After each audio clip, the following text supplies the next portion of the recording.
Chapter 41. Yesterday, when Su Changqing said that he could sell paintings for money, Li Wangyu suddenly had an idea. Of course he couldn't sell ordinary paintings for money, but what if it was a nude sketch? 4 men in the Tang dynasty who had only seen exaggerated and secretive erotic paintings, a completely realistic and three-dimensional human body sketch would have an impact on them no less than a mental bomb, right? Li Wangyu studied sketching in high school.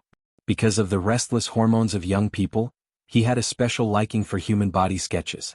At that time he had copied many human body sketches and could be said to be the best at it. Therefore, Li Wangyu immediately thought of the idea of selling human body sketches in the Tang dynasty. However, ordinary rice paper was too thin and not suitable for sketches, so he thought of using mulberry paper to draw. As for coming to Chang and to sell paintings, it was completely because of Ping Kong Fong, a consumer market with huge potential. Of course, many people in Huxin knew him, so he was embarrassed to sell the human body sketch. If this matter was spread out, it would not be good for his reputation. Even if Li Wangyu's skin was thick enough, he did not want to become a dissolute man like Tang Yin and Tang Bohu. In the Ming dynasty, Tang Bohu was famous for his erotic paintings and called himself Jiangnan's #1 dissolute scholar. However, because he was short of money, he drew many erotic paintings. Wang Shu Palace Courtesan, Tao Gu's Poem, and Mandarin Duck's Secret Score were all erotic paintings drawn by Tang Bohu. Moreover, if Su Changqing knew that he was making money by drawing human body sketches, wouldn't he lose face? Therefore he ran to Chang, and then even carried the Niu brothers behind his back, afraid that they would find out. After the human body sketch he drew in the afternoon was sold for 10 taels of gold, Li Wangyu was even more excited. He did not care that it was late and lit a lamp to start painting in the middle of the night. He did not expect to become rich by drawing human body sketches, let alone pay off the more than 1 million yuan he owed. Being able to sell it for 10 taels of gold today was completely because he met a fool. Li Wangyu estimated that his painting could be sold for 20 or 30 strings of coins, which was already amazing. He hoped to rely on the money from selling the paintings to solve his current emergency. Thinking about the plague of locusts that would start to spread through Guangzhou in a month, Li Wangyu felt anxious. This money was the survival money for him, Su Changqing, Li Heng and Perrin. 10 taels of gold could be exchanged for 60 strings of cash, which was 60,000 yuan. The current price of rice was 360 copper coins per bushel. With this money, they could buy more than 100 bushels of grain, which was enough for their family of 4 to tide over this difficult time. But what about the villagers of Dingzhou village?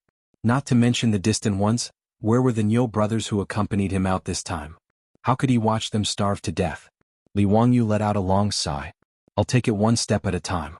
I'll do my best and leave the rest to fate. When the time comes I'll save as many as I can. Under the flickering light, Li Wangyu began to draw again. In his eyes, this black and white human sketch was a life-saving food. While Li Wangyu was engrossed in drawing, the fat man who bought the painting sat in a carriage and returned to his own residence in the sound of the evening drum. Xinyang Lane, where his family lived, was south of Pingkong Lane. It was separated from Chongren Lane, where Li Wangyu temporarily lived, by Pingkong Lane. In Chang and city, different groups of people lived in different houses. The 108 lanes could be understood as 108 small towns, somewhat similar to the well-equipped communities of the future. Each lane was surrounded by walls of different heights. The walls of the lanes in the south of the city were piled up with yellow soil. Most of the people who lived here were commoners. The population was sparse and many of the lanes were farmland. The north of Chang and was where the imperial palace and the government resided. The east of the city was where the residences of the high officials and nobles were located. Especially the northeast of the city, because it was close to the imperial palace, the residences of the officials were densely packed. The west of the city was where Shi City was located. The trade in Shi City was extremely prosperous.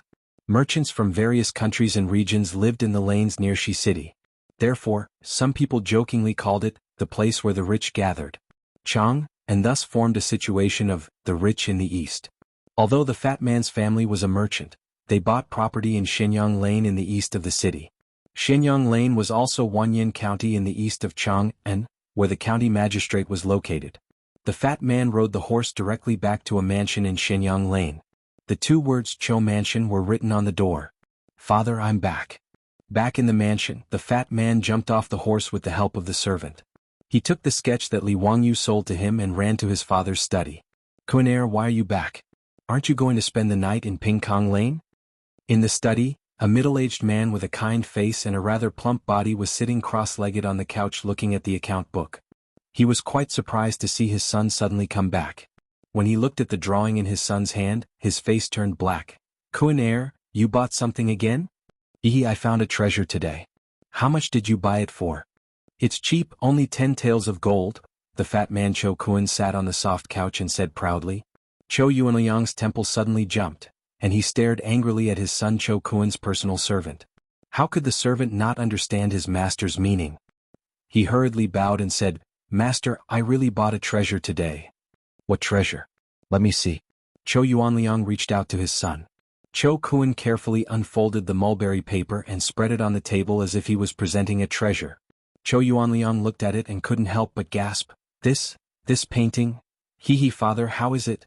Is the painting I bought today a treasure? Is it worth 10 taels of gold?" On the mulberry paper, an enchanting woman was half lying on the bed.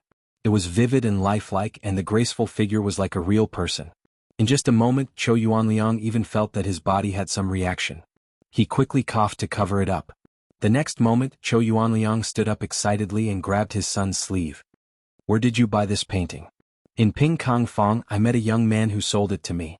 He asked for 100 taels of gold and I cut the price to 10 taels of gold." Cho Kuan smiled proudly.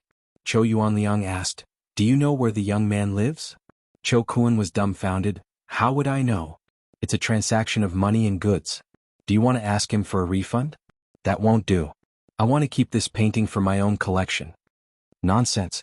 Do you know that this painting can save the lives of our Cho family?" Cho Kuan looked at his father and blinked. "The painting technique is very unique. How can it save lives? What danger is there for my Cho family? Why don't I know?" "Sai, it's useless to tell you before, so I didn't let you know." Cho Yuanliang sighed. "Tomorrow I will go to Pingkang Fong with you. Whether we can find the young man or not is related to the survival of our Cho family." Cho Yuanliang's words made Cho Kuan stunned. He just casually bought a pornographic painting. How is it related to the survival of the family? Chapter 42. The Chiu family of Chang, and wanted to find Li Wangyu to save their lives. Of course Li Wangyu did not know about this. That night, he finished another sketch of a nude woman, carefully put it away and then went to bed. However, he tossed and turned all night and did not sleep well. It was not that Li Wangyu did not like the bed, but there was no such thing as a bed in this damn Tang dynasty. When the Tangs slept, the poor slept directly on the ground. A straw mat was the bed. The Dongying people followed suit. The tatami of later generations was the same. Those who were more particular slept on a couch, which was a low bed made of hardwood. The feeling was so good that Li Wangyu missed Simmons very much. Li Wangyu had always thought that there should be a bed in the Tang dynasty because Li Bai's famous poem, Quiet Night Thoughts, said, "The bright moonlight before the bed is suspected to be the frost on the ground." However, after traveling through time, he realized that the bed referred to the Hu bed, which was similar to the folding stool of later generations. After traveling to the Tang dynasty for more than a week, Li Wangyu still could not get used to the hard couch. Every day when he woke up, his back was aching and his legs were cramping. He urgently needed to use the blue bottle cap to nourish his body. It was not easy for the sun to rise. Just as Li Wangyu was sleeping soundly, he was disturbed by the sound of the morning drum that resounded throughout the city. Taking out the watch he borrowed from Su Changqing and looking at the time, Li Wangyu could not help but want to curse. "Knock your ass." It was not even 5 o'clock in the morning. What was worse was that the morning drum was not finished yet. Did he not think about the 3,000 beats of the morning drum in Chang'an City? Was that something that could be finished in a short time? In short, Li Wangyu could not sleep anymore. At dawn, he got up with dark circles under his eyes and yawned. Li Wangyu pushed the door open and told the Niu brothers to wash up and go out. Today was the day of Yang Quan's poetry meet in Lake Tsujiang. Since Li Wangyu had promised Yang Quan, he had to accept his fate and participate. Although he had no idea what the poetry gathering was for, from Yang Quan's words, it should be a competition. Otherwise, why would he want him to win first place? There was no point in thinking too much about it. He would know when he went there today. If it was just a simple competition of poems, it would be much simpler. Li Wangyu didn't believe that during the Jingguan period of the Tang dynasty, there was anyone who could be more awesome than the poems of the Tang and Song dynasties in his head. Together with the Niu brothers, they found a snack shop in the square that sold breakfast. The fire under the stove was burning brightly, and a bare-chested who was making sesame seed cakes. Steam was rising from the steamer, and the sesame seed cakes that had just come out of the oven were golden, crisp, fragrant, and crispy. Li Wangyou's appetite was greatly stimulated. "Waiter, give me 10 steamed cakes and sesame seed cakes each and 3 bowls of steamed soup." Li Wangyu asked the Niu brothers to sit down, and then asked the waiter to bring the food. In the Tang dynasty, steamed buns, steamed rolls, steamed dumplings were all called steamed cakes. The only difference was whether there was any stuffing or not and how it looked. The steamed cakes with stuffing flowed with oil as soon as they bit into them, and the big bowl of steamed noodles and steamed soup made Li Wangyu and the Niu brothers cry out in satisfaction. However, the Niu brothers were big enough, and their appetites were even bigger. The 10 steamed cakes and sesame seed cakes were almost completely devoured by the two of them, and they didn't seem to be full. Li Wangyu had just made a fortune last night, so how could he be stingy with these things? He hurriedly asked the waiter to bring 10 steamed cakes and sesame seed cakes each, and 2 bowls of steamed soup. Only then did the Niu brothers finally shake off their arms and eat to their heart's content. After drinking up the steamed soup, Niu Wu's only eye flashed with satisfaction. "I haven't eaten so much for a long time, Xiaolang, thank you very much." "Don't say that, brothers. Why do you say that? Are you going to accompany me to Chang and city and protect me? Do you think I'll let you go hungry?" Niu Yong didn't say anything, and just patted Li Wangyou's shoulder with his only arm. "Brothers, I have a question, but I don't know if it's appropriate to ask. Xiaolang, if you have something to say, just say it. I see that you two brothers are strong and powerful, so why don't you have enough to eat?" Li Wangyu wanted to ask this question since he came out of Dingzhou village, but he was too embarrassed to ask. Today they were more familiar with each other, so he finally asked the question in his heart. Niu Yong was silent for a while and then answered, "In the village there are 37 families of my brothers who died in battle, and 9 families who are disabled and can't make a living." He didn't finish his sentence, but Li Wangyu immediately understood what he meant. It turned out that the Niu brothers didn't just have to feed themselves, they also had to help the families of their brothers who died in battle, and the families of their brothers who were disabled and couldn't make a living. Li Wangyu stood up and respectfully bowed to the Niu brothers. "Brothers, I'm sorry for being rash." "Xiaolang, don't say that, this has nothing to do with you." "May I ask, brothers, were those who died or were injured in the battle with the Turks?" Niu Wu nodded. "That's right, our Dingzhou village recruited 60 soldiers, and they were all stationed in the Wei Mansion to guard Yanmen Pass. In the 11th year of Day, after the battle with the Turks, 37 of them died and 23 of them were disabled. Among them, 9 lost their arms and legs and the remaining 14 were all injured." Damn it. I hate that I can't kill all those barbarians." Li Wangyu slammed his fist on the table. He wanted to vent his frustration, but he ended up hurting his fist instead. He couldn't help but hold his hand and grimace in pain. This made the Niu brothers laugh inexplicably, but they were also touched. "Li Jia Xiaolang, you're loyal." Li Wangyu felt sullen as if a stone was pressing down on his chest, but he didn't know how to vent it. There were 127 families in the village, and 60 soldiers were sent to battle. That was 60 families, half of the village. More than half of the 60 soldiers were killed, and almost none of them were in good condition. These soldiers of the previous dynasty fought against the hungry wolves of the grassland and the Turks, and they protected the Chinese people. But now the Tang dynasty government had almost completely forgotten about them. How hateful. He remembered the song Serving the Country with Loyalty from the future, and couldn't help but beat the table to the beat, and sang at the top of his voice. "The smoke of war rises, and the mountains look to the north, the dragon rises, and the horse neighs, and the sword is like frost, the heart is like the yellow river, and the water is boundless. Who can resist 20 years of unhindered rule where the long saber of hatred goes? How many brothers and sisters are buried in other villages?" After he finished shouting, he only felt happy, and the sullenness in his heart was released along with the song. But Niu Yong and Niu Wu were stunned as if they were struck by lightning. "Where the long saber of hatred goes, how many brothers and sisters are buried in other villages?" Niu Yong murmured, but he couldn't stop the tears in his eyes from falling. Niu Wu roared like a beast, "Big brother, I hate it so much." Many people around the snack bar were stunned by Li Wangyou's shout, as they had never heard such a strange song before. However, the lyrics were so passionate and unrestrained. Everyone's blood surged when they heard it. Good. What a great Tang dynasty that makes people come to congratulate. Someone suddenly clapped and cheered. The original lyrics were, "The great China that makes people come to congratulate," but Li Wangyu changed it to the Tang dynasty. Li Wangyu looked at the source of the sound, but it was an unfamiliar man in fine clothes, about 30 years old. "Xiaolang, does this song have a name?" Serving the country with loyalty. Chapter 43. The finely dressed man nodded. What a good song, serve the country with loyalty. Little Lang, you are too considerate. You flatter me. Li Wangyu did not recognize this person, but seeing his extraordinary bearing he politely replied. He originally thought that the finely dressed man was just a passerby, but he did not expect that the man would not be courteous and directly sit at Li Wangyu's table. He even called for the waiter to bring him food. Waiter, 2 steamed cakes, a sesame seed cake and a bowl of soup. Xiaolang, you don't mind treating me to breakfast, right? The last sentence was said to Li Wangyu. Li Wangyu was also helpless against this man who acted so familiar, but he could still afford to treat him to breakfast, so he immediately smiled and expressed that it was fine. How should I address Xiaolang? Li Wangyu of Hu County. My courtesy name is Zio. Zio? Moreover, Zilli has the worry of hunger and cold. Good. I wonder which erudite scholar came up with this courtesy name for Zio? The finely dressed man kept asking. Li Wangyu's forehead was filled with black lines. Who is this guy?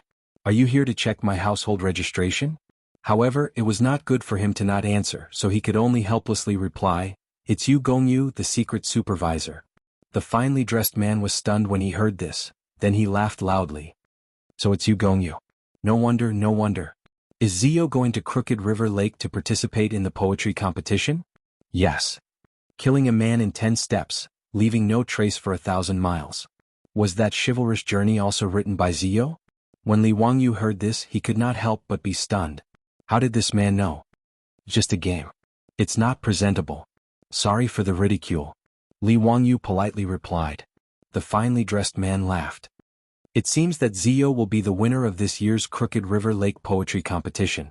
Ah, you flatter me. Li Wangyu wanted to ask the man's name, but the man didn't say anything else. He finished his food in 2 or 3 bites and cupped his hands towards Li Wangyu. Many thanks for Xiaolang's hospitality. I will take my leave now.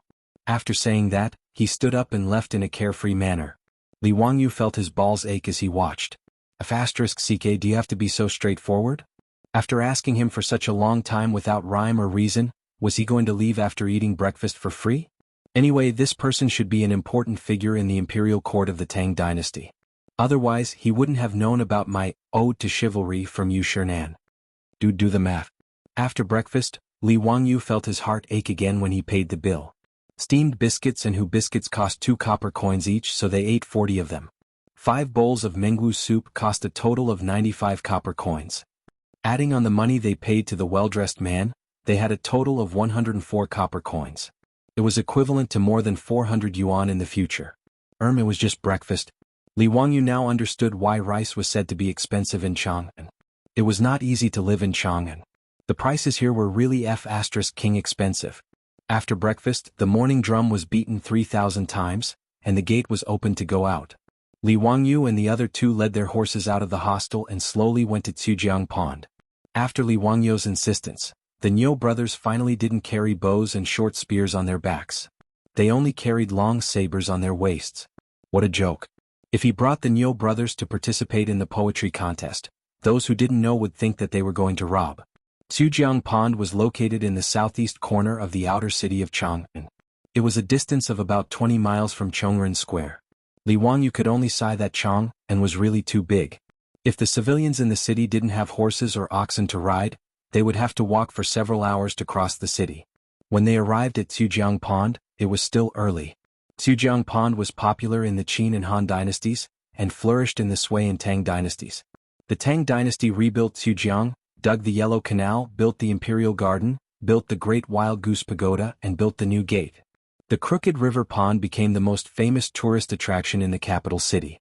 The noble ladies of the Tang dynasty were used to bringing carriages and horses to drink wine in Xiujiang Pond. They sang in painted boats and enjoyed leisurely banquets. After the new Jianghu passed the examination, they would often go to Xiujiang Pond in groups to hold big banquets and drink wine. The so-called Xiujiang Pond flowing wine was known as one of the 8 sights of Chang'an. The Imperial Garden in Crooked River Pond was the famous Hibiscus Garden. Li Wangyu didn't know where the poetry contest was held, so he led the Niu brothers to stroll around Xiujiang Pond, admiring the beautiful scenery of the Tang dynasty's Imperial Garden. But not long after, Li Wangyu felt discomfort in his stomach. Li Wangyu asked the Niu brothers to wait for him by the crooked river pond for a moment before he ran off to relieve himself. When Li Wangyu finished relieving himself, he walked back to look for the Niu brothers. But he was shocked to find that the Niu brothers were surrounded by a group of scholars, making a lot of noise. Is this Zhujiang Pond a place for people like you to come? What a disgrace to the educated. Why aren't you scramming? A scholar dressed like a scholar pointed at the Niu brothers and scolded loudly. Are the vulgar Tian Shileng worthy of coming to Zhujiang Pond? Two ugly people like charcoal, aren't you afraid of scaring the noble ladies? That's right, although Zhujiang Pond doesn't prohibit entry, is this a place for Tian Shileng? A group of scholars surrounded the Niu brothers and scolded them. The Niu brothers didn't say a word. Niu Yong used his only arm to hold Niu Wu back, not letting him be impulsive. But Li Wangyu could clearly see that Niu Wu had already clenched his fists, with his veins popping out. He was clearly trying to control his anger. Tian Shileng, the Tang dynasty's swear words were similar to the modern era's swear words. But from Li Wangyu's point of view, these scholars of the Tang dynasty really didn't know how to swear. The words used to swear were too simple and boring. Basically it was just bastard and go to hell. It wasn't popular to ask about the other party's female relatives, and they wouldn't talk about various organs. Tian Shileng, Tian Shihan, and Tian Shileng were the most popular swear words used by the scholars. If not, they would scold people as animals. That was basically it. Seeing that the Niu brothers were being bullied, Li Wangyu quickly walked over and opened his mouth to scold the group of scholars. Oh my, it's so early in the morning and you haven't eaten breakfast? Are you hungry and came here to ask for dog food? When you say that others are ugly, find a bronze mirror and wash your face. Then look at yourself and see if those wrinkles on your face are mocking you. The world is big, but it can't be bigger than your lack of heart. Li Wangyu's words, which were full of sarcasm, stunned the group of scholars and Confucian scholars. After pondering the meaning of Li Wangyu's words for a long time, the group of people finally reacted. He was calling them dogs, ugly and lacking in heart. After understanding the meaning of Li Wangyu's words, the group of scholars immediately jumped up. Tian Shileng, how dare you? You what? You shut up. Without waiting for them to speak, Li Wangyu interrupted again. You lack calcium since you were young and lack love when you grew up. Your grandmother doesn't love you and your uncle doesn't love you. Your left face is asking for a slap and your right face is asking for a kick. Donkeys kick donkeys and pigs trample on pigs. You, Li Wangyu continued to scold. The Tang dynasty had so many weapons but you didn't learn them. You only learned the sword. You didn't learn the upper sword and learned the lower sword. The lower sword had so many moves but you learned the drunken sword. You didn't learn the bronze sword and iron sword, but learned the silver sword. Congratulations, you have finally mastered the Wulin's lost art, the drunken silver sword. You have reached the realm of becoming one with the sword man. His series of carefree scoldings directly caused the group of scholars to have their brains shut down. They looked at him in a daze, not knowing what they were thinking. Li Wangyu was scolding happily, but he didn't notice that there was a group of people dressed in luxurious clothes watching them from the side. In the middle of the crowd, a man in his 30s with a curly beard pointed at Li Wangyu and said with a smile, "This kid's mouth is too mean." Chapter 44. Beside the man was the young man who had freeloaded Li Wangyu's breakfast this morning. He laughed and said, "Your Majesty, I know this man. Aha, I even freeloaded his breakfast this morning." The man surrounded by the crowd was the great emperor of the Tang dynasty, Pai Lupi's husband, Li Shimin. In the second year of Jingguan, Li Shimin was 30 years old. Moreover, Li Shimin Li Erlang was a handsome man in the eyes of the Tangs. That curly beard on his face was praised by Du Fu in a poem. Curly beard like Taizong, beauty reflected in the spring beyond the Great Wall. Oh, Wuji, you know this man? The man who had freeloaded Li Wangyu's breakfast was actually the imperial uncle Zhang Sun Wuji, the great Yin's Duke of Zhao. Your Majesty, you know that my residence is at Chongren Lane. Early this morning I met this boy in the square. At that time he was singing the song, serving the country with loyalty. Although the tune was strange, it made my blood boil and I wished I could take my saber and mount the horse to fight the Tujue again. So I went up to him and asked. Only then did I know that he was the genius Li Wangyu Li Zio. This man is Li Zio? Duke Yu, Gallantry, and Anyang Quan were written by this man? Haha, that's him. In the crowd, Yu Shernan smiled and replied while twirling his beard. Pai Lupi nodded but then shook his head. This man's mouth is really sarcastic. It's not like what Duke Yu said. Were those two poems really written by him? Before Yu Shernan could answer, another official walked out from the crowd and cupped his hands towards Pai Lupi. Your Majesty, although Li Zio's words are sharp and he doesn't care about trifles, he is a real talent. I also have a new poem written by him here. Would your Majesty like to hear it? A new poem? Xianling also knows this man? Pai Lupi asked curiously. No, this is the first time we've met.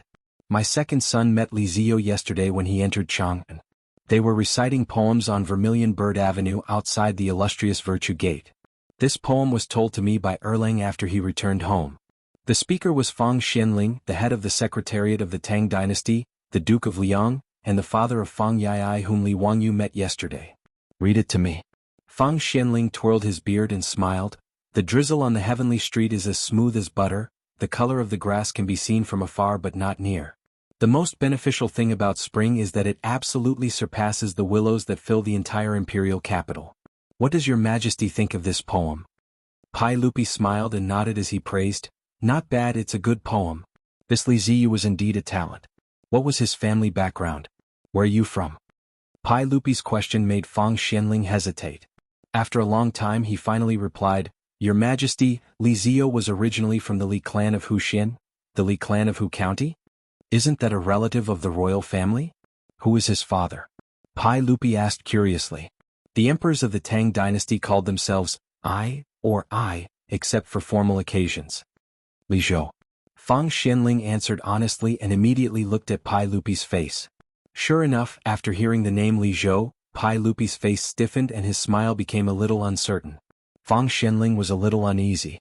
Did His Majesty still remember Li Zhou's nonsense in the imperial court? After Fang Yai woke up yesterday, he immediately went to find his father and reported Li Wangyu's matter, which made him very happy. It was a good thing that the son of his old friend had grown up and was overflowing with talent. He wanted to invite Li Wangyu to his mansion as a guest, but Fang Yai was so drunk that he didn't know where Li Wangyu lived in Chang'an. Fang Xianling was so angry that he scolded his son, but he didn't expect to meet Li Wangyu at Xujiang Lake today. Fang Xianling was now worried that because of Li Zhou's matter, Pai Lupi's impression of Li Wangyu would be affected. That would be very bad. After a long while, Pai Lupi asked coldly, Xianling, why did you say that he was originally from the Li clan of Hu County? Did something happen? Your Majesty, you may not know, but a few days ago, the Li clan of Hu County removed Li Zio and his father Li Zhou from the clan. Yu Shernan answered for Fang Xianling. Why was this so? Did Li Zio commit a crime? Or did he commit murder and arson? Pai Lupi asked in confusion. Yu Shernan shook his head. No, it's because the Li clan of Hu County's elders were insatiable. He told Pai Lupi what had happened, but Pai Lupi's face became colder and colder. Humph. Pai Lupi snorted coldly, but no one knew whether he was dissatisfied with the Li clan of Hu County or Li Wangyu himself. While Pai Lupi was talking to the ministers, Li Wangyu pointed at the group of scholars and scolded them to his heart's content. Then he turned his head and asked the Niu brothers. Brothers, why did you have a conflict with this group of Qiuda? The term Qiuda was used to scold scholars in the Tang dynasty. Niu Wu was stunned by Li Wangyu's string of wonderful words. He never knew that scolding people could be so eloquent and brilliant. For a moment he was amazed by Li Wangyu. He carefully swallowed a mouthful of saliva and replied, My brother and I were waiting for you here, but then this group of scholars came. They thought we were blocking their way and wanted to drive us away. They also mocked my brother's physical disability.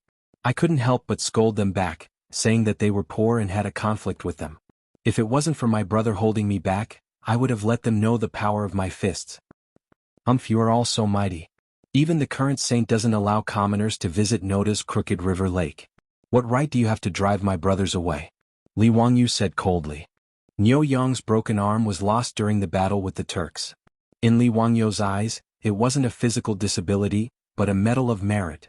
This group of scholars used Niu Yang's physical disability to mock him. They deserve to die. Today's Crooked River Lake is a literary event. Everyone in Noda's Chang and city knows this. Where did these Ba come from to pollute the environment? Not to mention scolding you even if they beat you, so what? Li Wangyu's words caused the scholars to fiercely refute. Haha, what a good Ba. Do all of you know that it was these Ba who protected all of you, allowing all of you to spout nonsense here today? Li Wangyu sneered. Nonsense? How can these two Ba protect us? Just because they are missing arms and legs? Ah, what a joke. Tian Shaling, you have the nerve to talk big and protect us. Ridiculous. We are scholars who study the literature of the saints. In the future we will be officials, patrolling the heavens and educating the people. That is protecting the people. Tu Qiuba, you have the nerve to talk about protecting us. Ridiculous. The people who were stunned by Li Wangyou's scolding just now jumped up and down after hearing his words. However, the group of Confucian scholars who lacked the strength to truss up a chicken did not dare to do anything to the Niu brothers, who were physically handicapped but had strong bodies and long sabers. They could only continue to insult them verbally. Shut up. Li Wangyu roared and pointed at the Niu brothers. My two brothers were loyal to the country and fought a bloody battle with the Turks at Yanmen Pass. Their village had 60 government soldiers and 37 of them died. The rest were all injured. How dare you insult them? Based on what? Just because you have a mouth? Without the Qiuba fighting to the death with the foreign tribes, would you defend against the foreign tribes with your mouths? Li Wangyou's scolding stunned the group of scholars. The warriors who were injured in the bloody battle with the Turks were indeed not people they should insult. The scholars were ashamed by Li Wangyou's words. Suddenly, someone exclaimed and asked in confusion, since the establishment of the Tang dynasty, we have never fought with the Turks at Yanmen Pass? Li Wangyu straightened his neck. In the 11th year of the Great Cause, the Battle of Yanmen Pass. Everyone was stunned. The previous dynasty? What about the previous dynasty? The previous dynasty did not fight the Turks? Chapter 45. Pai Lupi and his ministers, who were eavesdropping not too far away, almost sprained their backs when they heard Li Wangyou's words. They didn't know whether to laugh or to cry. They thought that those two were soldiers of the Tang dynasty, but they didn't expect them to be soldiers of the previous dynasty. Someone beside Pai Lupi suddenly laughed. This brat scolded well. Delightful, delightful. Lu Guogong, be careful with your words. This brat is obviously talking nonsense. How can he say that the soldiers of the previous Sui dynasty are protecting the scholars of the Tang dynasty? Someone among the ministers was dissatisfied with Li Wangyou's words and retorted. Lu Guogong was the #1 troublemaker of the Tang dynasty, Qing Yaojin. When Qing Yaojin heard this, he glared at the minister who spoke with his bell-sized eyes. What? Do you have a problem with my words? Why don't you tell my fists what you have a problem with? You. Seeing that Qing Yaojin was about to make a move, the minister could only fling his robe and ignore this troublemaker. A disgrace to the educated. A disgrace to the educated. But Qing Yaojin spat a mouthful of thick phlegm on the ground. That brat is right. Do you think you can rely on your mouth? Alright, Jijia, stop talking. Seeing that the two of them were getting out of hand, Pai Lupi spoke up to stop them, but his tone was obviously biased towards Qing Yaojin. At this moment, besides Zhangsun Wuji, Du Ruhui, Fang Xianling, Wei Jing, and the other ministers, there was also Lu Guogong, Zhao Junwang, Wei Xiaogong, Yi Country Duke Wei Qi, Wei Country Duke Li Jing, Chao Country Duke Chai Xiao, Qin Country Duke Ho Junji, Yi Country Duke Qin Shubao, and the other founding ministers. Li Wangyou's words just now had struck a chord with these generals. Although they didn't praise Li Wangyu directly like Qing Yaojin, they all nodded in their hearts, thinking that Li Wangyu was indeed not bad. Li Wangyu had no idea that his words on behalf of the Niu brothers had left him with an extremely good impression in the hearts of the military bigwigs and founding dukes of the Great Tang. It could be said that he had unintentionally planted a willow in the shade. Pai Lupi looked at the Niu brothers who were dressed in tattered clothes and said quietly, the soldiers of the previous dynasty are also the people of the Tang dynasty. They are soldiers who protect the land of the country and I owe them too much. The Turks, I wish I could break their bones and suck their marrow. The Turks were not only enemies of the Sui, they were also enemies of the Tang dynasty. After Li, the Tangs, Khan led his troops to the south to kill all the way from the grassland to Chang'an. 200,000 Tujue soldiers lined up at the north bank of the Wei River. In the end, Pai Lupi had no choice but to promise gold and money. On the Wei River Bridge, he killed the White Horse and formed an alliance with Khan Sheli. Khan Sheli brought a large amount of gold and silver and returned with satisfaction. However, the Wei River alliance was seen by Pai Lupi as the humiliation of his life, and he hated the Turks to the bone. Now that he saw the two soldiers of the previous dynasty who participated in the Battle of Yanmen, Pai Lupi felt respect for them.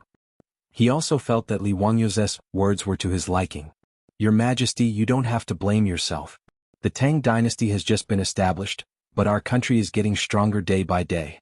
I believe that we will be able to repay the humiliation of the Turks. Zhangsun Wuji consoled. Pai Lupi didn't say anything, only looking at Li Wangyu not far away. The group of Confucian scholars were choked by Li Wangyou's words, but they didn't know how to refute.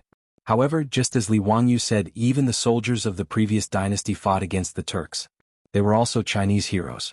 They didn't know what to say, but they couldn't win against Li Wangyu. They felt a little embarrassed, so they turned around and left. Everyone, don't bother with this person. Today's Lake Tsujiang poetry gathering is the most important thing. Let's go quickly. That's right. I heard that the important officials of the court will participate in today's poetry gathering. Even Prime Minister Du, Prime Minister Fang, Secret Supervisor Yu, and Chancellor Kong will participate. This is a great opportunity for us to show off our talents. Let's go quickly. Many of the 18 scholars will participate in today's poetry gathering. It's really a grand occasion for our literary circle. Let's go. Why bother with this young man? The Confucian scholars acted as if they didn't want to lower themselves to the same level as Li Wangyu. They clustered around each other and quickly left. However, their words stunned Li Wangyu for quite a while. Today's poetry gathering seemed to be different from what he had imagined. Originally, Li Wangyu thought that the so-called poetry gathering was just a group of scholars who had nothing to do after eating and had nothing better to do, so they gathered together to recite poems and make couplets. But why was it that from the words of this group of Confucian scholars, even great Confucian scholars like the 18 scholars were going to participate? Li Wangyu knew about the 18 scholars from the beginning of the Tang dynasty. When Pai Lupi was still the emperor of Qin, he built the literature hall and recruited the talented scholars of that time. Du Ruhui, Fang Xianling, Yu Jining, Su Shizhang, Yao Xilian, Shueshou, Chu Liang, Lu Deming, Kongingda, Li Xiandao, Li Shaosu, Yu Shernan, Kai Yungong, Yan Xiangshi, Su Jingzong, Shui Yuanjing, Gai Wenda, and Su Sun were all scholars. Pai Lupi also asked Yan Liban to draw portraits of the 18 scholars, which was called the 18 Scholars Ascending Yingzhou. Among the 18 scholars, there was no need to mention Du Ruhui and Fang Xianling. Yu Shernan, Kongingda, and Yao Xilian were all great scholars. There was even Su Jingzong, who was later listed as the #1 treacherous official. With such a group of big shots participating in the poetry gathering, no matter how he thought about it, he felt that he had been tricked by that bastard Yang Quan. For a moment, Li Wangyu had the urge to turn around and leave. He didn't want to become famous. Making a fortune in silence was the way of the king. If he really took first place in such an eye-catching poetry gathering, he was afraid that there would be a lot of trouble in the future. As the saying goes, there is no first place in literature and no second place in martial arts. If he took first place in the poetry gathering, a group of scholars would come to him every 2 to 3 days to compare their essays. Wouldn't he be depressed to death? Li Wangyu rolled his eyes. The more he thought about it, the more he felt that something was wrong. He called the Niu brothers and was about to leave. He didn't care about Yang Quan's reward of 100 strings of coins. At most, he would draw a few more nude sketches in the next 2 days. As for Yang Quan, he would find a way to fool him later. In any case, Yang Quan didn't know what happened in Chang'an City. Who knew that when Li Wangyu was about to turn around and leave, he was blocked by someone. Zio, where are you going? The poetry gathering is over there. Yu Shernan smiled and pointed in the direction that the scholars had left. Looking at Yu Shernan's wrinkled face, Li Wangyu felt a toothache. He was even more certain that he had fallen into Yang Quan's trap. It would be strange if Yu Shernan didn't know that Yang Quan had asked him to come to Chang, and to participate in the poetry gathering at Tsujiang Pond. Duke Yu, are you also going to participate in the poetry gathering? I suddenly remembered that I have something to do at home. It's a pity that I can't participate in today's poetry gathering. Duke Yu, take care. I'll take my leave first. Zio actually has something to do. That's a pity. I heard from Shuqing that he was going to find someone to collect a debt. I wonder if Zio is going because of this? Yu Shernan smiled like an old fox. The only thing missing was his tail wagging behind him. Damn it. Using debt to threaten him again. Did Yang Bailao have no human rights? Li Wangyu's expression changed. He immediately smiled at Yu Shernan and said, Duke Yu, what are you talking about? No matter how important something is, I still have to participate in the poetry gathering. I'm going now. If I don't get first place, I swear I won't give up. He didn't wait for Yu Shernan to speak. He cupped his hands and turned around, leading the Niu brothers in the direction that the scholars had left in. Chapter 46. After Li Wangyu left, Pai Lupi led a group of officials over. Elder Yu, this Li Zio's temperament is very lazy. In the crowd, an old man looked at Li Wangyu's back and said with a smile. The one who spoke was one of the 18 scholars, the chancellor of the Imperial College, the 31st grandson of the late Confucius, Kongingda. You're right, Master Kong. Ziyu is a rare talent, but he has a lazy personality. He still needs to be polished. Yushernan smiled. After Yushernan returned to Chang and from Hu County, he spread Li Wangyu's 2 poems far and wide. Li Wangyu had left a deep impression on a group of court officials and great scholars. Today they unexpectedly saw Li Wangyu's eloquence, which made them feel funny and even more curious about Li Wangyu. Du Ruhui was not stingy with his praise. Just by looking at his 3 poems, I know that he is not a fish in a pond. In the future he will be a capable official of His Majesty. Everyone knew how to carry a sedan chair, especially the other officials. Seeing that Fang Xianling, Zhang Sun Wuji, and Yu Shernan were thinking highly of Li Wangyu, many officials also spoke up and praised Li Wangyu. Pai Lupi did not comment on this, and the officials and generals could not guess what he thought of Li Wangyu. Li Wangyu did not know that the reason why so many officials were participating in the poetry gathering was because Pai Lupi's first imperial examination after ascending the throne was imminent. The imperial examination of the Tang dynasty was divided into more than 50 subjects such as Xiaotsai, Ming Jing, Jinshi, Ming Fa, Ming Zi, and Ming Shu. Jinshi was the most important subject, and many of the prime ministers of the Tang dynasty were Jinshi. Jinshi mainly tested current affairs, poetry, and essays. The imperial examination was held by the Ministry of Ministers, and because it was usually held in the spring, it was also called the Spring Imperial Examination. In the Tang dynasty, not only did they look at exam results, but they also needed the recommendation of famous people. As a result, the examinees would rush to the noble family's door before the exam and present their representative works to them. This was called handing in the exam papers. Handing in the examination papers was a serious detriment to the original intention of the imperial examination. Originally, they wanted to give the commoners a path to promotion, but because of the scroll, the commoners had all become disciples of the aristocratic families. This was the reason why people said that there were no poor families in the upper class and no noble families in the lower class. In Pai Lupi's view, the aristocratic families were actually the cancer of the Tang dynasty. Although Emperor Li's imperial family was one of the most influential families in the Tang dynasty, the Longxi Li clan, one of the most influential families in the world, the Li clan was one of the most influential families in the world. However, the aristocratic families controlled culture and knowledge. In the imperial court, the aristocratic families controlled most of the positions. Pai Lupi was naturally afraid of the aristocratic families that threatened the imperial rule. Pai Lupi wanted to use the imperial examinations to weaken the aristocratic families, but he didn't expect that just a system of submitting papers would almost cause his efforts to go down the drain. Therefore, Pai Lupi simply held this poetry gathering before the spring imperial examination. He wanted to let the students from all over the country who came to Chang and to participate in the imperial examination to show their talents in public, hoping to kill off the matter of submitting papers. On the grass on both sides of a winding stream beside Xujiang Pond, there were many mats laid out with a few tables on them. All the students who participated in the poetry gathering could occupy a mat and a few tables by themselves. When Li Wangyu led the Niu brothers here, there were already hundreds of students sitting beside Xujiang Pond. It stretched for hundreds of meters and it was very lively. In the Tang dynasty, there were 2 kinds of people who were qualified to participate in the imperial examination of Chang.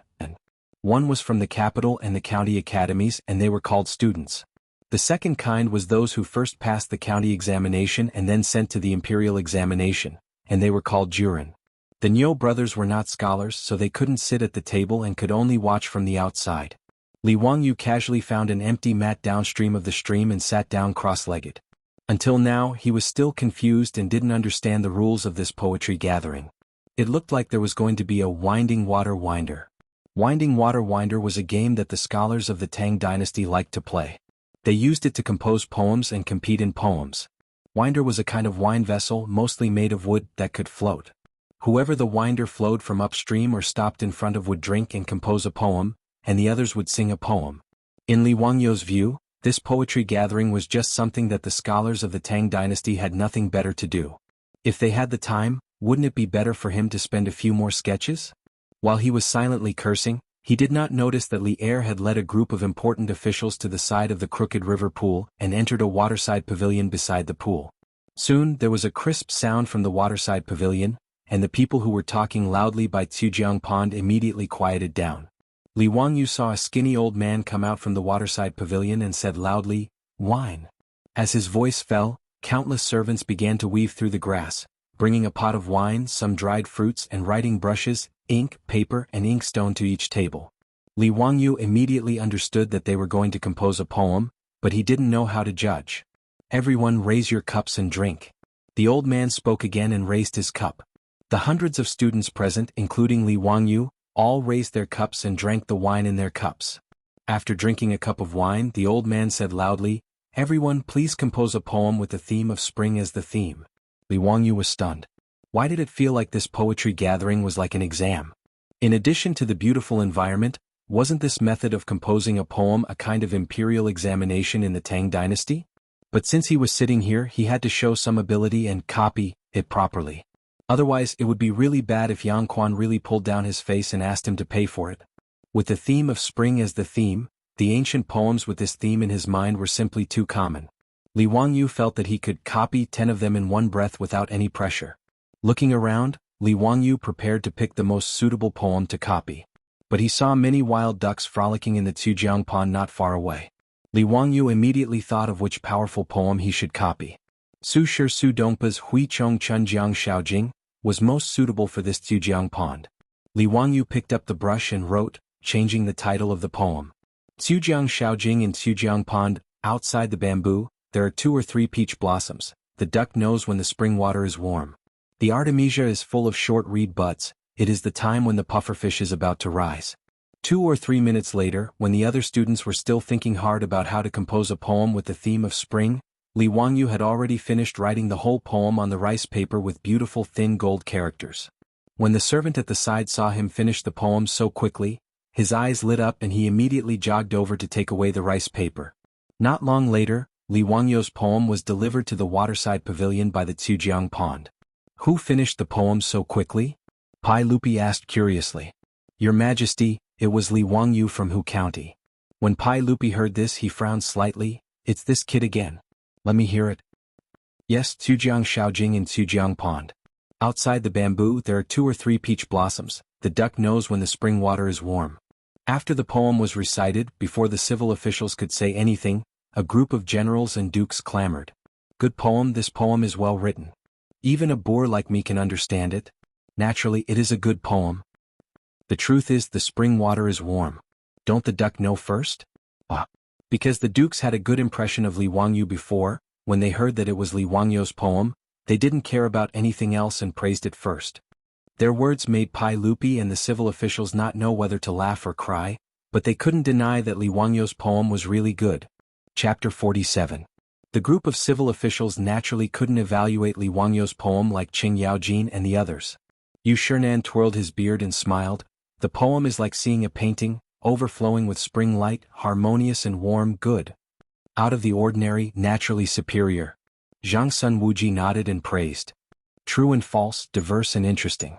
What a good duck foresight, Li Ziyo really has talent." Kong Yingda clapped his hands and cheered. While everyone was praising him, a discordant voice was heard. "Geese also foresight, why only ducks?" Everyone was stunned when they heard this and many of them burst out laughing. Qing Yaojin was immediately unhappy and jumped out, pointing at Su Jingzong's nose and scolding. "Su Jingzong, do you know how to speak human language?" The one speaking was one of the 18 scholars, Su Jingzong. Su Jingzong was only 36 years old this year.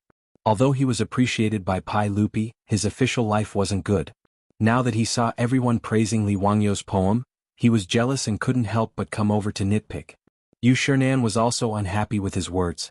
According to the Yin family, this poem doesn't even need to be written. Guan Guan Jujiu in the continent of the river. In the continent of the river, Banjiu or Mingjiu is fine, why write Jujiu? Yin family was Su Jingzong's courtesy name. Su Jingzong could ignore Qing Yaojin's scolding, but he couldn't pretend he didn't hear Yu Shinan's words. He could only awkwardly cup his hands towards Yu Shinan, indicating that he had said something wrong. Being slapped in the face by Yu Shinan in public made Su Jingzong very embarrassed. Although he asked for it, this person held the grudge against Li Wangyu and became more jealous of Li Wangyu. If Li Wangyu knew that he had such an undeserved calamity and took the blame for no reason, he would probably cry until he fainted in the toilet. Being targeted by the #1 scoundrel of the Wuzhou dynasty, #1 on the list of traitorous officials, wasn't this considered sitting at home while disaster came from the sky? Luckily, Li Wangyu did not know what had happened in the waterside pavilion. At this moment he was drinking wine calmly and in a good mood, looking at the scholars around him scratching their heads and scratching their cheeks as they racked their brains to write poems. However, the old man from before did not give them too much time. After the time it took for an incense stick to burn, the servants took away the rice paper on the tables and sent them into the waterside pavilion. Not long after, servants came out and asked those scholars who didn't write anything or those who didn't know anything to leave their seats according to the name list. These scholars who were chased away knew that they had exposed their cowardice and didn't dare to say much. Each of them covered their faces with their sleeves and left in fear. Soon, less than half of the 100 people who had been sitting by the stream were left. The old man shouted again, "Everyone, let's raise our cups again and drink to victory. Students, please use the frontier fortress as the theme and compose a poem." *CK again? Li Wangyu looked at the remaining 40 to 50 people around him and thought to himself, could it be that this poetry meet is still an elimination system? Alright, let's cut the crap and continue to copy poems. It was just nice that the bunch of scholars had looked down on the Niu brothers and he was still unhappy about it. He could copy a poem to vent his anger. Before Li Wangyu put down the wine cup in his left hand, his right hand picked up the brush and started to write. This time around his speed was even faster. The other scholars were still thinking about the words of the old man when Li Wangyu had already laughed out loud and threw the brush down. The servant who took away Li Wangyu's poem had learned to be smart and stood not too far away from him. When he saw Li Wangyu throwing the brush down, he immediately ran forward and rolled up the paper and took it away. On the tables around Li Wangyu, a few scholars cursed in their hearts when they saw this scene. Who exactly was this young man? Are you sure you're composing a poem? Chao Ji, who was reputed to be extremely talented, had to walk 7 steps to compose a poem. This fellow in front of them didn't even need to think about it? Many scholars snorted coldly in their hearts. This person was obviously trying to please the crowd with claptrap. In the waterside pavilion, Kang Yingda had just announced the topic of the poem to everyone.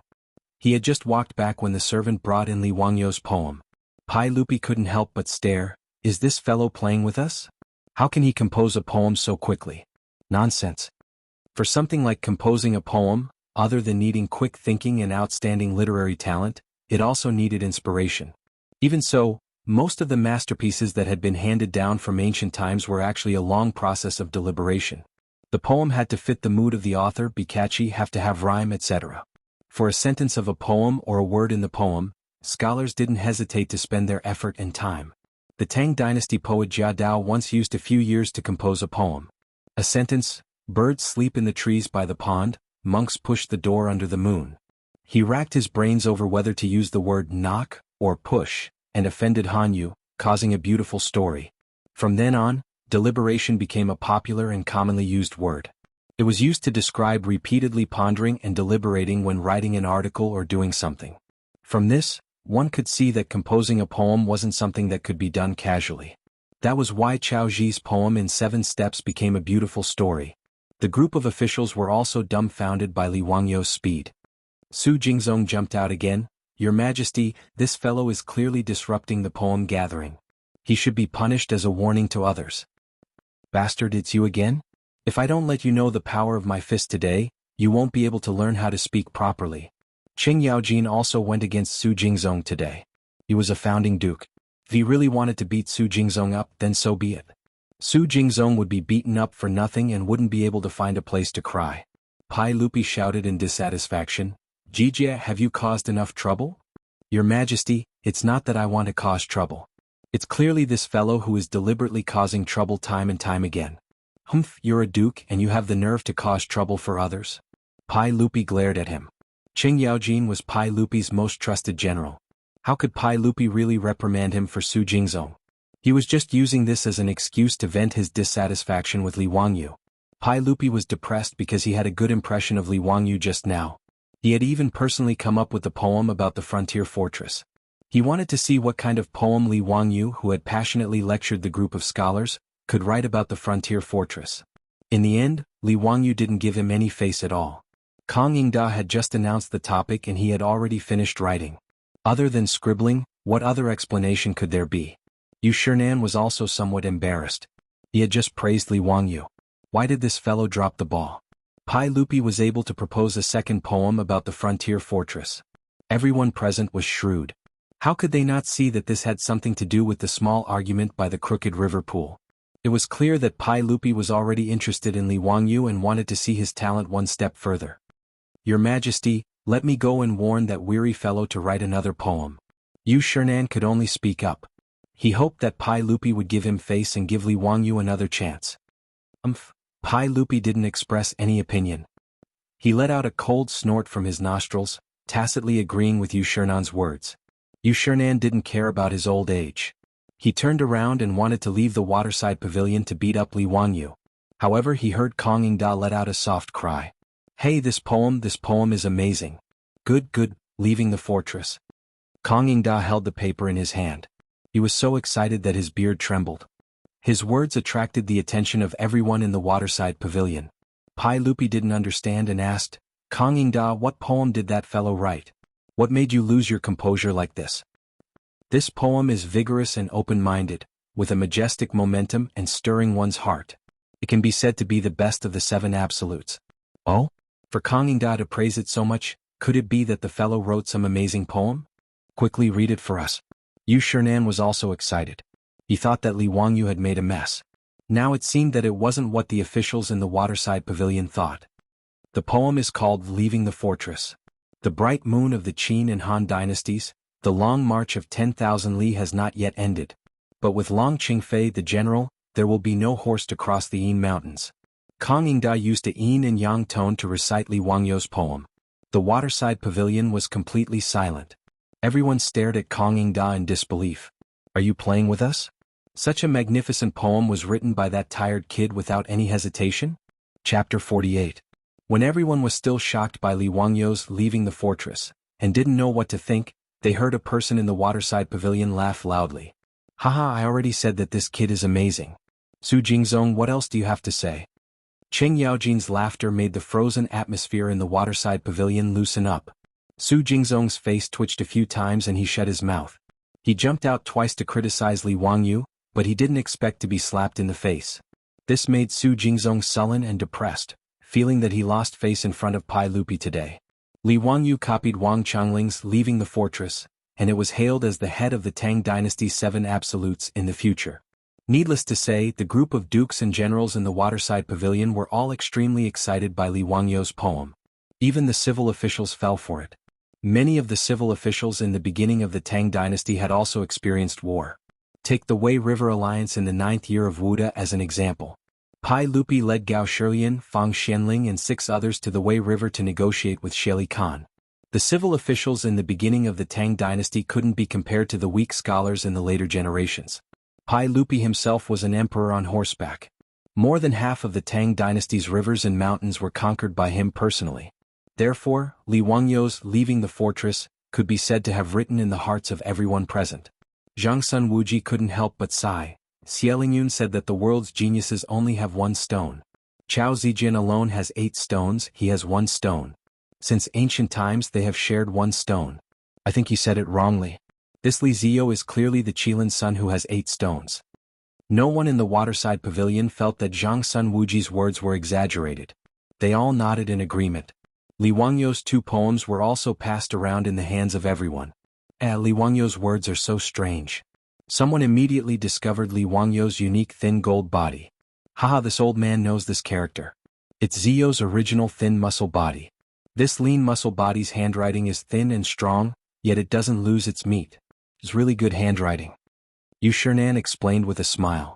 The more Li Wangyu shone in this poetry competition, the happier Yu Shernan was. He didn't want a hidden gem like Li Wangyu to be buried among the common folk.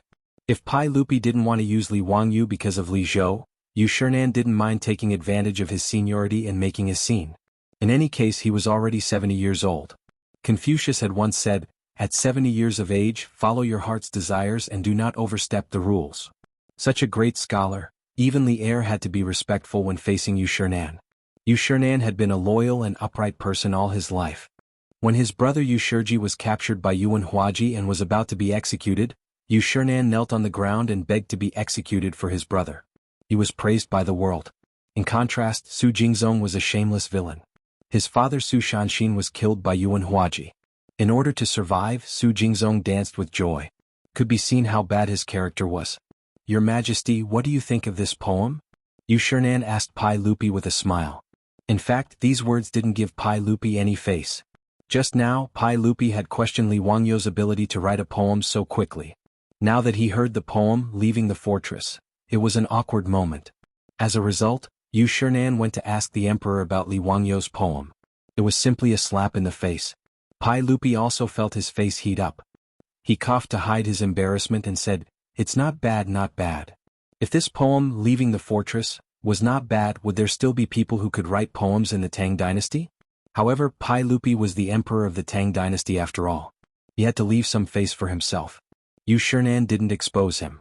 He just twirled his beard and chuckled. Pai Lupi was thick-skinned. He just took Li Wangyu's poem and looked at it carefully. He also liked calligraphy. He especially liked Wang Shi's Wang Youjuan's Fei by script. His calligraphy was also excellent. Later generations had many Pai Lupi's original works, which were all priceless treasures.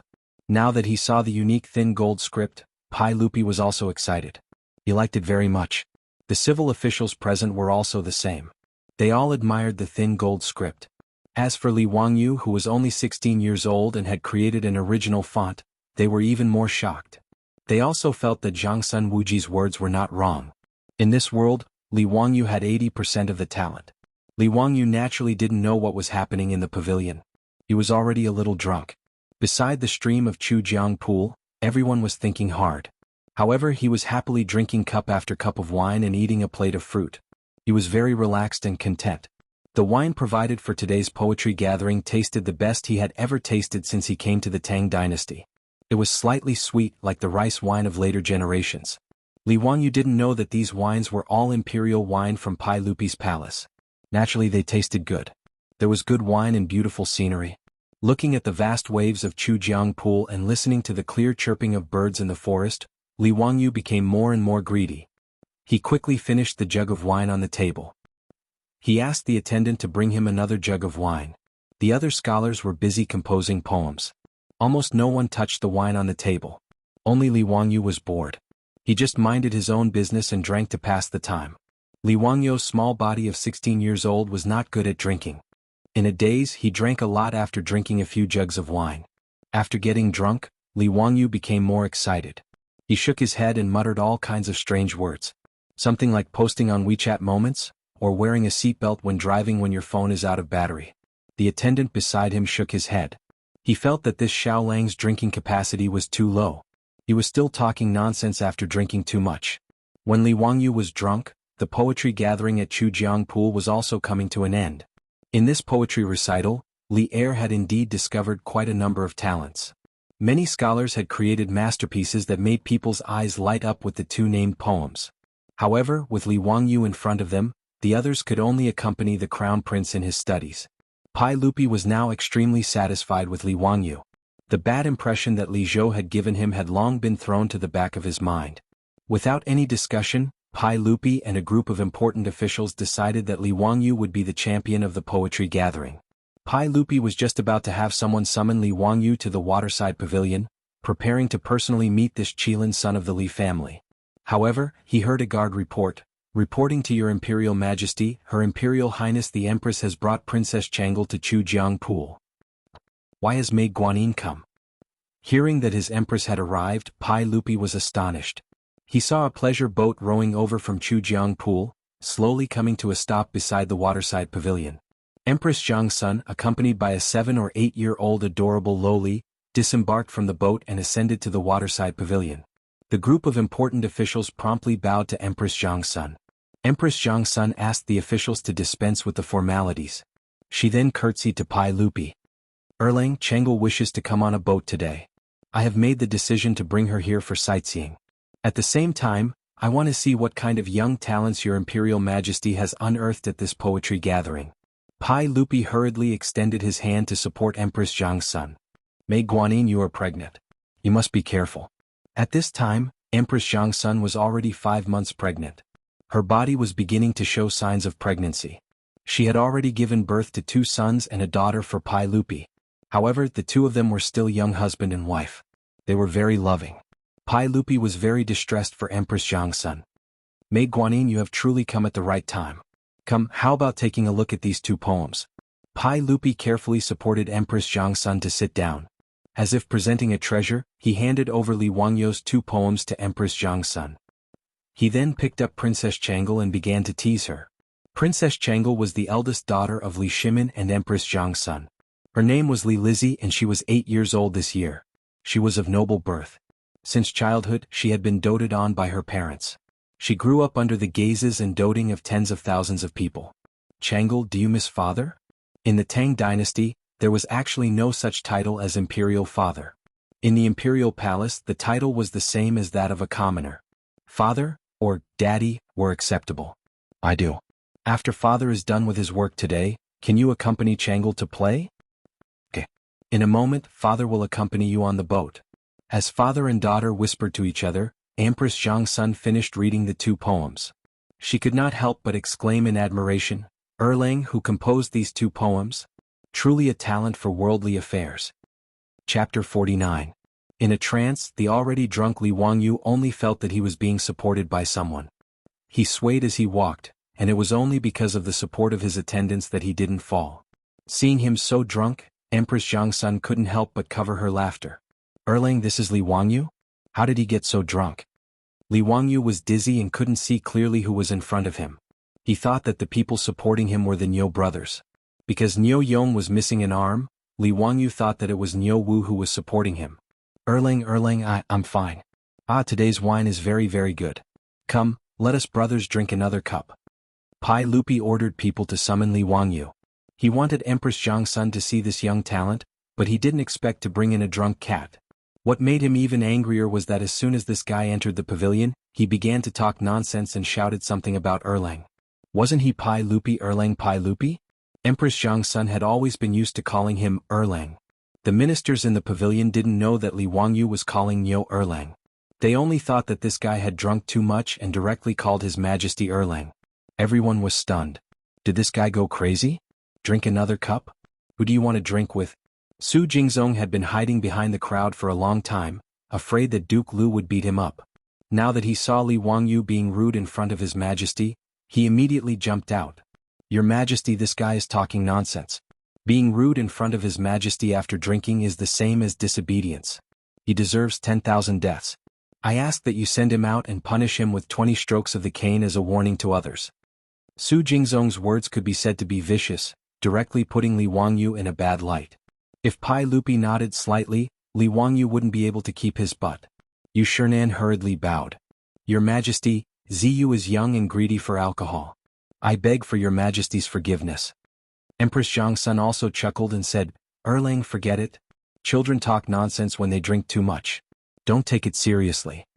From the side, Princess Chang'e let out a bell-like laughter. Father, why is this elder brother like a drunken cat? Look, he can't even stand steadily. How amusing.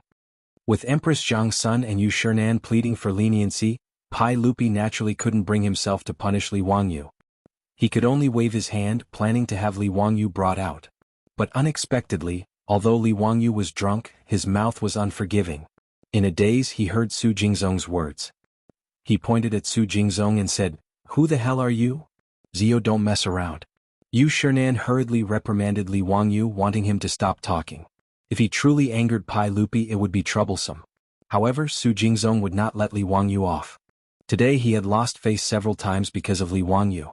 With great difficulty he had finally found an opportunity. How could he be willing to let it go? Your Majesty, I see that this Li Wangyu is only so. Those 2 poems from before might have been written in advance by someone. Otherwise, how could he have written such a masterpiece so quickly? Why don't your Majesty set a topic and have him compose a poem in front of you? Seeing that Li Wangyu was unable to stand steadily, Su Jingzong wanted him to compose a poem on the spot. He wanted to see Li Wangyu make a fool of himself. Your Majesty, Ziyu is already drunk. I'm afraid that this poem cannot be composed. Yu Shernan hurriedly helped Li Wangyu evade. The drunken cat Li Wangyu did not hear anything else clearly, only hearing the word, compose a poem. He did not wave his hand. Who said that I can't compose a poem? I have countless poems in my stomach. Speak, what kind of poem do you want me to compose? I have everything you need. Yu Shernan was angered by Li Wangyu's words. How could he not know that this fellow was so talkative after drinking? Before Yu Shernan had time to speak up for Li Wangyu, Su Jingzong had already seized the opportunity. Facing Pai Lupi, Su Jingzong bowed. Your Majesty, since Li Wangyu has said so, why don't you give him an opportunity to display his talent and let us admire his masterpiece? Pai Lupi was speechless. This fellow is still composing poems? I think it's more like a dream. His words caused all of the important officials in the pavilion to burst into laughter. Princess Chang'e giggled. Dreaming is good. Chang'e loves to dream the most. All of the officials knew that Pai Lupi was joking. Who knew that Su Jingzong with a deadpan expression bowed again. Yes, Your Majesty has ordered that Li Wangyu compose a poem on the topic of dreaming. Once these words left his mouth, all of the officials were stunned. Everyone could tell that Pai Lupi was clearly joking. How could this Su Jingzong be so despicable? Pai Lupi frowned. Su Qin, I was only speaking without thinking. Your Majesty, a monarch does not speak lightly. Su Jingzong's mind was currently filled with thoughts of how to make Li Wangyu lose face and make a fool of himself. In a moment of anger, he rebutted Pai Lupi. Su Jingzong's words caused Pai Lupi to choke and be unable to say anything for a long time. It was Qing Yaojin who jumped out from the side, grabbing Su Jingzong by the collar. You scoundrel. I see that you're itching for a beating today. The Tang dynasty has so many weapons, yet you insist on learning the sword. You swordsman. Previously, Qing Yaojin had heard Li Wangyu's brilliant curses by the side of the crooked river pond. He had been greatly satisfied and had been silently memorizing it. Now that he finally had the opportunity to use it, he opened his mouth and began to spew. Su Jingzong was able to endure. Faced with Qing Yaojin's humiliation, he did not say a word. Even as Qing Yaojin's saliva sprayed on his face, he did not try to defend himself. Everyone could tell that Lu Guogong was learning from Li Wangyu's previous curses. None of them could restrain themselves from laughing. Even Pai Lupi was so angry that he began to laugh. However, this was the first time that Empress Changsun and Princess Chang'e had heard such curses. They were both dumbfounded. Second young master, when did Lu Guogong become so eloquent? Empress Changsun asked Pai Lupi in a low voice. Pai Lupi chuckled mischievously. Leaning close, he repeated Li Wangyu's curses to the group of Confucian scholars. Empress Changsun could not help but roll her beautiful eyes. The reason why Qing Yaojin had jumped out was because Li Wangyu was to his liking today. Regardless of whether it was the cursing of the Confucian scholars at the edge of Lake Chu or the stunning, leaving the fortress, Qing Yaojin had a favorable impression of Li Wangyu. As a result, he had deliberately pestered Su Jingzong endlessly in order to fool Pai Lupi over with his earlier joke. However, no one had expected that drunken cat Li Wangyu would suddenly shout, "If you want to compose a poem, then compose a poem." Simple, very simple. Dreaming is also simple. Shaking off the attendant who was supporting him, Lu Guogong staggered towards the seating area in the waterside pavilion. As he neared, Li Wangyu swayed his body and shouted to Su Jingzong, "You help me take off my boots." As previously mentioned, the Tangs had to take off their boots when they sat. Li Wangyu was so drunk that he actually remembered to take off his shoes. This was quite rare. Su Jingzong's face was as black as the bottom of a pot. Although his official position was not high, he was still one of the 18 scholars. Li Wangyu actually yelled at him to take off his boots. This was simply a naked humiliation. However, without waiting for him to speak, Pai Lupi's light words floated over. Since Su Qin wants Li Zio to compose a poem while drunk, it is only right that you help him take off his boots. Pai Lupi, the Emperor of the Ages, was definitely a narrow-minded fellow. He was taking revenge on Su Jingzong for embarrassing him earlier. Now he was forcing Su Jingzong to take off Li Wangyu's boots. Chapter 50.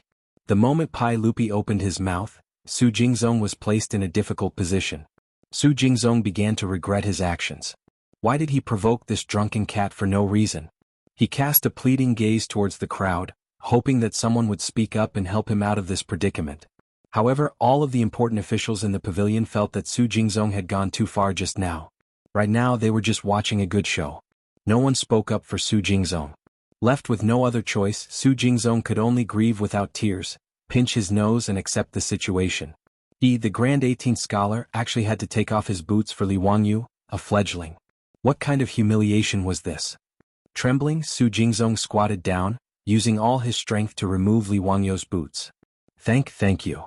Li Wangyu did not forget to pat Su Jingzong on the shoulder, expressing his thanks.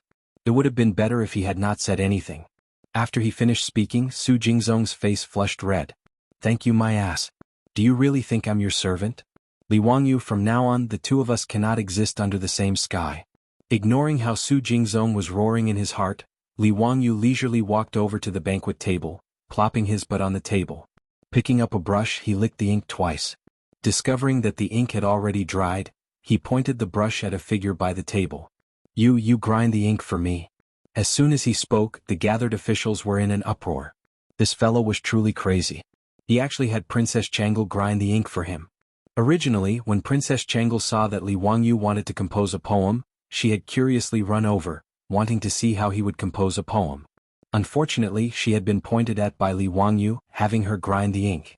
Li Er's face, which had been smiling and watching the show, immediately darkened. He reached out and patted the table beside him. He stood up and said, "How dare you ask my princess to grind ink for you? Li Wangyu, do you want to die? What's all this noise about? It's just grinding the ink. It's not like I'm going to publish it. Princess, how are you? Big brother will give you a tip later." Li Wangyu spoke incoherently. He thought that he was in a nightclub in the future, but he didn't know that the princess he was talking about was not the princess he was talking about. No one understood what Li Wangyu was talking about, but they knew that Li Wangyu wasn't talking about anything good. Moreover, this guy actually dared to call himself Big Brother. He was simply asking for death. In the Tang dynasty, the term elder brother referred to the father as well as the elder brother. According to the old Tang book, Wang Ju's biography, Emperor Xuanzong wept and said, "Fourth brother is benevolent and filial." The fourth brother he was talking about was his father, Tang Ruizong. Because Tang Ruizong was the fourth son, Tang Xuanzong called him fourth brother. In the future, there was also a letter written by Pai Lupi to his son. At the end of the letter, he also addressed himself as his brother. When Su Jingzong heard this, he was secretly delighted. Li Wangyu actually dared to flirt with Princess Changel, claiming to be her older brother. He was simply seeking death. Pai Lupi flew into a rage. Just as he was about to call for the imperial bodyguards to drag Li Wangyu out, Empress Jiangsun gently tugged on his sleeve. "Erlang, I just heard that this Li Jia Shaolang is also a relative of our imperial family. Is there such a thing?" Pai Lupi was in a fit of anger. In a low, muffled voice he replied, "He was born in the Li clan of Hu County. His father is Li Zhou." "Li Zhou? If I recall correctly, he is Erlang's older cousin, right?" "Correct. Then isn't this Li Wangyu Changel's older cousin? There's nothing wrong with calling him Big Brother, right?" Empress Jiangsun laughed. "Bah! How could my Changel be this scoundrel's younger cousin? Don't even think about it. Moreover, this brat has already been expelled from the Li clan of Hu County. Right now he is no longer a relative of our Tang dynasty." Pai Lupi was still in a fit of anger, speaking fiercely. Empress Jiangsun's beautiful eyes flickered. Softly, she whispered into Pai Lupi's ear, "How could Erlang be so muddle-headed? Such a talent, and also a relative of the imperial family, is precisely a talent that can be used. How could we push him out the door because of that group of old fools from the Li clan of Hu County? Could it be that Erlang wants to push this child to the side of those aristocratic families?" His wife's words caused Pai Lupi to immediately calm down. However, as Empress Jiangsun had said, he was currently desperately trying to weaken the influence of the aristocratic families. How could he push out such a talent like Li Wangyu? Although Pai Lupi was a man of great talent and bold vision, and could be said to be an emperor throughout the ages, he had a problem that could not be considered a problem. He liked to appoint people by favoritism. Just look at the list of 24 meritorious officials that he had established in the Lingyan Pavilion. Ranked first was Empress Jiangsun's elder brother, Jiangsun Wuji. Ranked second was the Prince of Hejin, Li Shaogong, a relative of the Tang dynasty. Ranked 15th was Jiangsun Shund, Duke of Pai State, who was Empress Jiangsun's maternal uncle. Of course, the relatives that Pai Lupi placed in important positions were truly talented and learned. Li Shimin would not place those without talent or virtue in important positions. As a relative of the Tang dynasty, Li Wangyu was also talented. How could Pai Lupi not be tempted? His eyes flickered. Suddenly, he laughed and said to Princess Changel, "Changel, why haven't you ground ink for your brother?" With these words, the entire audience was shocked. Was Li Wangyu trying to reach the heavens in a single bound? As soon as Li Shimin opened his mouth, he would have Princess Changel, who was doted on by countless people, recognize Li Wangyu as her brother? Su Jingzong felt as if his head was buzzing, and his vision darkened. The little girl Changel did not think so much. She only felt that Li Wangyu was interesting. Since her father had instructed her to grind ink, she obediently helped Li Wangyu grind ink. Li Wangyu grinned widely. "Thank you." Reaching out, he picked up the brush, licked the ink and stood up. Seeing that Li Wangyu was about to write a poem, an attendant immediately rushed forward. Reaching out, he held up the paper for Li Wangyu to write. Just now, these attendants had been frightened witless by Li Wangyu, fearing that the noble would blame them for not being discerning. At this moment, if they did not hurry up and hold up the paper, if this drunken cat pointed at the emperor and had them hold up the paper for him, would they still be alive? Li Wangyu did not pay attention to these things. Shaking his head, he recited while his brush moved like a swimming dragon, writing a poem in cursive. In a dream, Tianlao sings a farewell. Seafarers talk about Yingzhou, the smoke billows are faint and faith is hard to find. You people talk about Tianlao, perhaps the rosy clouds can be seen. This guy began to plagiarize Li Bai's poem again. In a dream, Tianlao sings a farewell to the officials of Donglu, was Li Bai's dream poem, and also a poem about traveling immortals. At this moment, Li Wangyu was 80 to 90% drunk, but there was still some sobriety in his mind. He did not write farewell to the officials of Donglu. In the waterside pavilion, Pai Lupi, Empress Jiangsun, and a group of important officials could not help but gather around to watch Li Wangyu compose a poem. Li Bai's poem could be said to have a magnificent artistic conception, unpredictable changes and colorful colors. Everyone was fascinated and intoxicated by it. His spirit traveled to the fairyland on heaven, and his heart felt that the pleasure of the world was the same. In a long poem, Li Wangyu finally wrote, "The pleasure of the world is the same. Since ancient times all things have flowed in the east. Farewell to the emperor, when will it return? Between the white deer and the green cliff. Must ride and visit the famous mountains." At this moment, everyone began to clap and cheer. Ziyu's poem is natural and unrestrained. It's a great poem about traveling immortals. Yu Shernan praised. Pai Lupi nodded in satisfaction, and his face was full of smiles. He did not expect this guy to be able to compose a poem about dreaming when he was drunk. He was indeed a talent. He and Empress Jiangsun looked at each other excitedly. Pai Lupi was already determined to order Li Wangyu to enter the imperial court as an official.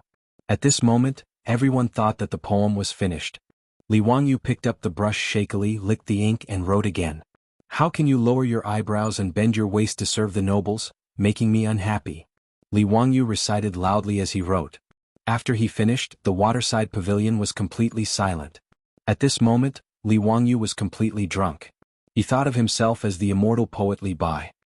He threw the brush in his hand and laughed loudly, "Delightful, delightful. I am a banished immortal. The Son of Heaven asked me to come, but I did not get on board. I called myself an immortal in wine. Haha, delightful." After he finished speaking, he fell to the ground and soon began to snore softly. Li Wangyu fell asleep. Chapter 51. Li Wangyu fell asleep, but none of the officials said anything. Pai Lupi's old face was as black as the bottom of a pot. His face was ashen and he didn't say a word. "How can you lower your eyebrows and bend your waist to serve the powerful? What does this mean? How can Li Wangyu lower his eyebrows and bend his waist to serve the powerful? How can he not smile? In this world he, Pai Lupi, is the most powerful person." The words Li Wangyu just wrote were simply a look of contempt for Pai Lupi. What do you want the narrow-minded Pai Lupi to think? It was simply pointing at a monk and cursing a bald donkey. He didn't leave any face for Pai Lupi. Moreover, he shouted something like, "The Son of Heaven calls for you but you don't come on board. You call yourself a wine immortal. How arrogant." Pai Lupi didn't immediately have the guards come in to drag Li Wangyu away and chop him to death. This was already very magnanimous. The officials present were also thunderstruck by the last two lines of Li Wangyu's poem. Yu Shernan sighed in his heart. Ziyu has caused a disaster. Only Su Jingzong felt that the originally cloudy sky seemed to have suddenly become clear. He felt very carefree. Li Wangyu, Li Wangyu, you're seeking your own death." Looking at Li Wangyu, who had fallen to the ground and was sound asleep, Su Jingzong couldn't help but smile. "Erlang." Empress Jiangsun wanted to comfort him, but Pai Lupi reached out to stop her. "Guanyin servant, there's no need to say more. Since this child isn't willing to lower his eyebrows and bend his waist, we naturally won't force him. Let him be happy." After Pai Lupi finished speaking, he ignored the others. With a sullen face, he picked up Changlu and turned to leave. Empress Jiangsun sighed helplessly. She turned to the officials and dukes and said, "His Majesty is in a fit of anger. We can't say much. I'll have to trouble you all to take care of the Li family's young man. No matter what, you have just heard His Majesty's order to let Chang'e call Li Jia Xiaolang brother. There are some things that His Majesty can do but you can't. You must not act on your own initiative. All the officials present understood her meaning and hurriedly bowed to Empress Jiangsun. Your Highness, the Empress is too serious. This official naturally will not meddle. Empress Jiangsun's words were a warning to the officials, telling them not to deal with Li Wangyu just because Pai Lupi left in a fit of anger. Empress Jiangsun was both angry and happy about this Li Jia Xiaolang. She was angry that he didn't know what was good for him, but she was happy that he was talented. Pai Lupi was angered by Li Wangyu's poem and left. She didn't want to refute Li Shimon's face. But out of love and care, it was only right to warn the officials and have them protect Li Wangyu a little. Empress Jiangsun's words did indeed make many people who had other thoughts give up, but it was as the Empress said. Even if Pai Lupi was angered by Li Wangyu and left, their surname was Li. It was said that one stroke couldn't write two Li characters. If he thought he was clever and killed Li Wangyu, and Pai Lupi thought of this Li family's Qilin son, then he would be the unlucky one. Even Su Jingzong restrained some of his thoughts. At least, he wouldn't put the idea of dealing with Li Wangyu on the surface. I heard that this child's parents are both dead. He is very pitiful. Empress Jiangsun looked at Li Wangyu, who was sleeping soundly on the ground, and touched the child in her belly. She couldn't help but feel motherly love. Okay, let people send this child away. Everyone please keep this child a secret. Let's wait for His Majesty to make a decision about what happened today. Yu Shernan shook his head and sighed. He could only let the attendants take Li Wangyu, who was sleeping soundly, out. He found the Niu brothers and told them to take good care of him. The poetry gathering in Chu, Jiang, and Qi ended unhappily, but the name of Li Wangyu spread among the aristocratic families, nobles and powerful officials in Chang'an. For the first time, Li Wangyu left a deep impression on the prosperous Tang dynasty more than 1,000 years ago. But at this time, Li Wangyu only felt a splitting headache, his mouth was dry and his throat was sore. Water, is there any water? His voice was hoarse and he moaned softly on the bed. Hearing his voice, Niu Wu quickly poured a bowl of water from the kettle on the low table and handed it to Li Wangyu's mouth. Like a dried-up traveler in the desert, Li Wangyu greedily drank the water in the bowl in one gulp. Only then did he feel that his throat was slightly soothed. Where am I? The hostel. Niu Wu laughed and said, Xiaolang, you can't hold your liquor well. You're so drunk that you're completely unconscious. Li Wangyu was completely drunk. In his mind, he only remembered that he seemed to be drinking by the stream in Chu, Jiang, Qi. He had no idea what happened after that and how he came back. Erlang, is the poetry gathering over? He thought of the poetry gathering and quickly asked. Yang Quan had told him that he had to be the champion of the poetry gathering. But he was so drunk that he completely forgot about it. It's over. Xiaolang, you're really talented. You're the champion of the poetry gathering. Niu Wu grinned and said. Really? Are you sure I'm the champion? How can it be fake? An old man came out and said it to everyone in person. The champion of the poetry gathering, Li Wangyu from Huxian. Who else could it be other than you? Xiaolang, you didn't see the faces of those scholars. It was really wonderful. A group of scholars in their 20s or even 30s, losing to a 10-year-old teenager, wouldn't they be ashamed to death? Li Wangyu had a headache. He patted his head hard. The aftereffects of this Tang dynasty wine were quite strong. And then? You brought me back? Li Wangyu asked. How could that be? When my brother and I were happy for you, we saw you being carried away by 2 attendants. It was said that there was a noble who wanted to see you. Xiaolang, what noble person did you see? Tell me about it. A noble person wanted to see him? Li Wangyu's mind was in a mess. There were only a few vague figures. There seemed to be a princess? Didn't he say that he would give a tip? Princess. Li Wangyu's mind buzzed. Damn it. Could it be a real princess of the Tang dynasty? When he was talking nonsense at that time, he seemed to be a princess in the nightclub of the future. There was a princess. Then were there also Li Shimon and Empress Jiangsun? Li Wangyu tried hard to recall. He remembered that he seemed to have written a poem. What did he write? It seemed to be a sailor or something. Yes, a sailor talking about Yingzhou. He copied Li Bai's farewell and dream poem. Suddenly, a flash of lightning flashed through his mind. Li Wangyu froze on the spot. He almost cried. He couldn't be so Chinibu, right? In front of Pai Lupi and Empress Jiangsun, he wrote the sentence, How can I bow to the powerful and make me unhappy? It's over. Isn't it F***king over? Li Wangyu muttered. He slapped himself. Why did he drink wine for no reason? Wasn't this a mess? In front of the emperor of the Tang dynasty, how could he bow to the powerful and make him happy? Did he have nothing better to do? Li Wangyu didn't care whether Pai Lupi appreciated him or not. He was afraid that if he offended Pai Lupi he would lose his life. Li Wangyu had died once. He didn't believe that he could die again and travel again. Xiaolang, what did you say? Niu Wu didn't hear clearly and asked in confusion.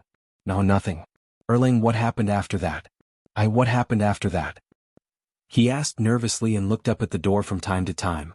He was afraid that a group of soldiers would rush in and take him away to prison. After that? After that, someone sent you out and told me and my brother to take good care of you. We brought you back to the hostel. Really? That's it? Didn't he say anything else? Li Wangyu couldn't believe it. He even asked the Niu brothers to take good care of him. Didn't he write the last sentence? Really? How can it be fake? That's good. That's good. By the way, what time is it now? Sure, it's almost Yushur. Xiaolang, you slept for the whole afternoon? Niu Wu replied. That was 4 or 5 o'clock in the afternoon. There was still some time before the evening drum was sounded and the door was closed. Li Wangyu quickly got up from the bed, tidied up his clothes, took out the sketch he drew last night from the package, told Niu Wu and went out. He planned to sell another painting and buy food to go back to Zhou village tomorrow. Chang'an was too scary. He couldn't stay here for long. Chapter 52. Under the strange gaze of the old guard, Li Wangyu walked to Peace Square on the opposite side of the street. Peace Square was still crowded with people. Li Wangyu carefully shuttled through the crowd, looking for a suitable target. He saw a young scholar with a jade pendant on him. He must be a noble and was a suitable target. Just as he was about to walk over to sell his sketch, his arm was grabbed by someone. Xiaolang, where are you going? I've been looking for you so hard. Li Wangyu was stunned. He turned his head and saw that it was the fat man who spent 10 taels of gold to buy his drawing yesterday evening. Brother, what's the matter? You still want to buy my drawing? Li Wangyu didn't understand why the fat man was looking for him. Could it be that he wanted a refund? The fat man didn't answer. He turned his head and shouted behind him, Father, I found Xiaolang. Li Wangyu saw a middle-aged man with a kind face walk over from the crowd. He looked similar to the fat man. What was going on? Did he bring his parents to find trouble with him? Li Wangyu was speechless. He had a ridiculous feeling that he sold a pornographic book to a child and then his parents came to denounce him. The middle-aged man was full of smiles. He walked closer to Li Wangyu and cupped his hands. My surname is Cho and my name is Yuan Liang. How should I address Xiaolang? What's the matter, Mr. Cho? Li Wangyu was vigilant and didn't rush to introduce himself. Xiaolang, don't worry. We don't have any bad intentions. We just want to invite Xiaolang to our house. That's not necessary. I still have things to do. Li Wangyu quickly found an excuse. Inviting him to be a guest was most likely an excuse. He had never met this father and son before. They probably had ulterior motives for inviting him. This banquet was definitely not a good one. Xiaolang, we really don't have any bad intentions. I'm a famous grain merchant in Chang'an City. Xiaolang, if you're worried you can ask someone. My Chiu family has been pure and kind for generations. They have a good reputation in Chang'an. Today, I took the liberty to invite Xiaolang to my residence as a guest because I have something to ask of you. That's why I shamelessly invited Xiaolang. Excuse me, Mr. Cho. Why did you ask me to go? Cho Yuanliang hesitated for a moment and replied softly, Xiaolang, please draw a picture for me. Drawing? Li Wangyu seemed to understand. He looked at Cho Yuanliang with a playful look. This guy's son was already so old, but he was still so interested in Chang'an too? From the looks of it, he even wanted to customize a pornographic image? Li Wangyu somewhat believed Cho Yuanliang's words. He thought that since his enemy was a famous grain merchant, he shouldn't be able to deceive a poor kid like him, right? It couldn't be that they wanted to trick him into going to their residence and then put him under house arrest to draw Chang'an too for them, right?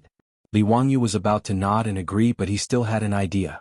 I can go to your residence, but I still have 2 brothers waiting for me in the hostel. I wonder if it's convenient for my brothers to go with me? Of course. I wonder where Xiaolang's brother is? Let's go and pick them up together. Li Wangyu nodded. They went back to Chongren Lane to find the Niu brothers. He was also afraid that if the Chiu family had any bad intentions, at least their safety would be guaranteed with the 2 brothers guarding them. In the hostel, he also secretly inquired about the Chiu family from the waiter. As Cho Yuanliang said, the Chiu family was a famous grain merchant in Chang'an City with a good reputation. He was relieved. He rode out with the Niu brothers and walked into the Chiu mansion in Shenyang Lane in the evening drum. Cho Yuanliang arranged for the servants in the mansion to arrange food and accommodation for the Niu brothers. He also invited Li Wangyu into the central room and ordered the servants to bring wine. After sitting down and talking, Li Wangyu knew that the fat man was called Chou Kuan, the only son of the Chiu family. He also had several sisters who had already been married. When Li Wangyu heard Chou Kuan's name, he was surprised for a moment and then secretly laughed. This name was so domineering. The Tang dynasty wrote from top to bottom. Could Chou Kuan be read as Chou Ribai? After carefully thinking about Chou Yuanliang's name, Li Wangyu snickered even more. The surname Chou sounded the same as beg. The father and son, one begged for forgiveness, the other begged for re-ex. Li Wangyu secretly ridiculed the Chiu family's ability to give names. He almost spat out the wine in his mouth. It was so hard for him to hold back his smile with a strange expression. After 3 rounds of wine, the conversation started. Li Wangyu finally figured out why the father and son of the Chiu family were so anxious to find him. The Chiu family had been merchants for generations. Chou Yuanliang was honest and kind, but he had 2 small shortcomings. First, he liked to drink wine. Second, he liked to pretend to be cultured. It was not a bad thing to pretend to be cultured. Although the status of merchants in the Tang dynasty was not low, they were not as good as scholars. In order to put up a facade and raise their status, it was understandable to make friends with some scholars. For this reason, the Chiu family did not even settle down in the west of the city. Instead, they bought property in the east of the city in Xianyangfang, with the purpose of being closer to Pingkangfang. Although Pingkangfang was a red-light district in Chang'an, the Little Sisters, there were not low-class prostitutes who only sold their looks. They could still recite poems, paint and write poems. They could dance, ride, shoot and play with swords. They were most loved by the nobles and scholars. Therefore, the scholars and even the bureaucrats of the Tang dynasty liked to go to Pingkangfang to drink and chat, enjoy singing and dancing, recite poems, and talk about life with beautiful women. Chou Yuanliang moved here to make it easier to make friends with the scholars. However, the bad thing was that he was greedy for good wine. A few days ago, Chou Yuanliang invited a group of scholars to a banquet in Pingkangfang. Although he was a patron, he was often humiliated by those poor and stinky scholars. During the banquet that day, everyone talked about the precious paintings of the past generations and mocked Chou Yuanliang intentionally or unintentionally. They said that although he was rich, he should collect some ancient paintings and classics to dilute the smell of money of the Chiu family. Chou Yuanliang drank a few more cups and was angry when he heard this. He was kind enough to spend a lot of money to treat them to wine, but they still mocked him. Feeling indignant, he opened his mouth and boasted. Who said that I don't have ancient paintings in my house? I have a goddess Luo's painting in my house. That's a great treasure, Chou Yuanliang said with a big tongue. His words caused everyone to be stunned for a moment before they burst into laughter.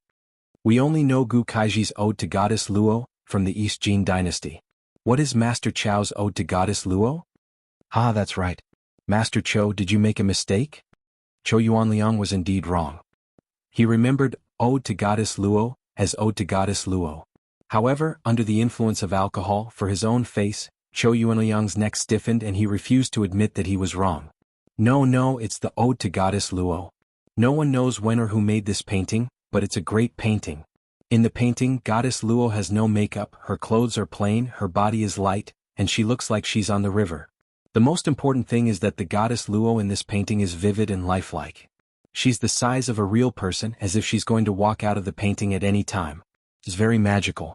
That's the heirloom of my Chiu family. It's a treasure that can't be easily shown to others. Chou Yuanliang was purely bragging. He drank too much and spoke nonsense. However, he was usually honest, so his words made everyone believe it. Is there really such a magical painting? Master Chou, can you let us take a look and broaden our horizons? Everyone asked to see the painting, which made Chou Yuanliang sober up a little. He quickly found an excuse to dodge it. Originally, this matter was over. He was just bragging in front of everyone because he drank too much. However, he didn't expect that this casual bragging would be taxed. Chou Yuanliang's unintentional words caused a huge trouble and crisis for himself and the Chiu family. Chapter 53. The Duke of Chongping Zhang Liang was Pai Lupi's trusted general. Zhang Liang was born poor. At the end of the Sui dynasty, the world was in chaos. Zhang Liang first joined Li Mi of Wagong village. Later, he followed Su Shiji to the Tang Empire and was recommended by Fang Xianling to join the Qing king's mansion, becoming Pai Lupi's confidant. After the incident at the Black Tortoise Gate, Zhang Liang was appointed by Pai Lupi as general of the Right Guard, supervisor of the Huai province and prefectural Duke Chongping. Zhang Liang looked honest on the outside, but he was deceitful on the inside. He became even more arrogant because of his merit. He wantonly recruited young and strong men to be his fake sons. The so-called false son was the same as an adopted son. In the Tang dynasty, especially in the military, the fake son system was very popular. Those who could be recorded as fake sons were, of course, brave, courageous, and outstanding talents. Zhang Liang took in 500 fake sons, but he relied on his power to commit crimes. The old book of Tang described Zhang Liang's 500 fake sons as adopted sons are beasts, and their evil deeds are obvious. It meant that his fake son was a beast and had committed many evil deeds. In the later generations, there was only one person who dared to shout, "My father is Li Gang." However, Zhang Liang had 500 fake sons who could shout, "My father is Zhang Liang," at any time and run amok in Chang, and Zhou Yuan Liang's boasting at the banquet had somehow reached the ears of Zhang Liang, the Duke of Changping. Not long after Zhang Liang learned that his enemy had such a treasure, his fake son came knocking on his door. He said that in a few days Zhang Liang, the Commandery Duke of Changping, would be celebrating his 40th birthday. He invited the Zhou family to bring the goddess of Luo's painting to the banquet to celebrate the Commandery Duke of Changping's birthday. This actually meant that the enemy family wanted to give the ancient painting Luo Shen Tu to Zhang Liang as a congratulatory gift. However, the aristocrats of the Tang dynasty still paid attention to face. It was not good to come forward and snatch it, but they used this method to force the enemy family to hand over the ancient painting. If Zhou Yuanliang really did have this ancient painting, then so be it. As a merchant, he could not afford to offend the Duke of Changping. But where was the goddess Luo's scripture? That was simply made up by Zhou Yuanliang when he was drunk. But no matter how he explained, Zhang Liang's fake son only thought that he couldn't bear to part with it and used this excuse to dodge. As a result, he angrily spread the word that if the Zhou clan did not bring a painting to the Commandery Duke Changping's birthday celebration to liven things up, then they were not giving the Commandery Duke Changping any face. If he angered the Commandery Duke Changping, he might lose his head. At this point, Zhou Yuanliang could only lower his head and admit defeat. He promised that on the day of Duke Changping's birthday, he would bring the goddess of Luo's painting to celebrate and liven things up for the Duke. After Zhang Liang left with satisfaction, Zhou Yuanliang looked around for a brilliant painter, wanting to draw a Luo Shen painting to deal with it. However, he had boasted so much back then.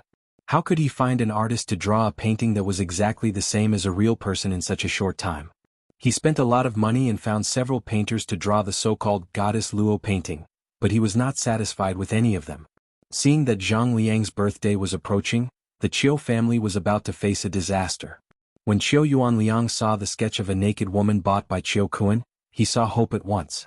That was why Zhou Yuanliang dragged Qiu Kuan to look for Li Wangyu all over Pingkang Fang. Finally, with the blessings of the heavens, he found it. After explaining all this to Li Wangyu, Zhou Yuanliang looked hopefully at Li Wangyu. "Xiaolang, may I ask if this painting was made by you?" The reason why Zhou Yuanliang guessed that the sketch was made by Li Wangyu was because the paper was very new. It was obviously a newly completed painting. Secondly, he had heard Qiu Kuan describe the process of buying the painting. He guessed that the painting was made by the person who sold it. Otherwise, the price would not have been so easily negotiated. Li Wangyu thought for a moment and then nodded slightly. "That's great. It really was made by Xiaolang. Then may I ask Xiaolang to draw a goddess of Luo's painting for me? Don't worry, I will buy it for 100 taels of gold." Li Wangyu naturally would not refuse this condition. He immediately nodded and agreed. He was currently in a panic because of the lack of money. Anything that could earn money was a good thing. "Duke Zhou, can you exchange the gold for food?" "What? Xiaolang's family is also in the food business?" Zhou Yuanliang was puzzled. Li Wangyu shook his head. "The villagers in the village where I live are poor?" He could not say that it was to prepare for the locust plague a month later. He could only say that Dingzhou village was poor. "Xiaolang is really righteous. How about this? I will exchange 200 stones of food with you. How about it?" Li Wangyu was overjoyed. He quickly stood up and bowed. "Thank you for your kindness, Duke Zhou." For an adult, eating a caddy of food a day was enough to sustain his life. 1 stone of food was 250 caddies, which could feed an adult for 8 or 9 months. 200 stones of food was enough for the 563 people of Dingzhou village to eat for 3 months. With the small amount of food in the village, it could support them for a while. 100 taels of gold could only buy 160 stones of food. However, Zhou Yuanliang was willing to give him 200 stones. This was naturally a good thing. It also showed that the Qiu family was really a kind person. For this, Li Wangyu was grateful. The two sides had a pleasant conversation. Qiu Yuanliang immediately asked people to bring a pile of blank scrolls that had been mounted.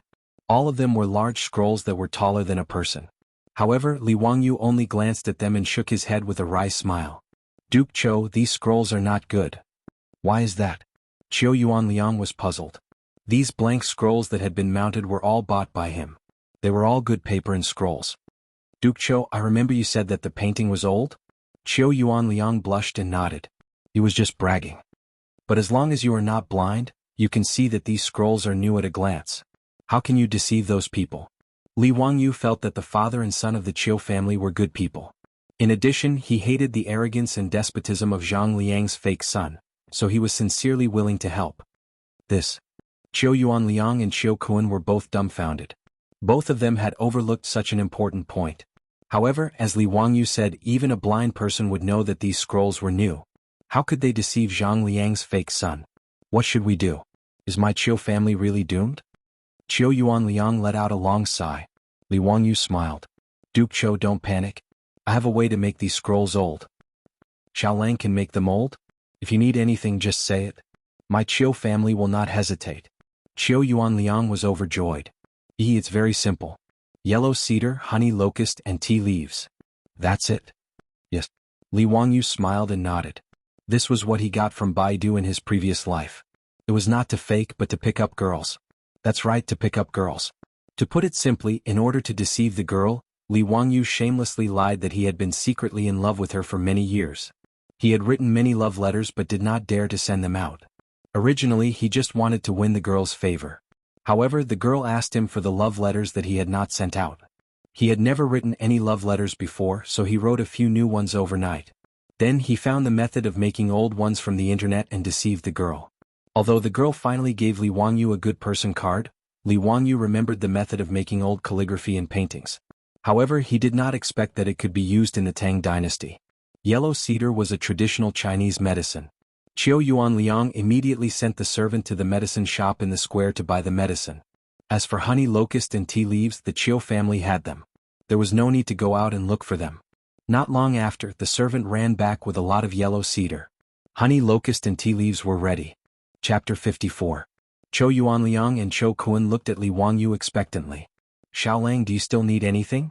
Is this enough? It's enough. Ask someone to boil the yellow cypress and Chinese honey locust. Soak the tea leaves in the water alone. Also, prepare a few ovens to dry the painting later. When the yellow cypress and Chinese honey locust were boiled, Li Wangyu asked someone to bring a brush. He carefully dipped the brush in the yellow-brown liquid and brushed it on the painting several times. Then he asked someone to take it to dry.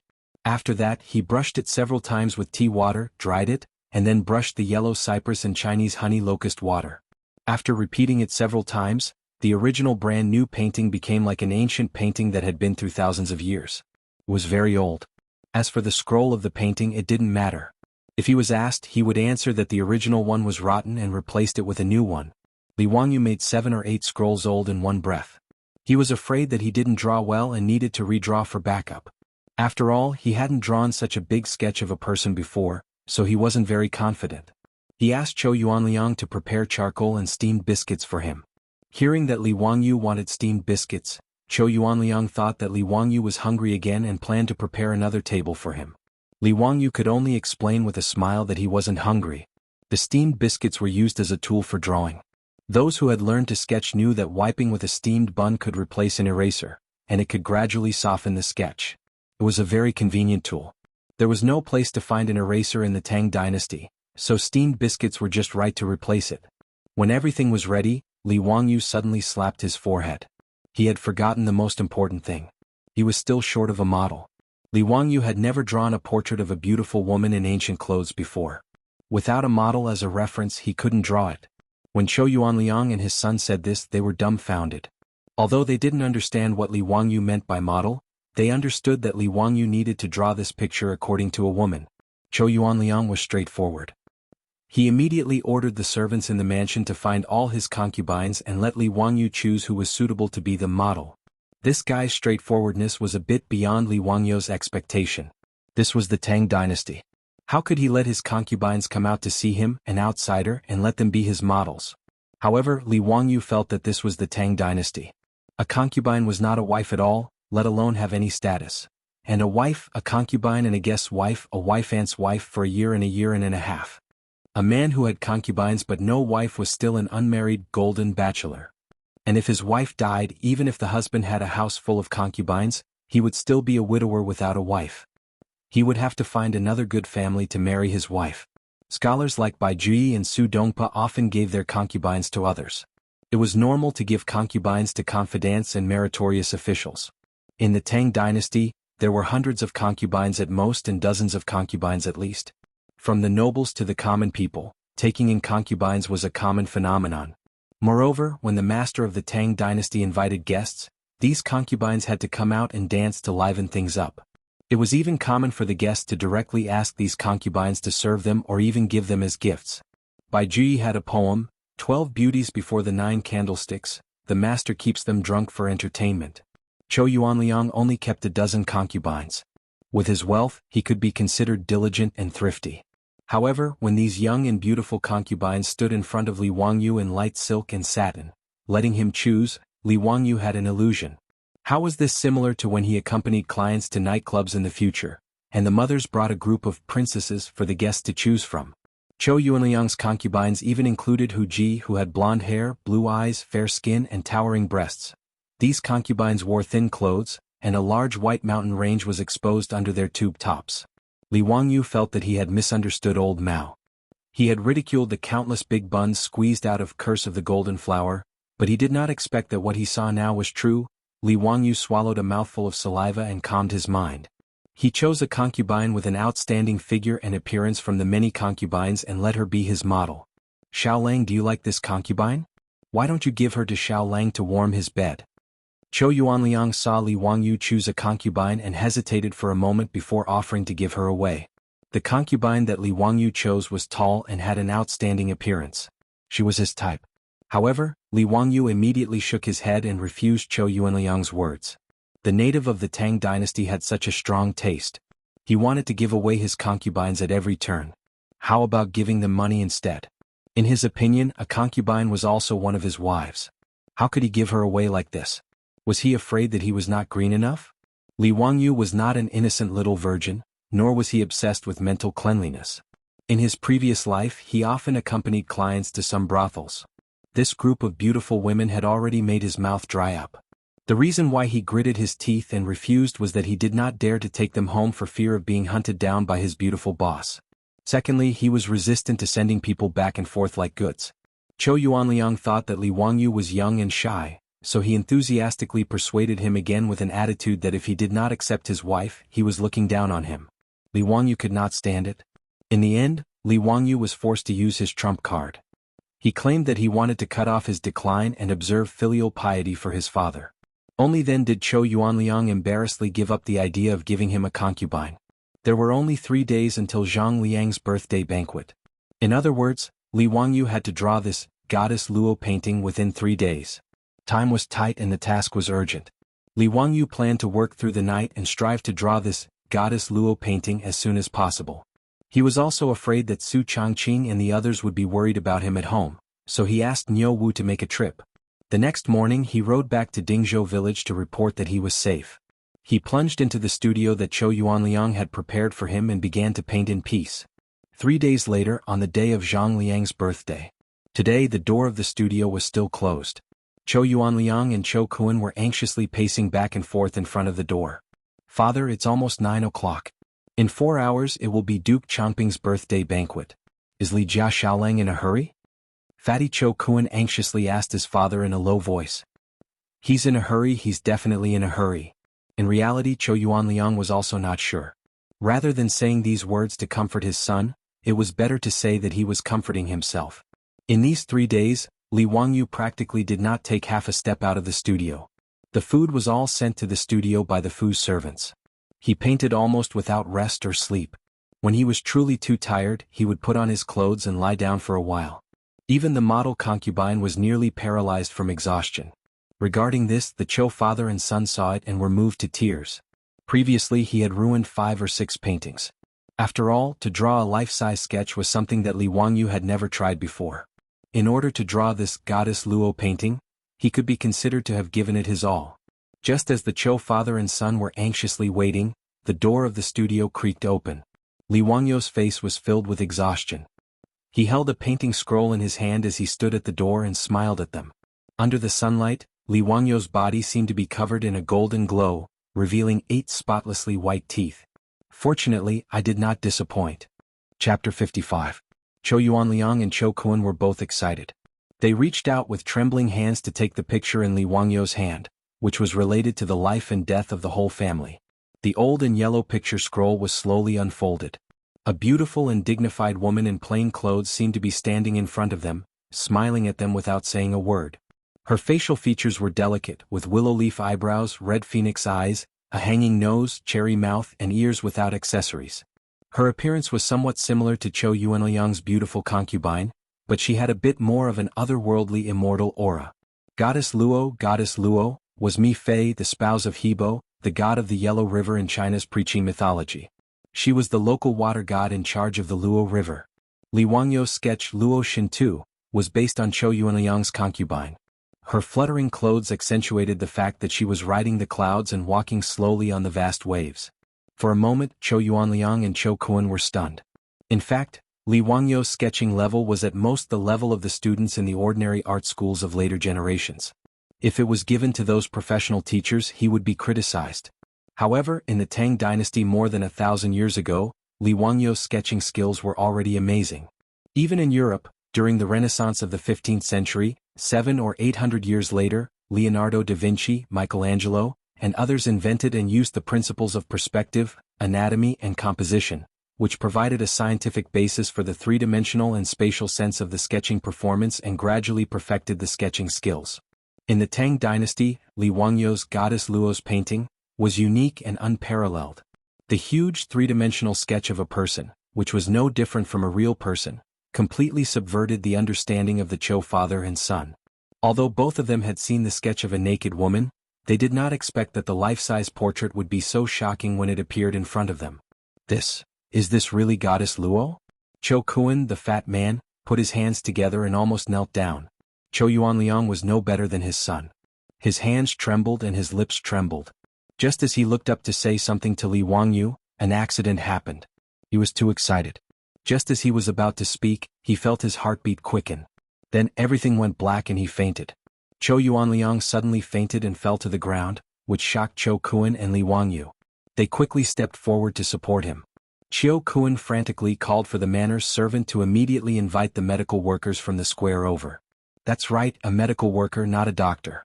The medical conditions in the Tang dynasty were not that good. Just look at the lifespan of the royal family. In addition to the Imperial Medical Bureau, the Tang dynasty also had a professional official medical institution, the Imperial Medical Bureau.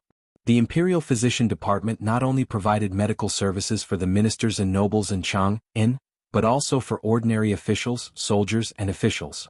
The doctors in the Imperial Medical Department were divided into physician, and worker according to their medical skills. As for the civilian doctors, they were called Luyan worker. They were doctors who worked in the pharmacy and their medical skills were quite reliable. The other was the Jianghu traveling doctor, who basically treated patients according to fate. It all depended on whether the patient's life was tough or not. There was a pharmacy in Shenyang Square, so naturally there were doctors who worked there. The Chou family's servant trotted out to invite the doctor. The others hurriedly carried Chou Yuanliang into the room and onto the bed. Not long after, a white-bearded doctor rushed in under the lead of the Chou family's servant. After a diagnosis, acupuncture, and massage, Chou Yuanliang finally woke up. "Dr. Zhang, how is my master? Why did he suddenly faint?" Chou Kun was a filial son.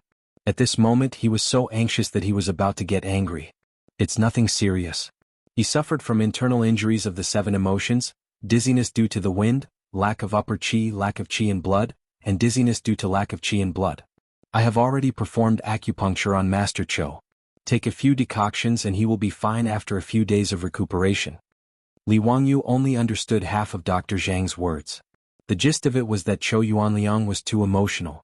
Coupled with the lack of qi in blood, he fainted. Thinking about it, it was probably due to the excitement of seeing Li Wangyou's Luo Shen's painting. Coupled with the recent depression in his heart, the sudden excitement caused him to faint due to insufficient blood flow to his brain. After Zhou Yuanliang woke up, he struggled to get up. It's getting late.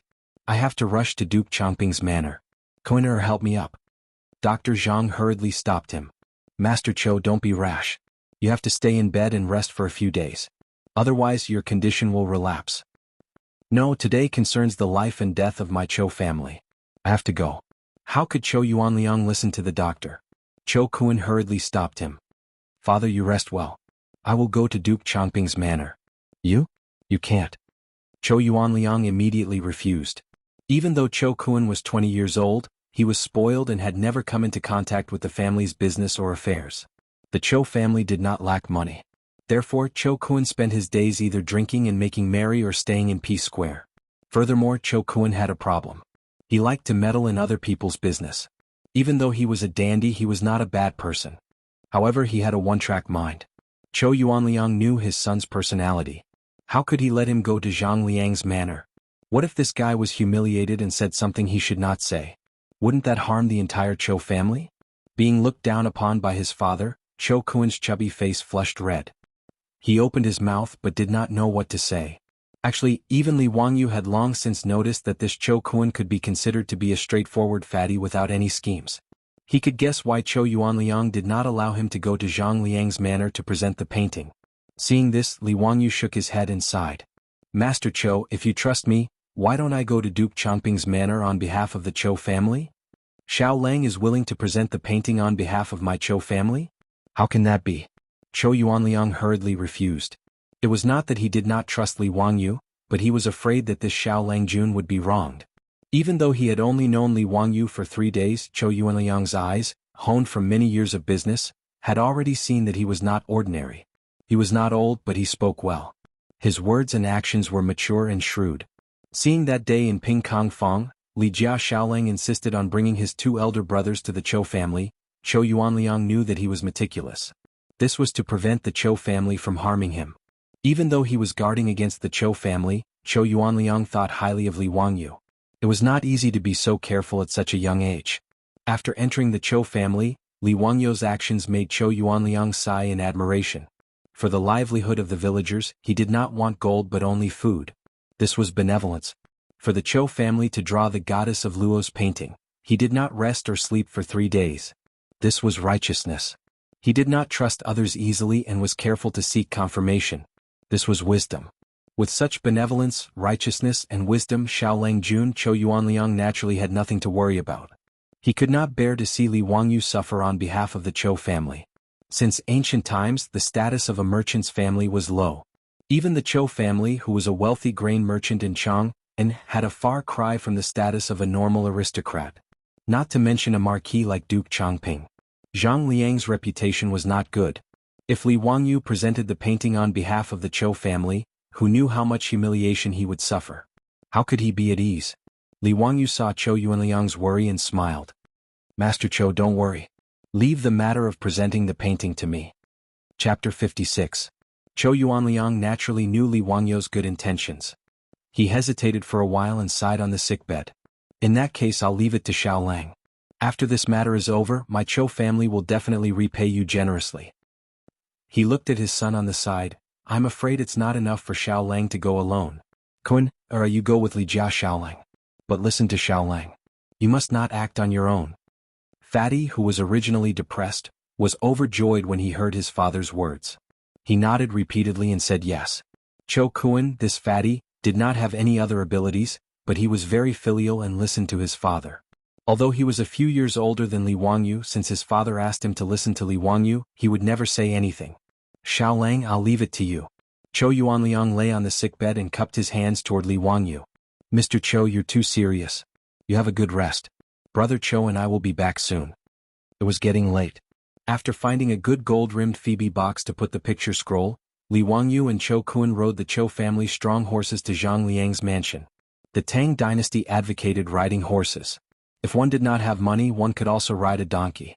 It was rare to see people riding in sedan chairs in later TV series. The Tangs thought that sedan chairs were too effeminate. If one was not 70 or 80 years old or physically disabled, no one would want to ride in a sedan chair. They would be laughed at. The most important thing was that Pai Lupi was the emperor of horses. When he went out, those golden and silver carriages were just decorations. He always rode horses. If the top was good, the bottom would be even better. In the Tang dynasty, riding horses was the right way to go. The tall and handsome horses were comparable to the luxury cars of the later generations. Even the women went out on horseback just like the men. At most, he would wear a conical hat with a black veil hanging from the edge of the hat, covering his face and body. Li Wangyu looked at Cho Kuan, this fatty, riding a horse. He was worried about the horse under him. Would it be crushed by Cho Kuan's huge body? That would be a sin. He felt that if the horse carrying Cho Kuan on its back had something to say, it must be because of the bitterness in the baby's heart. But the baby did not say anything as Zhang Liang's mansion was located in Anxing Lane, northeast of Chongren Lane. Because Chang and was too big, it was nearly 4 kilometers away from the Cho mansion. The two of them chatted along the way. Before the banquet started, they arrived in front of Duke Changping's manor, which was located on the side street of the Gate of Heaven Influence. In the city of Chang and of the Tang dynasty, only the third-grade officials of the royal family and above could open their doors to the street. Ordinary people could only open their doors in the square. Zhang Liang was the founding prefectural duke and was a primary grade 2 prefectural duke. Naturally, he had the right to open the gate of his residence to the main street. At this time, the 80-meter-wide side street of the Gate of Heaven Influence was already filled with horses. The attendants of the various officials who came to attend the banquet were all chatting outside Duke Changping's manor, waiting for the banquet to end to pick up their masters. Li Wangyu and Cho Kuan had just arrived in front of Duke Changping's manor when they heard someone shout before they even got off their horses. Where did this merchant come from? Don't you know the rules? Is this a place where you can stop? Get lost. Li Wangyu was stunned. Why were they being chased away when they had just arrived at the entrance? Looking up, they saw a middle-aged man standing at the entrance of Zhang Liang's manor. He looked like a steward and was shouting at them. The reason why this steward could tell that Cho Kuan was a merchant, including how Li Wangyu could tell that Cho Kuan was selling the map at a glance, was not because of his sharp eyes, but because of the color of Cho Kuan's clothes. One of the main characteristics of the Sui and Tang dynasties was the color of clothes, which mainly referred to men's clothes. Women did not matter. Regardless of whether they were noble women or commoners, they all wore colorful clothes as long as you could afford them. In the Tang dynasty, the color of one's clothes could not be casually worn. Bright yellow was used exclusively by the imperial family. This went without saying. Civil and military officials of the 3rd rank and above wore purple. 4th rank officials wore dark red, 5th rank officials wore light red, 6th rank officials wore dark green, 7th rank officials wore light green, 8th rank officials wore dark green, and 9th rank officials wore light green. Officials wore light green while merchants could only wear black. Thus, regardless of whether Fatty Cho Kuan's black clothes were made of silk or coarse cloth, others could tell his identity at a glance. As for commoners like Li Wangyu, they could only wear white. The so-called white body was a commoner without an official position or title. They could only wear white. Li Wangyu smiled and explained, "We are from Chang'an's Cho Manor. We were invited by your manor to participate in the birthday banquet. Get lost and enter the manor through the side door. Tian Shaling, you don't know the rules at all. Is this gate something that merchants and white bodies like you can walk through? Don't you have eyes? Are there any officials of the 3rd rank and below who can walk through the gate?" The steward's words caused the surrounding troops and servants who were waiting for their masters to burst into laughter. Ah, Steward Zhang is right. Merchants dressed in black want to walk through the front door of the Duke Changping's manor. They are truly audacious. They must be drunk from drinking at home. Haha, it's been a long time since I've seen someone so ignorant. Interesting. A merchant in white wants to walk through the front door of the Duke Changping's manor? Are they dreaming? Steward Zhang, why would the Duke Changping invite a merchant to his birthday banquet? Steward Zhang, who had loudly berated the Cho Manor's carriage, was pleased. He cupped his hands and replied loudly, "Bullshit invitation. This Cho family is a grain merchant in Chang'an. My master heard that they have the goddess Luo's painting, and asked them to come and present it for entertainment." Steward Zhang's words caused the troops and servants who were waiting for their masters to laugh even louder.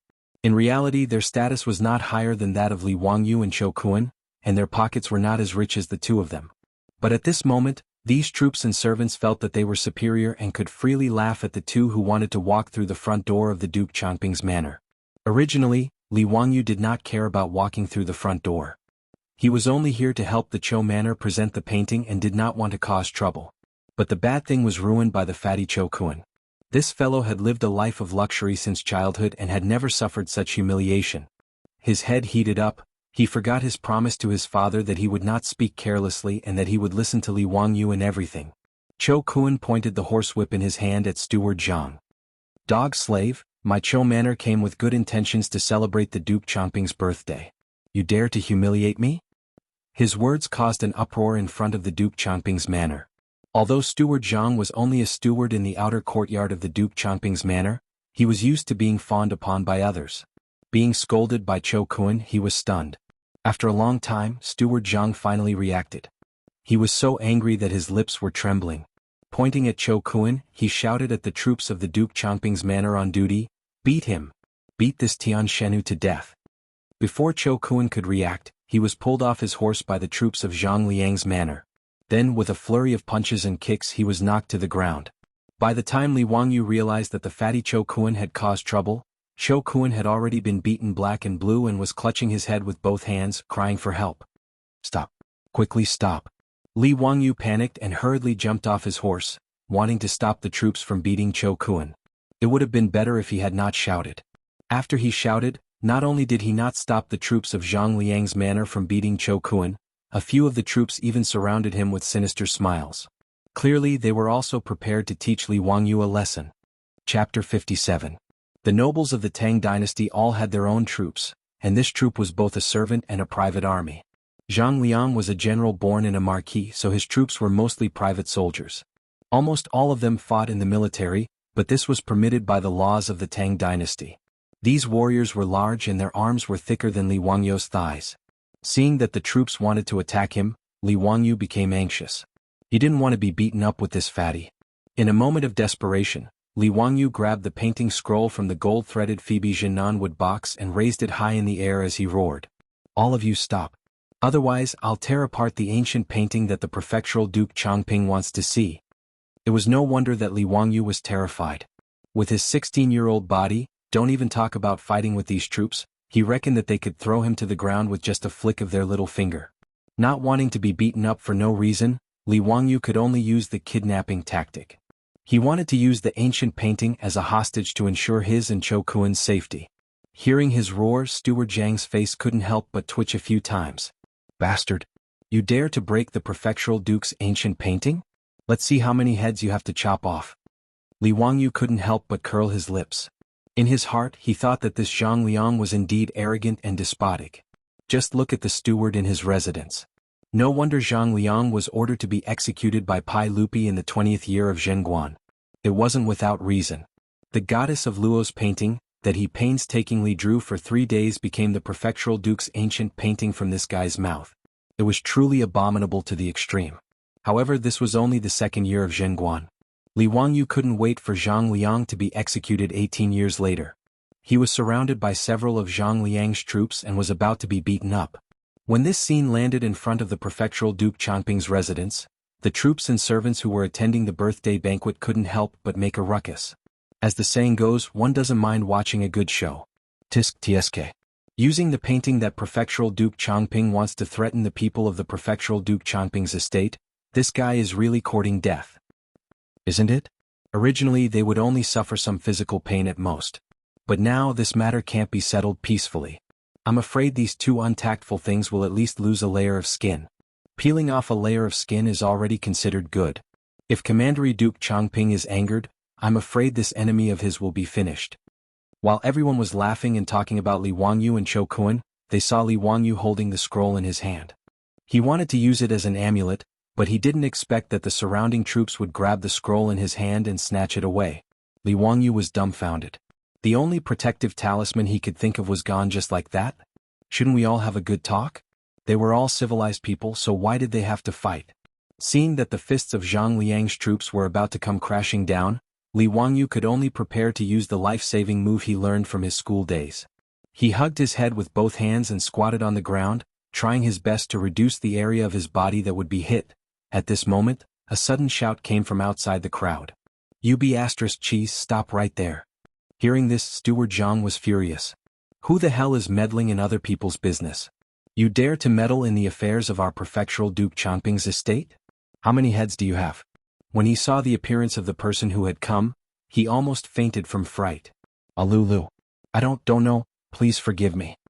Steward Jiang was so scared that he couldn't speak clearly. The shout came from two large men on horseback. One was a large man with a yellow face, the other was a dark-skinned man with sideburns. It was obvious that the two of them were also nobles of Chang'an. Behind them followed a group of valiant troops. Seeing that Zhang Liang's troops had no intention of stopping, the troops behind the two men immediately rolled up their sleeves and rushed forward. Like hungry tigers charging into a flock of sheep, Zhang Liang's troops, who had just beaten Cho Kun to the point of crying for his parents, instantly changed their roles. There were only 7 or 8 troops at the entrance of the prefectural Duke Changping's estate, but they were beaten to a pulp by the iron fists of more than 10 people. One of the two men, a dark-skinned man, dismounted from his horse and walked in front of Steward Jiang. He grabbed Steward Jiang's collar and lifted him up in front of him. "Cheese. You want to chop off my head? Even your prefectural Duke Changping doesn't dare to say such things to me. You've got guts." Without waiting for Steward Jiang to beg for mercy, he swung his hand and slapped him across the face. With a pa sound, the arrogant and despotic Steward Jiang fainted from the slap. Who knew how many of his teeth were knocked out and blood flowed from the corner of his mouth? The troops and servants of the guests in front of the prefectural Duke Changping's estate had been chatting and laughing as they watched Li Wangyu and the others. Now they were as silent as cicadas in winter, afraid that they would get into trouble. The two men who had beaten up Zhang Liang's steward and his troops were naturally recognized by the servants of the Chang and city's nobles. Many people were muttering in their hearts. What exactly was the matter with these two throwing tantrums today? Could it be that they were standing up for the merchant who had been beaten? Or was it that white-robed Xiaolang? Li Wangyu had originally thought that they would not be able to avoid physical pain, but he hadn't expected that someone would step in and save them. Fortunately, someone had appeared out of nowhere. Otherwise, he and Cho Kun would have been in big trouble, Li Wangyu thought to himself. He hurriedly helped the wailing fatty Cho Kun up. This fatty had thick skin and flesh. Although he had been beaten until he was screaming, there were no obvious injuries on his body. Seeing that Cho Kun was fine, Li Wangyu bowed deeply to the two burly men. "Many thanks to the two Langjuns for helping us. How should I address you?" The fatty Cho Kun had been beaten senseless. He knew that he had said something wrong and had almost caused a disaster. Ignoring the pain on his body, he hurriedly bowed to the two men and lowered his head, not daring to speak. "Wah, you're not bad, little child. To save your friend, you dared to go against these bastards. I like it." The burly man with a curly beard extended his hand and patted Li Wangyu's shoulder twice, laughing loudly. It would have been better if he hadn't patted him, but when he did, Li Wangyu felt as if he could hear the bones in his shoulder breaking. A huge force slapped Li Wangyu's body, causing him to stagger and almost fall. "Little child, why is your body so weak?" The burly man with a curly beard frowned and said, not feeling that there was anything wrong with him. Li Wangyu wanted to cry but had no tears. What kind of person was this? We don't have any grudges, right? Did he have to pat me so hard? He even blamed me for being weak. How could he be so unreasonable? He didn't dare to say more and could only bow again. "May I know the names of the two Langjuns?" Li. The burly man with a black face was just about to speak when he was pulled by the other man beside him. He thought of something and quickly changed his words. "Li. You little child, why are you speaking so sour? I am Qing Jijia and this is Qing Shubao." When Li Wangyu heard this, he felt as if he had been struck by lightning. The #1 troublemaker of the Tang dynasty, the devil incarnate. Duke Lu Qing Yaojin Qing Jijia. Duke Yi Qing Xiong Qing Shubao. Damn it. Just now he was still thinking that Qing Yaojin would appear out of nowhere, but he didn't expect it to be Qing Yaojin, the devil incarnate. His mouth was really effective. Unfortunately, there was no lottery in the Tang dynasty. Otherwise he would have bought a few lottery tickets. Chapter 58. Qing Yaojin and Qin Xiong were also here to attend Zhang Liang's birthday banquet. Although their relationship with Zhang Liang was normal, they were both in the army and were old acquaintances of the Qin king's manor. They were comrades who helped Pai Lupi to the dragon throne during the bloody battle at the Xuanwu Gate. Naturally, they had to attend Zhang Liang's birthday banquet. Of all the famous generals in the early Tang dynasty, Qing Yaojin and Qin Xiong had the best relationship. They knew each other since childhood and met at Wagong village to fight together. The two left Wang Shichong and joined the Tang army, becoming Pai Lupi's disciples. As a result, their relationship was much deeper than other people's. Today, Qing Yaojin and Qin Xiong had agreed to attend Zhang Liang's birthday banquet together. When they arrived at Zhang Liang's manor, They saw Li Wangyu and Chou Kuan arguing with the housekeeper. "Brother Shubao, it's the Li family kid." Qing Yaojin's eyes were sharp, and he immediately saw Li Wangyu. Qin Xiong also frowned. Zhang Liang's subordinates were really overbearing, attacking without a word. Li Wangyu was not a normal person. How could he be beaten up by this group of people? 3 days ago, Qing Yaojin, Qin Xiong, and Zhang Liang were all present at the Tsujiang Lake Poetry Banquet. They had a deep impression of Li Wangyu. Li Wangyu's literary talent that day was astounding, especially the poem, Leaving the Fortress, which made the two veteran generals who had been on the battlefield for a long time, raise their eyebrows. It's a pity that this fellow's line, "How can you lower your eyebrows and bend your waist to serve the rich and powerful, so that I can't be happy?" angered Li Er. Because of this, many of the ministers that day wrung their hands and sighed for Li Wangyu. In addition, Empress Jiangxuan's words that day made Qing Yaojin and Qin Xiong want to protect Li Wangyu. Seeing that Zhang Liang's subordinates wanted to beat up Li Wangyu, they immediately stood up. Just now, Qing Yaojin almost blurted out the words, "Li family's little doll," but was pulled back by Qin Xiong. Only then did she remember that Empress Jiangxun had ordered her to keep what happened that day a secret, so she quickly changed her words. Li Wangyu was already drunk when he entered the waterside pavilion that day. How would he know that the two Grand Dukes knew him? He was still wondering why the two Grand Dukes would step forward to save him. He bowed again respectfully and said, "Li Wangyu greets High Duke Lu and High Duke Yi. Thank you for saving both of them." "Xiaolang, there's no need to be so polite." Qin Xiong smiled. Qing Yaojin said casually, "Why are you being so polite? Just call us uncle." Li Wangyu was speechless. Was he already so lovable? Or were all the famous generals of the Tang dynasty so unassuming? They had just met and he wanted her to call him uncle? The Tang dynasty wasn't like the modern era, where people called people uncle. This kind of relative address wasn't used casually in the Tang dynasty. Usually only relatives would call each other that way. Li Wangyu began to wonder if he had been taken advantage of by this guy. "Nephew, what are you doing here at Zhang Liang's residence?" Qing Yaojin didn't hold back and directly called him nephew. Replying to High Duke Lu, "I'm here to deliver a painting to Duke Changping." As soon as he finished speaking, Qing Yaojin slapped him on the shoulder and said, "Call me uncle." Li Wangyu felt his body go numb. He didn't know whether to laugh or cry and could only obediently say, "Yes, yes. Greetings to Uncle Cheng and Uncle Qin. Why aren't you going back to Huxian? Why did you come to Zhang Liang's residence to deliver a painting?" Li Wangyu was stunned. "Uncle Cheng, how do you know that I live in Huxian?" His words also made Qing Yaojin stunned. He knew he had said the wrong thing. Qin Shubao couldn't help but roll his eyes. He looked at the sky at a 45-degree angle, not wanting to know this idiot. Qing Yaojin glared at him and said shamelessly, "Why are you saying so much nonsense? Do you believe that I won't beat you up?" Li Wangyu, encountering an unreasonable High Duke, he could only accept it. Pinching his nose, he explained, "Chang An's Chou family has the ancient painting goddess Luo. Today is Duke Changping's birthday banquet, so he asked the Chou family to borrow the painting to liven things up. Because the head of the Chou family is seriously ill, he asked me to deliver the painting on his behalf." Qing Yaojin and Qin Xiong immediately understood what was going on. The two of them looked at each other, thinking that Zhang Liang was trying to snatch someone else's painting. They didn't know what he would think when he saw that it was Li Wangyu who had come to deliver the painting. The conversation between the three of them at the entrance of Zhang Liang's residence was also heard by the guests and servants waiting at the entrance. Just a moment ago they were still mocking this young man. In the end, in the blink of an eye, this Xiaolang was actually addressing the founding High Duke as his nephew. The people who had been talking nonsense earlier shrank back. They now regretted that they had spoken so harshly, afraid that Li Wangyu would hold a grudge against them. As they spoke, the housekeeper of Zhang Liang's residence received the news and came out to greet them. Looking at the unconscious housekeeper at the entrance and the groaning troops on the ground, he couldn't help but shake his head with a bitter smile. How did they provoke these two fiends without rhyme or reason? He hurriedly ran over to greet Qing Yaojin and Qin Xiong. "Greetings to the two High Dukes. How did these bastards offend the two High Dukes? I'll take care of them later." "No need. I've already helped your Duke Changping take care of them. A bunch of blind fools." "Yes, yes. High Dukes, please come in." The housekeeper didn't dare to say more. Did the two High Dukes need a reason to take care of people? Even Zhang Liang himself couldn't say anything. He bowed and invited Qing Yaojin and Qin Xiong in. At the same time he added in a small voice, "The sage also came today, but he told people not to make a fuss." Hearing this, Qing Yaojin and Qin Xiong couldn't help but laugh. They looked meaningfully at Li Wangyu.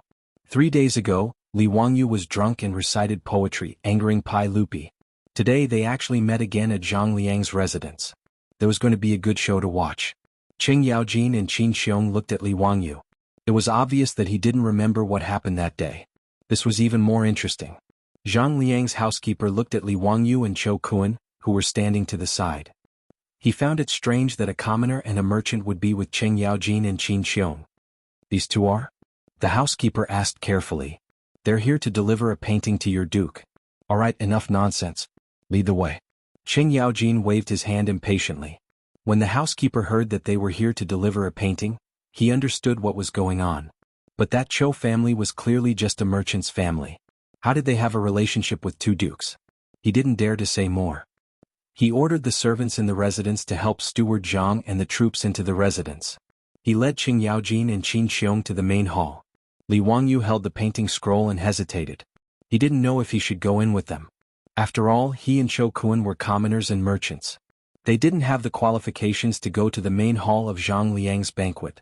Should he just give the painting to the housekeeper and he and Chou Kuan would have completed their mission?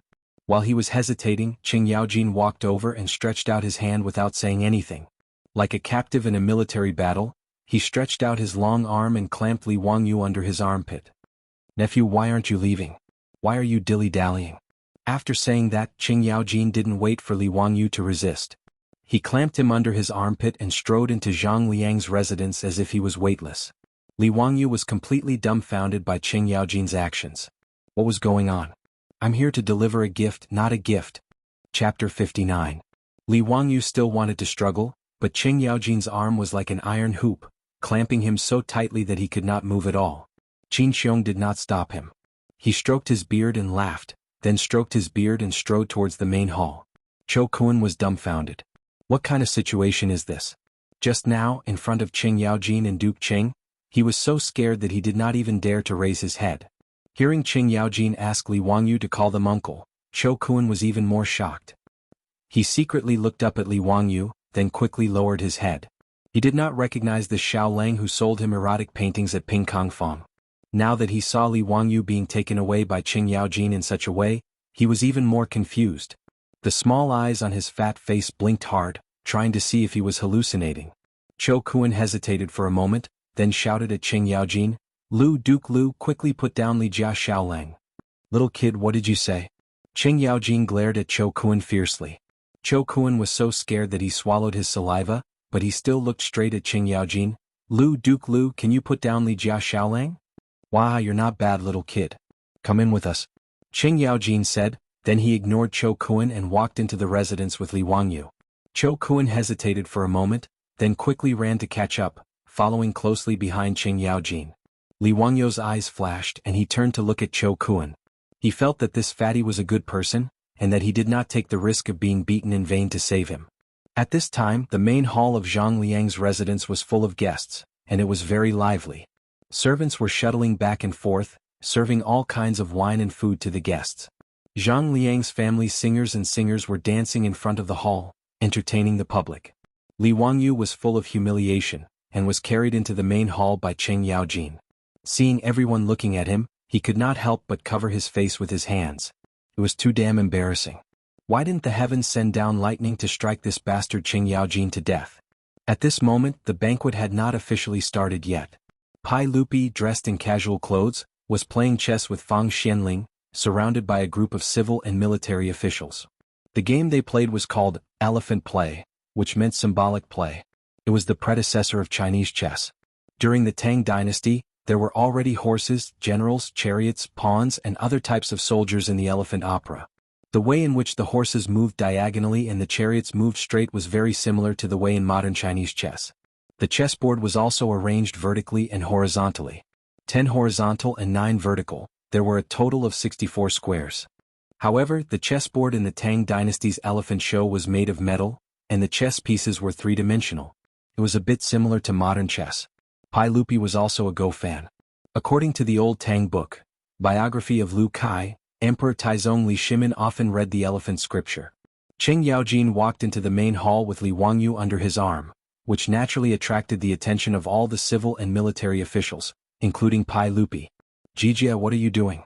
Who Xiaolang is this? Did you catch him alive? Pai Lupi laughed. He thought Qing Yaojin was teasing some rich kid. When Qing Yaojin put Li Wangyu down, Li Wangyu stood up straight. Pai Lupi could not help but be surprised. Many of the civil and military officials in the central room had participated in the Chu River Lake Poetry Gathering 3 days ago. Seeing that the person Qing Yaojin had brought in was Li Wangyu, everyone's expression became strange. Their eyes could not help but steal glances at Li Er. Pai Lupi's face, which was full of smiles, suddenly became as black as the bottom of a pot. When he saw Li Wangyu, he was angry. This scoundrel kid actually dared to write in front of him, "How can I lower my eyebrows and bend my waist to serve the rich and powerful?" and even arrogantly said, "When the Son of Heaven calls, I will not board the boat." He really did not give him any face. If it were not for the fact that this kid was talented and was a relative of the Li clan, Pai Lupi would have ordered him to be beheaded.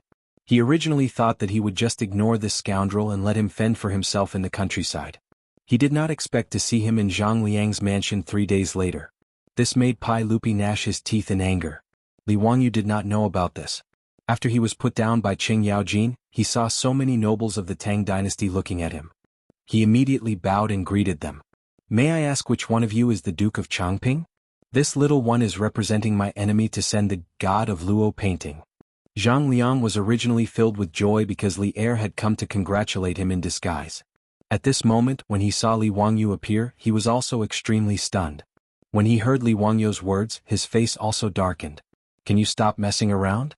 This old man only wanted to bully a merchant and take an ancient painting. Why did you, a relative of the Li clan, come here to join in the fun?" Don't look at how Pai Lupi left in a fit of anger. Empress Jiangxuan's words were true. No matter what, Li Wangyu was still a relative of the Pai Lupi. Although everyone knew that Li Wangyu was expelled from the Li clan in Huxian, who could guarantee that the Pai Lupi would not use this kind of Qilin child in the future and let him return to the imperial family? Did they dare to offend Li Wangyu? Were they not afraid that Pai Lupi would turn against them? Qing Yaojin harbored even more evil intentions and even fanned the flames. He pointed at Zhang Liang and said to Li Wangyu, "Nephew, that is the Duke of Changping. Quickly hand over the painting. If you're late, be careful that you don't get beaten up again." "Tiske, you were almost beaten up by the Duke of Changping's troops at the entrance. Haven't you learned your lesson yet?" On the surface he was talking about Li Wangyu, but in fact he was giving Zhang Liang a hard time. After Qing Yaojin finished speaking, Pai Lupi couldn't help but look at Zhang Liang, his eyes full of dissatisfaction. Just as Empress Jiangxun said, Pai Lupi was angry at Li Wangyu, but he couldn't bear to see others bully a relative of the Li clan. Zhang Liang broke out in a cold sweat. If what Qing Yaojin said was true and his troops beat up Li Wangyu, then wouldn't he be in big trouble? "Qing Yaojin, you old fool, don't speak nonsense. How could my troops beat people up so casually?" Zhang Liang hurriedly denied, then looked at Li Wangyu with a face full of smiles. "Xiaolang Kun, this old man is Zhang Liang. Thank you, Xiaolang Kun, for making a trip here. Thank you for your hard work. Please take a seat." His master's words gave the housekeeper a fright. Who exactly was this white-clothed youth? Duke Lu and Duke Yi wanted him to call him uncle, but his master was so polite, calling him Xiaolang Kun. The housekeeper felt that his brain wasn't enough to process this, but he didn't dare to be negligent. He hurriedly invited Li Wangyu and Chou Kun to the table. The banquet in the Tang dynasty was divided into different meals. After Zhang Liang spoke, a servant immediately set up a table for the two of them and brought wine and food. Li Wangyu and Chou Kun were also confused, but they didn't dare to make a sound. They could only obediently take off their boots, go to the front of the hall and sit cross-legged. Li Shimin frowned and stretched out his hand to call Qing Yaojin over. "Jianghu, why did you bring this boy here?" "Your Majesty, you wronged me. I happened to meet him at the gate of Zhang Liang's mansion. Li Ziyo came to deliver the painting for Zhang Liang." "Aha, it has nothing to do with me. By the way, Your Majesty, this boy doesn't know anything about what happened that day. It seems that he really drank too much that day." "Noisy." Pai Lupi glared. Qing Yaojin smiled and didn't say anything more. He took Qin Xiong to the side to drink and watch the show. "What painting did you send? Let me see." Pai Lupi shouted at Li Wangyu. He almost blurted out Li Wangyu's name, but he changed his words in time. Li Wangyu saw that Zhang Liang didn't object, so he quickly took out the painting from the gold-rimmed Namu box. He slowly unrolled the painting with Chou Kun and presented it in front of everyone. When the sketch of the goddess Luo painting came out, everyone was shocked. Chapter 60. When the goddess of Luo's painting was unfurled, everyone in Zhang Liangfu's main hall saw the contents of the painting and couldn't help but gasp. Even Qing Yaojin exclaimed, Who is this? Why is it sealed in the painting? Uncle Qing, this is goddess of Luo. Li Wangyu smiled. Fang Xianling, Zhang Sun Wuji, and the other civil officials immediately gathered around and looked carefully at the first realistic sketch in human history. Through the contrast of light and darkness, it produced a strong three-dimensional feeling. At the same time, it made use of the principle of perspective to draw a realistic sketch. This was unprecedented in this era. There is actually such a lifelike painting. How did it come to be? What a strange painting, such brushwork. Young Supervisor Yen, do you recognize this painting? Zhang Sun Wuji asked a young man around 27 or 28 years old. The person he asked was Yen Libin, an artist from the early Tang dynasty. In the 17th year of Jingguan, Pai Lupi's famous painting of the 24 meritorious officials of the Lingyan Pavilion, was conferred. His work, Carriage Painting, was a famous painting that was passed down in the future. The current Yen Libin was a young supervisor. He was best at painting portraits which were lifelike and lifelike. At that time he was known as the Legend of Painting. However, compared to Li Wangyu's Goddess of Luo's painting, Yen Libin's portraits were much more lifelike, but in terms of realism, they were far inferior. At that moment, Yen Libin was already stunned by the Goddess of Luo's painting. He stared at the painting in front of him in a daze and didn't make a sound. Zhang Sun Wuji called him a few times before he came back to his senses. Minister Zhang Sun, I have never heard of this painting before. This is really a shocking work of art. I don't even know how this painting was drawn. It is really a godly skill. Yen Libin then looked at Li Wangyu and Cho Kuan. Xiaolang Kuan, may I ask who drew this painting? Cho Kuan blinked his eyes and looked at Li Wangyu. He didn't know how to answer this question. Li Wangyu replied without hesitation. This map has been collected by the Qiu family for generations. It's been a very long time. I don't know who made it. He was lying without even batting an eyelid. Hearing this, Cho Kuan hurriedly lowered his head, afraid that he would laugh out loud. I still don't know who did it. It was clearly you who drew it in my house in front of my father's concubine for 3 days. Fortunately, Cho Kuan was not a fool. He naturally would not reveal any clues. Li Wangyu's words had indeed fooled quite a few people. The civil and military officials present only needed to look at the yellowed picture scroll to know that it had been through the passage of time for it to become like this. On the other hand, after Yen Libin carefully examined the goddess of Luo's scripture, although he didn't say anything, he looked at Li Wangyu with a playful expression. While everyone was carefully examining the goddess of Luo's scripture and exclaiming in surprise, a voice came from outside the crowd. This painting is just SOSO. As the saying goes, literature carries Tao. There is Tao in the painting, but there is no Tao in the painting. If there is Tao but no art, then although the object is formed in the heart, it cannot be formed in the hand. It only has the form but not the spirit. The painting is precious, but what is the spirit? These words were rather blunt. The meaning was that the goddess of Luo's scripture only had the form but not the spirit. Li Wangyu was taken aback by these words. Raising his head, he saw that it was the curly-bearded young man who had been playing chess with the others. He had no idea that the speaker was Pai Lupi Li Shimin. Pai Lupi was one of the greatest emperors of all time, but sometimes he was like a child who liked to compete with others. There had once been a Hu merchant from the western regions who was skilled in playing the pipa and had composed an extremely gorgeous and complicated song. Pai Lupi had even arranged for a court musician to eavesdrop and learn from him. After the Hu merchant played, Pai Lupi pretended to be relaxed, saying that there was nothing strange about this song and that his court musician also knew how to play it. Then he called out the court musician who had secretly learned from him to play, thus proving that the song was not strange at all. Thus, Pai Lupi's personality was sometimes quite childish, making people not know whether to laugh or cry. At this moment, Pai Lupi's competitive nature was acting up. He already disliked Li Wangyu, and now that everyone was praising his painting, he was even more annoyed. Pai Lupi's criticism of the goddess of Luo's scripture was not wrong, strictly speaking. After all, the essence of traditional Chinese painting was the way of painting. A masterpiece had to be elegant, profound, and memorable. It was a work of charm. However, Li Wangyu's goddess of Luo's scripture was more realistic and novel. The two painting methods were different and they could not be compared. Zhang Sun Wuji and Fang Xianling knew about Pai Lupi's little problem, so they smiled and did not say anything. Even Qing Yaojin was drinking silently and did not agree.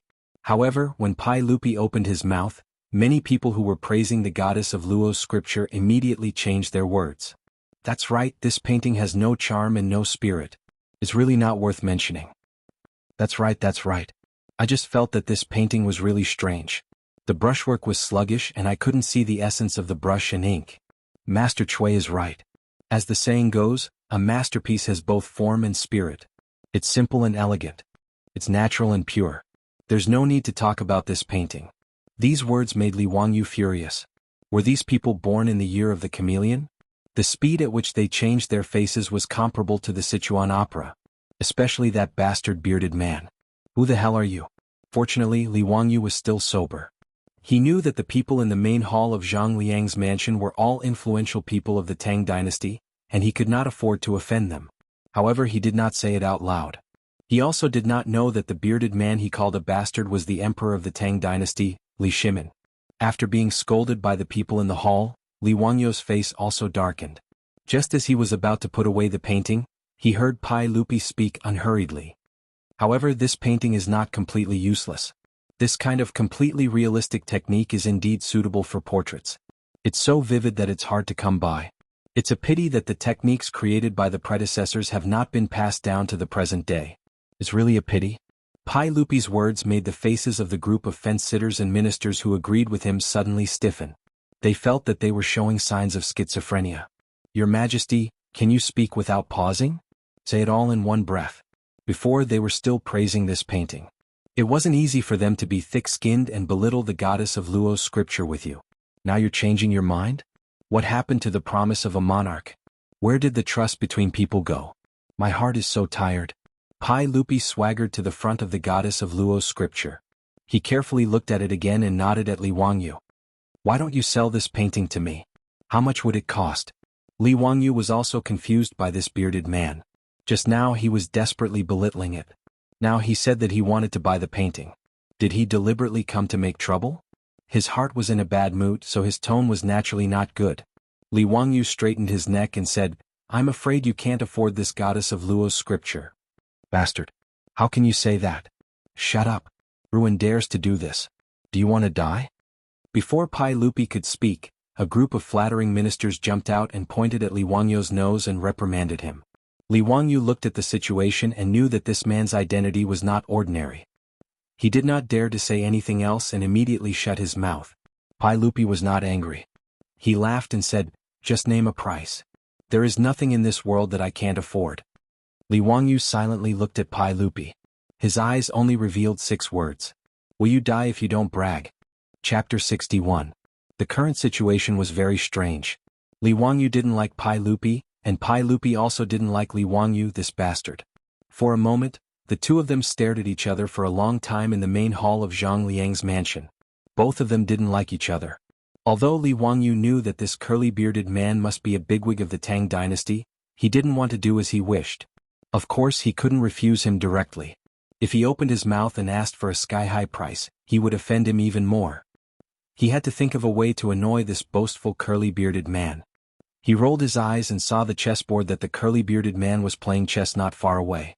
He couldn't help but smile. Li Wangyu bowed and said, since this Lang Jun wants to buy the Chiu family's Luoshan painting, of course you can. However, the Chiu family is a grain merchant. I wonder if Lang Jun can accept using grain to exchange for the painting? Pai Lupi thought for a moment and nodded in agreement. The Chiu family was a grain merchant. It was naturally better to ask for grain than copper. It was very reasonable. Cho Kuan was stunned when he heard this. He raised his head and looked at Li Wangyu. He wanted to say something, but when he thought of how he was beaten in front of Zhang Liang's mansion for talking too much, he immediately closed his mouth. Xiaolang, how much grain do you want? Li Wangyu smiled and pointed at the elephant play chessboard not far away. I don't want much. Just fill that chessboard. His words made everyone in the main hall stunned. Fill the chessboard with grain? What did that mean? Li Wangyu continued to explain, please put 1 grain of rice in the first grid, 2 grains in the second grid, 4 grains in the third grid, 8 grains in the fourth grid, and so on. The number of grains in each grid is twice as many as the previous grid. Just like this, fill all 64 grids. I want this many grains of rice. Can Lang Jun accept it? These words made the officials and Pai Lupi laugh. This Li Jia Xiaoling was not greedy at all. He used a few grains of rice to give away the goddess Luo painting. Could this be considered selling a favor to Pai Lupi? Qing Yaojin secretly whispered to Qin Xiong, did this child recognize his majesty? Otherwise, why would this painting be sold at such a low price? It's hard to say. Maybe he remembered the drunken scene that day. This child was smart enough to give his majesty some face. When his majesty's anger subsides, it will naturally benefit him. Qin Xiong also guessed. Not only did Qing Yaojin and Qin Xiong have such thoughts, but many of the important ministers who had participated in the poetry gathering in Xuzhang and Qi also had similar thoughts. They felt that Li Wangyu was giving Pai Lupi a way out and letting Pai Lupi vent his anger. Even Pai Lupi felt that this kid was more pleasing to the eye. Haha, since Xiaolang said so, then I won't be polite. I'll buy this painting at the price you said. Pai Lupi laughed. He turned his head and said to Zhang Liang, Official Zhang, I'll borrow a dan of grain from your residence. Zhang Liang naturally nodded in agreement, but there was a trace of regret in his eyes. It was a pity that such a perfect goddess Luo painting had been missed by him. If Li Wangyu hadn't come to present the painting today, and if Pai Lupi hadn't come to his birthday banquet incognito, this painting would have become Zhang Liang's family treasure. But now that Pai Lupi had taken a fancy to it, even if Zhang Liang was domineering, he wouldn't have any ideas about this painting. Soon, the servants of Zhang Liang's residence carried a dan of rice and began to place the grains of rice on the chessboard according to Li Wangyu's instructions. The officials all smiled and didn't say anything. Some people even made bets on whether a dan of rice would be enough. Anyway, no one was in a hurry. They just watched the servants slowly count the grains of rice as a pastime. Only Li Wangyu sneered in his heart. Hee, a dan of rice? Dream on. This was a problem that all junior high school students in the future knew about. The 64 squares of rice on the chessboard had a total of 2 to the power of 64 minus 1. The result was 1844674407370955161 grains of rice, or 1,800,000,000,000 grains of rice. Li Wangyu remembered that in the future, there were people who had nothing better to do on the internet. 1 kilogram of rice was about 60,000 grains. If one really wanted to install this scale, they would need 280 billion tons of rice to fill the chessboard. What kind of concept was this? In the future, the world's annual rice production was only about 500 million tons. 280 billion tons was equivalent to the total amount of rice produced in human history. With so much rice, Pai Lupi wouldn't be able to afford it even if he sold his pants. Li Wangyu was purely using his advanced knowledge to crush the bigwigs of the Tang dynasty. This feeling of being the only one sober when everyone was drunk was really cool. The corner of Li Wangyu's mouth couldn't help but curl up. In the main hall, the servants were still counting the grains of rice. On the side, the accountant of Zhang Liang's residence was helping with the counting with a counting stick. At this time, the Tang dynasty hadn't invented the abacus yet. It was a calculating tool that only appeared in the northern Song dynasty. The counting stick was a pile of small sticks of the same length and thickness. It was arranged in 2 ways, horizontal and horizontal. The accountant of Zhang Liang's residence was already sweating when he reached the 20th square of the chessboard. The 20th square of the chessboard required more than 500,000 grains of rice. As time passed, the officials and Pai Lupi in the main hall also found that something was wrong. Why was there more and more rice? Pai Lupi immediately asked someone to calculate how much rice was needed. Immediately, a servant brought out a scale and began to weigh the grains of rice. Other officials who were proficient in mathematics began to send paper, brushes and counting sticks. Together with the accountant of Zhang Liang's residence, they calculated how many grains of rice were needed to fill the chessboard. After the time it took for a stick of incense to burn, after the time it took for 2 sticks of incense to burn, those officials who were calculating with the counting stick were already sweating profusely. However, the number they calculated was getting bigger and bigger. The person who made the fastest progress was only able to calculate the 26th square of the chessboard. Even if he couldn't go any further, it was already an astronomical number. The servants of Zhang Liang's residence also used the scale to calculate that 1 tael was about 1,000 grains of rice. Thus, 1 tael of rice was about 190,000 grains of rice. This is impossible. According to this number, even all the grains of the Tang dynasty wouldn't be enough. One of the officials who was proficient in mathematics exclaimed as he looked at the counting stick in front of him. Pai Lupi and the other officials were all shocked. They quickly walked to the front of the several officials. It can't be wrong. I just calculated it. The 26th square of the chessboard just now has already exceeded the amount of grains of the entire Tang dynasty. This is a chessboard that can't be filled. The officials responsible for the calculation were all sweating profusely. They all nodded in agreement. This number was really too huge. It was simply impossible to continue calculating. When Pai Lupi heard this, how could he not know that he had been fooled? He was burning with anger. He fiercely glared at Li Wangyu, who was calmly sitting at the banquet table, drinking wine and eating meat. Xiaolang explained to me. What is the meaning of this? Are you playing with me? Pai Lupi angrily said. The officials who previously thought that Li Wangyu was deliberately giving Pai Lupi a way out were all dumbfounded. This bastard clearly put his majesty on a high pedestal and then ruthlessly pulled down the ladder. Chapter 62. Li Wangyu, on the other hand, began to feign ignorance. Why do you say that, Langjun? I only want a little bit of food and have no ill intentions. Why are you so angry? If you think it's too expensive, then forget it. Li Wangyu's words made Pai Lupi speechless for a long time. It was as he said, he only wanted a little bit of food. But was this just a little bit of food? The entire Tang dynasty's food was not enough to fill this small chessboard. It was unbelievable, but the truth was in front of everyone. They had no choice but to believe it. Pai Lupi knew that he was played by Li Wangyu today, but he was unable to vent his anger.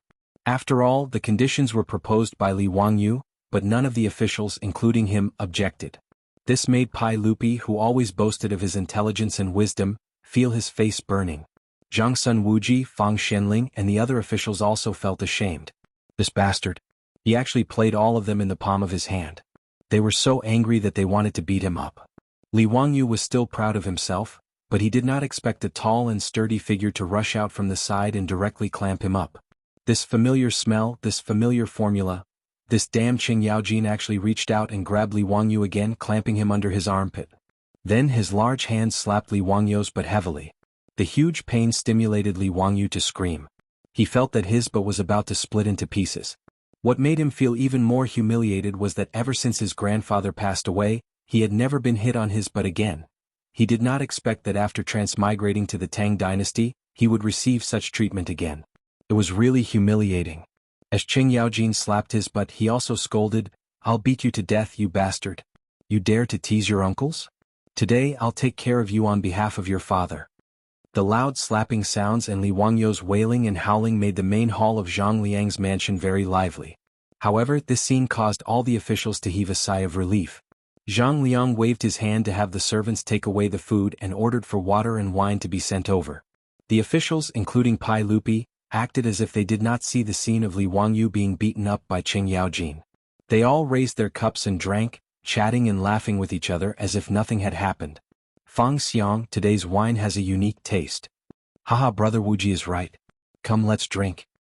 The singers and dancers in Duke Zhang's residence are pretty good. Qing Yaojin gave Li Wangyu a good beating and kept reprimanding him.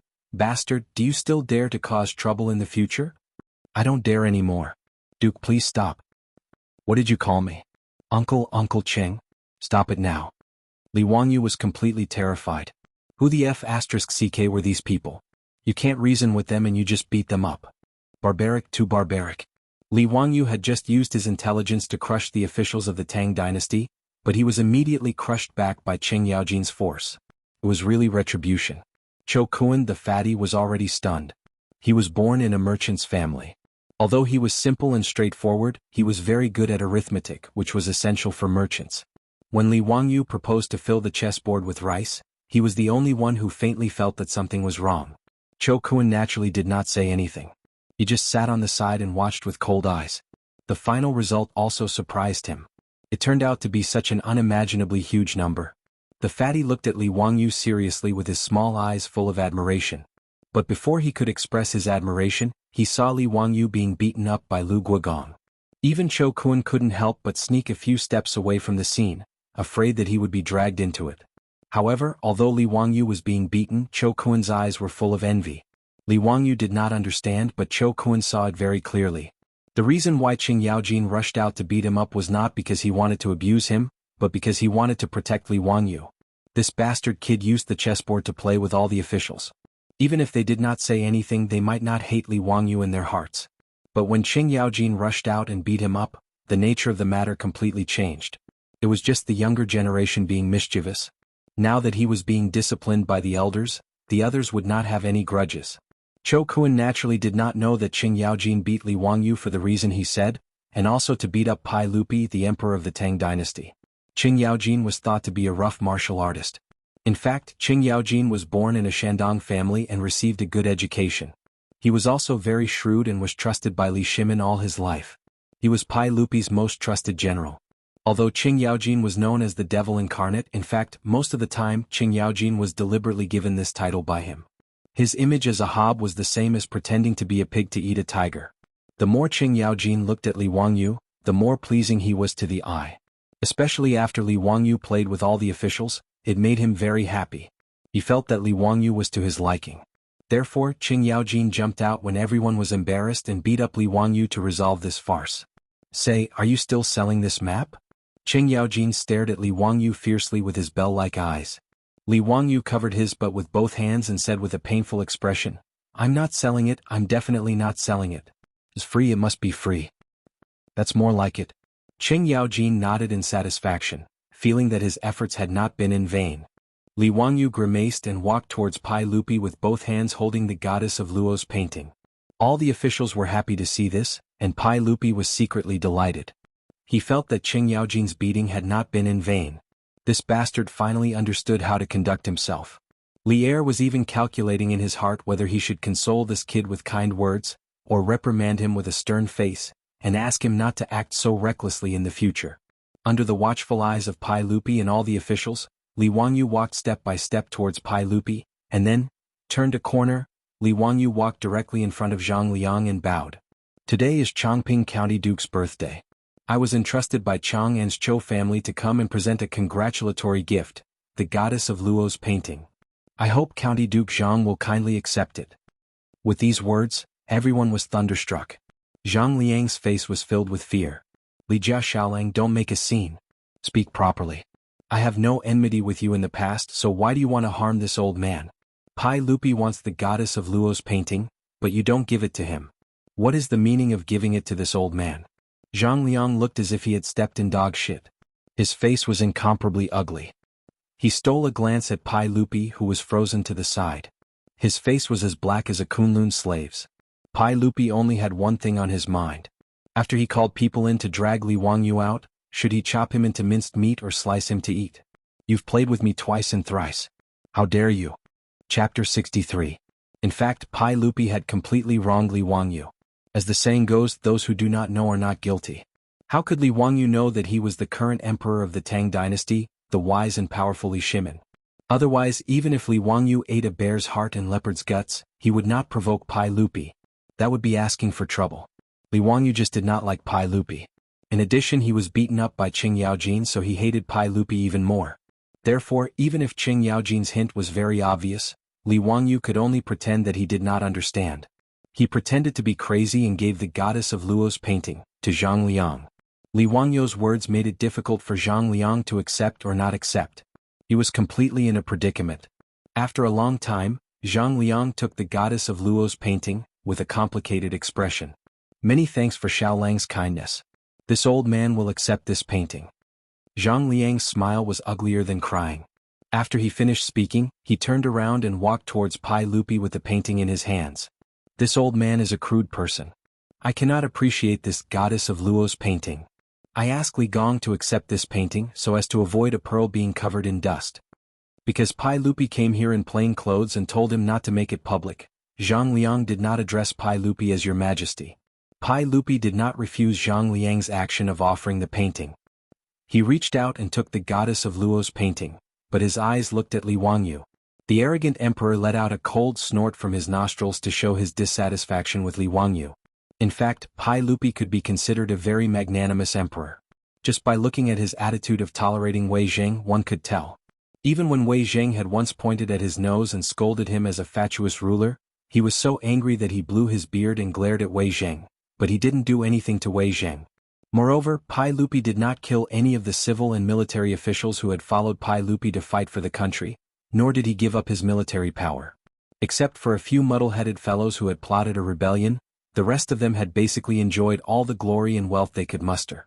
Although Pai Lupi was very obstinate and opinionated when he got old, Pai Lupi was still in the prime of his life, so he didn't have the bad habits of old age. But for some reason, Pai Lupi got angry whenever he saw Li Wangyu. Today he had been angered by this bastard twice in a row. He felt that Li Wangyu was even more disgusting. So when Pai Lupi took the painting from Zhang Liang, he wanted to anger Li Wangyu. But Li Wangyu ignored him and walked straight back to his seat. As he walked, he shook his head and said, "AI, my heart was originally towards the bright moon, but the bright moon shines on the ditch." Pai Lupi had just found a trace of a sense of accomplishment, but Li Wangyu's words immediately ignited his anger. This bastard, I can't let him off so easily. Is he comparing me to a ditch? Pai Lupi almost used the painting in his hand as a weapon and threw it at Li Wangyu. With great difficulty, he took a few deep breaths and stabilized his emotions. He knew that if he got angry at Li Wangyu, this young man, it really wouldn't be honorable. But when he saw Li Wangyu, he felt that he couldn't vent his anger. Pai Lupi wanted to figure out one thing first. Did Li Wangyu accidentally come up with the chessboard arrangement, or was he really a genius? Pai Lupi casually handed the painting to his servant. He reached out his hand to summon the Minister of Civil Affairs, Dai Zhou, and whispered a few words to him. Dai Zhou nodded repeatedly and looked at Li Wangyu with a smile in his eyes. The Ministry of Civil Affairs was the Ministry of Revenue in later generations. In the first year of Yonghui, because of the taboo of Li Shimin's name, the Ministry of Civil Affairs was renamed the Ministry of Revenue. It had been used in later generations. The Ministry of Civil Affairs was divided into 4 sections. The Unified Branch, the Ministry of Civil Affairs, the Ministry of Civil Affairs, the Ministry of Gold, and the Ministry of Grain. The middle branch was in charge of the statistics and transfers of national taxes. It was equivalent to the National Accounting Department in later generations. The most talented people in the Tang dynasty were all gathered here. Dai Zhou stroked his beard and walked to Li Wangyu's table with a smile. "Xiaolang, this old man is Dai Zhou. I have a question and I wonder if you can answer it?" Except for Pai Lupi, Li Wangyu was very polite to others. Especially knowing that Zhang Liang's residence was full of big shots in the imperial court, he did not dare to be presumptuous. He quickly stood up respectfully and bowed. "May I ask what question Master Dai has? I will answer everything I know." Dai Zhou smiled and said, "I have a difficult question. I wonder if Xiaolang can solve it? Today there are pheasants and rabbits in the same cage. There are 35 heads on the top and 94 feet on the bottom. How many are the pheasants and rabbits?" After he finished speaking, Li Wangyu was stunned. "Pheasants and rabbits in the same cage? You have the nerve to ask me such a simple 4th grade math question? Do you think I did those questions in the 5 years of college entrance examination, 3 years of mock papers, for nothing? Or do you think I, a college student, can't do elementary math?" Li Wangyu had already calculated the answer after Dai Zhou finished speaking. "This question is very simple. Xiaolang, don't talk big." Dai Zhou frowned slightly. This kind of math question of pheasants and rabbits in the same cage was not something that anyone could solve. At least, there were only a handful of civil and military officials in Zhang Liang's residence who could solve this question. Li Wangyu suddenly thought of a variety show he had watched in his later life. There was a heaven-defying method of solving pheasants and rabbits in the same cage. He could not help but laugh. "It's simple. Look, there are 35 heads and 94 feet, right? If I ask all the pheasants and rabbits to raise one leg, then how many feet are left?" His words stunned Dai Zhou. Pai Lupi and the other officials who were eavesdropping were also stunned. Ask the pheasants and rabbits to raise one leg? What did that mean? 59 feet. Dai Zhou replied. "Then what if I ask all the pheasants and rabbits to raise one leg? How many feet are left?" 24 feet. Li Wangyu laughed. "Okay, the answer is out."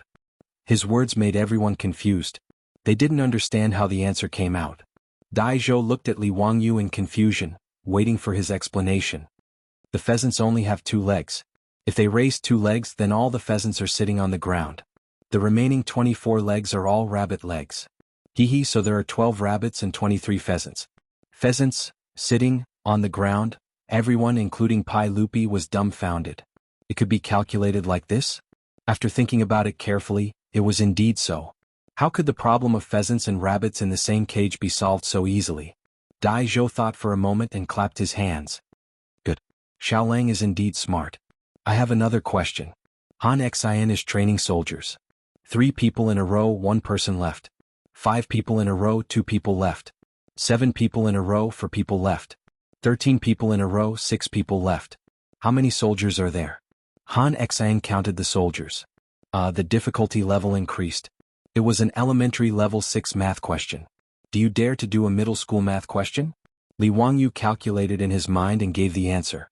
487 people.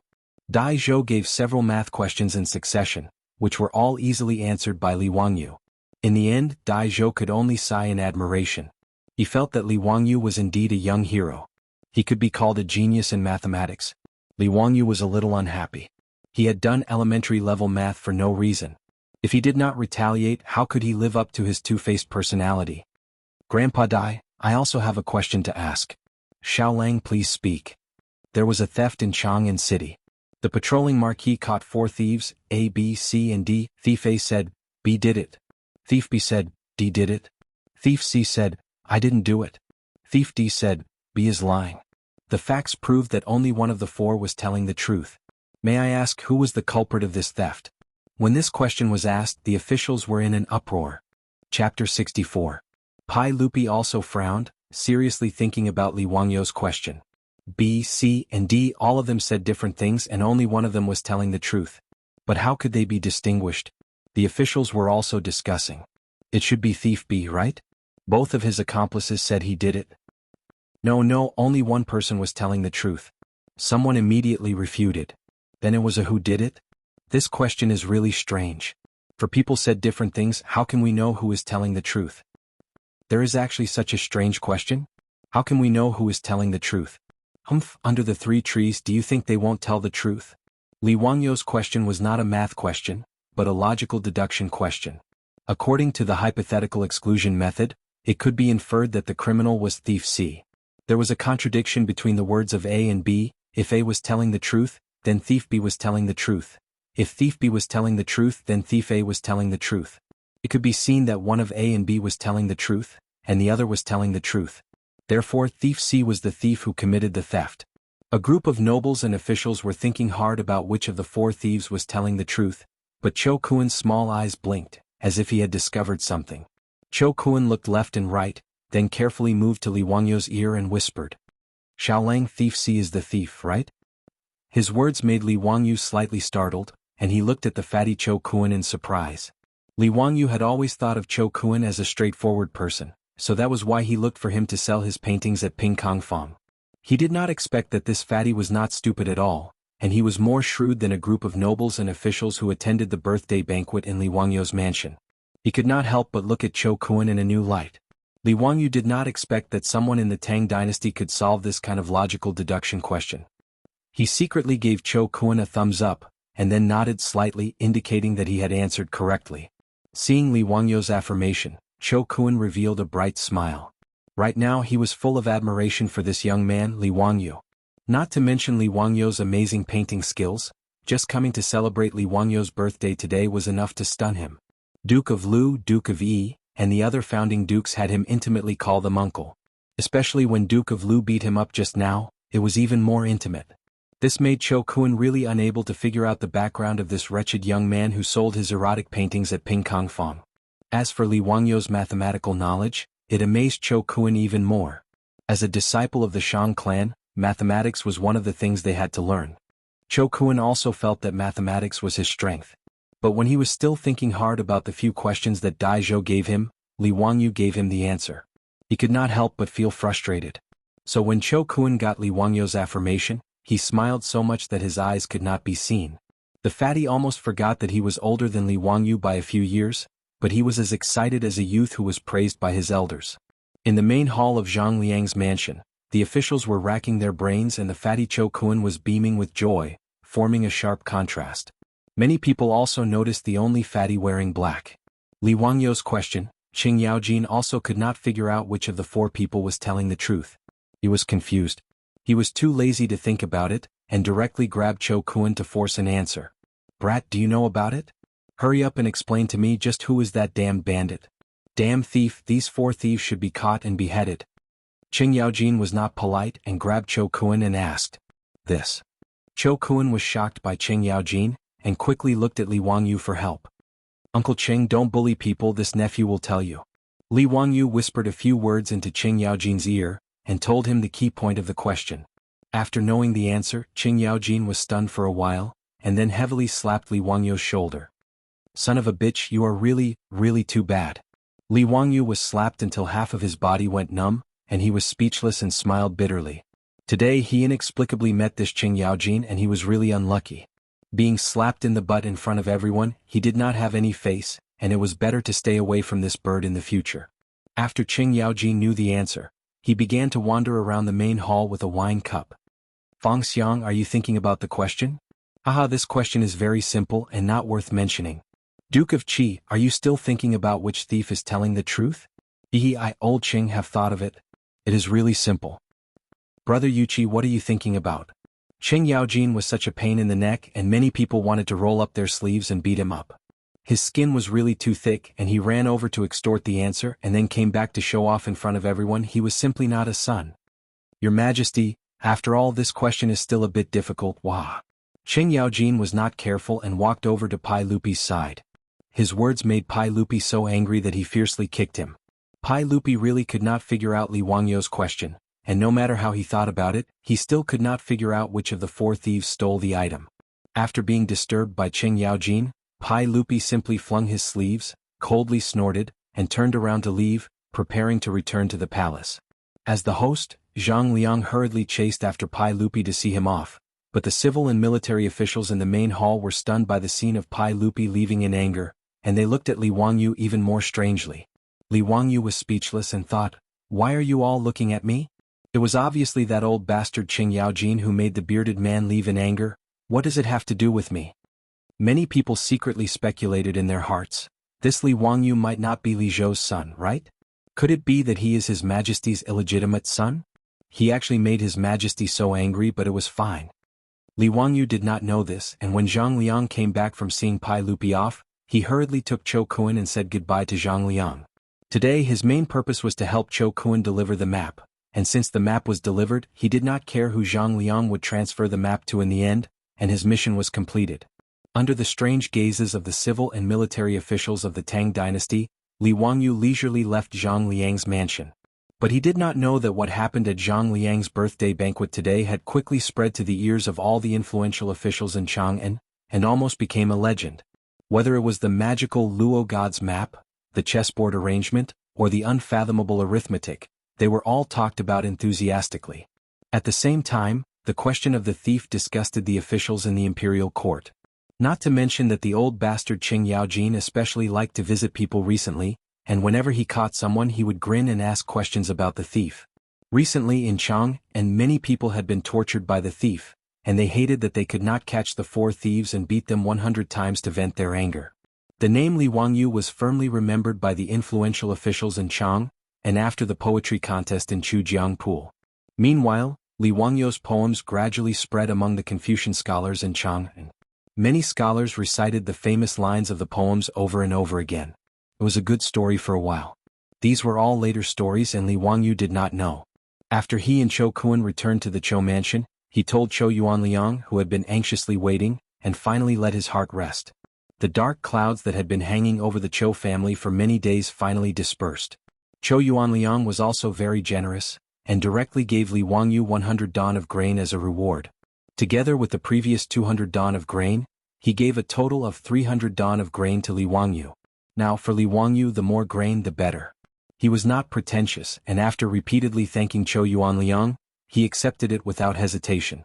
1 dan of grain weighed 50 kilograms, and 300 dan of grain weighed 15,000 kilograms or 15 tons.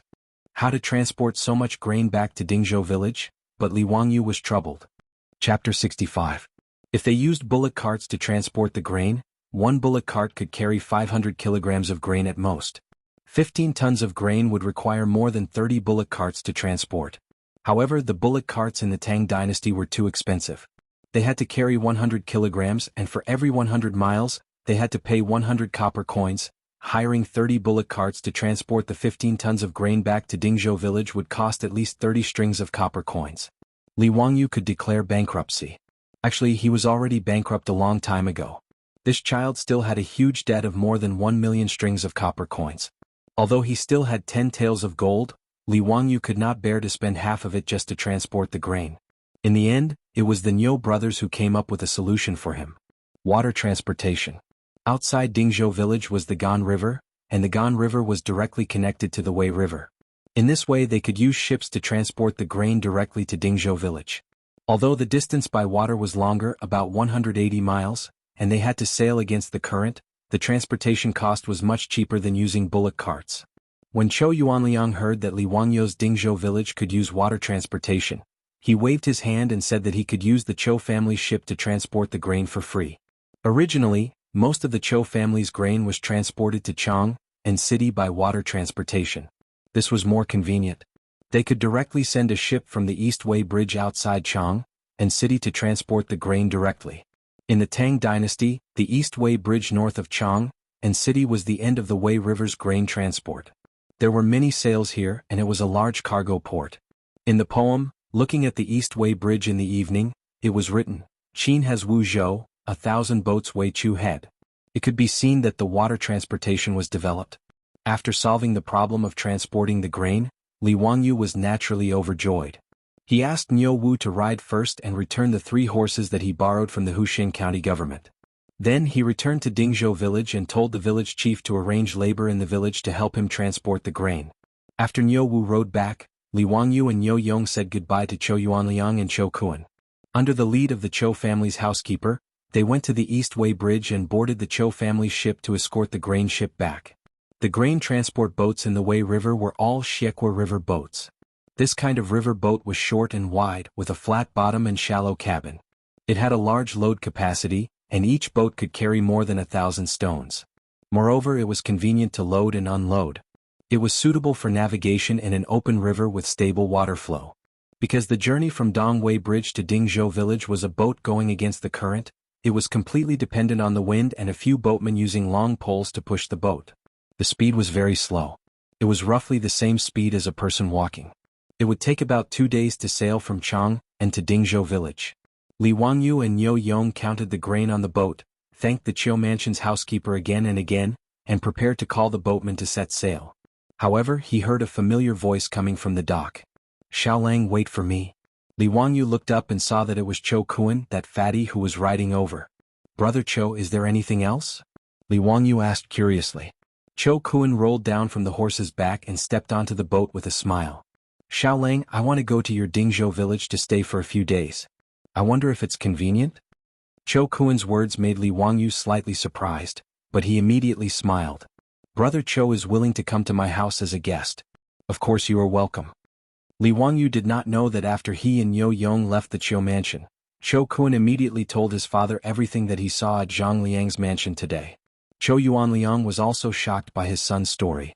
He did not expect that his son could get to know such a person by casually buying a painting in Pingkong Fong. Although Li Wangyu was only 16 years old, he could not see through his ability at all. When he heard that Lu Guogong actually let Li Wangyu call him uncle and beat Li Wangyou's but as an elder at the banquet, Zhou Yuanliang could not help but be moved. What was the identity of this young man? To be treated like this by the founding duke, it really made Zhou Yuanliang, who was born in a merchant family, feel shocked. Zhou Yuanliang immediately made a decision that would make him proud for the rest of his life. He must find a way to be on good terms with Li Jia Xiaolang. He told his son Zhou Kuan to immediately take the gold and silver to the dock and accompany Li Wangyu to Dingzhou village. He would do his best to help. He only hoped that both sides could have more incense. Li Wangyu did not dislike Zhou Kuan. Instead, he felt that he was very much to his liking. Although the fatty was born in a merchant family and his character was slightly foppish, he was not pretentious. Moreover, although the fatty Zhou Kuan was straightforward, he was loyal. That day in front of Qing Yaojin, he stood up for justice and asked Qing Yaojin to let him go. The boatman shouted and the boat was slowly pushed away from the dock by several long poles. It slowly sailed upstream. 2 days later, the boat sailed into Gan River. Dingzhou village was already in sight. From afar, Li Wangyu saw many people standing on the riverbank waiting for them. The leader of the group was a stunning beauty. It was Su Changqing. Seeing her dress fluttering as she stood on the riverbank and smiled at him, Li Wangyou's heart throbbed. It turned out that someone was waiting for him. The feeling was so wonderful. After not seeing Su Changqing for a few days, he missed her even more. In a moment of excitement, he could not help but rush to the bow of the boat. He shouted at Su Changqing, who was on the riverbank, "Sister, do you want to go out?" Su Changqing was amused by him and laughed. She wiped the tears from the corners of her eyes and shouted at Li Wangyu, "I don't want to go out with children." These words made Li Wangyu stunned. Don't want to go out with children? Damn, this kind of naked contempt could not be tolerated. Do you believe that I won't go to your room tonight? The people around them did not understand their joke. Cho Kuan was puzzled. Xiaolang, why don't you want to go out? Li Wangyu, there was no dock by the Gan River where Dingzhou village was located. The river boat could only dock by the riverbank to unload. There was a gap of several meters between the riverbank and the river surface. It was not easy to transport the food. Fortunately, after the old villager received Niu Wu's notice, he brought almost all the strong laborers and the few old cows in the village. Everyone was busy for half a day before they finally unloaded 300 dan of food from the river boat. The old villager asked everyone to help transport the food to Li Wangyu's house. But he stopped Li Wangyu in confusion.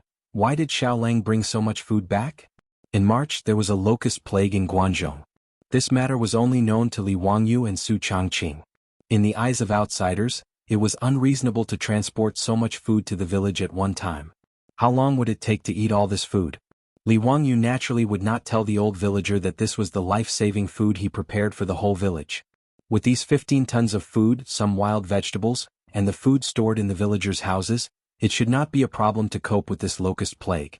Moreover, Dingzhou village was backed by the Qinling Mountains and had the Gan River to the north.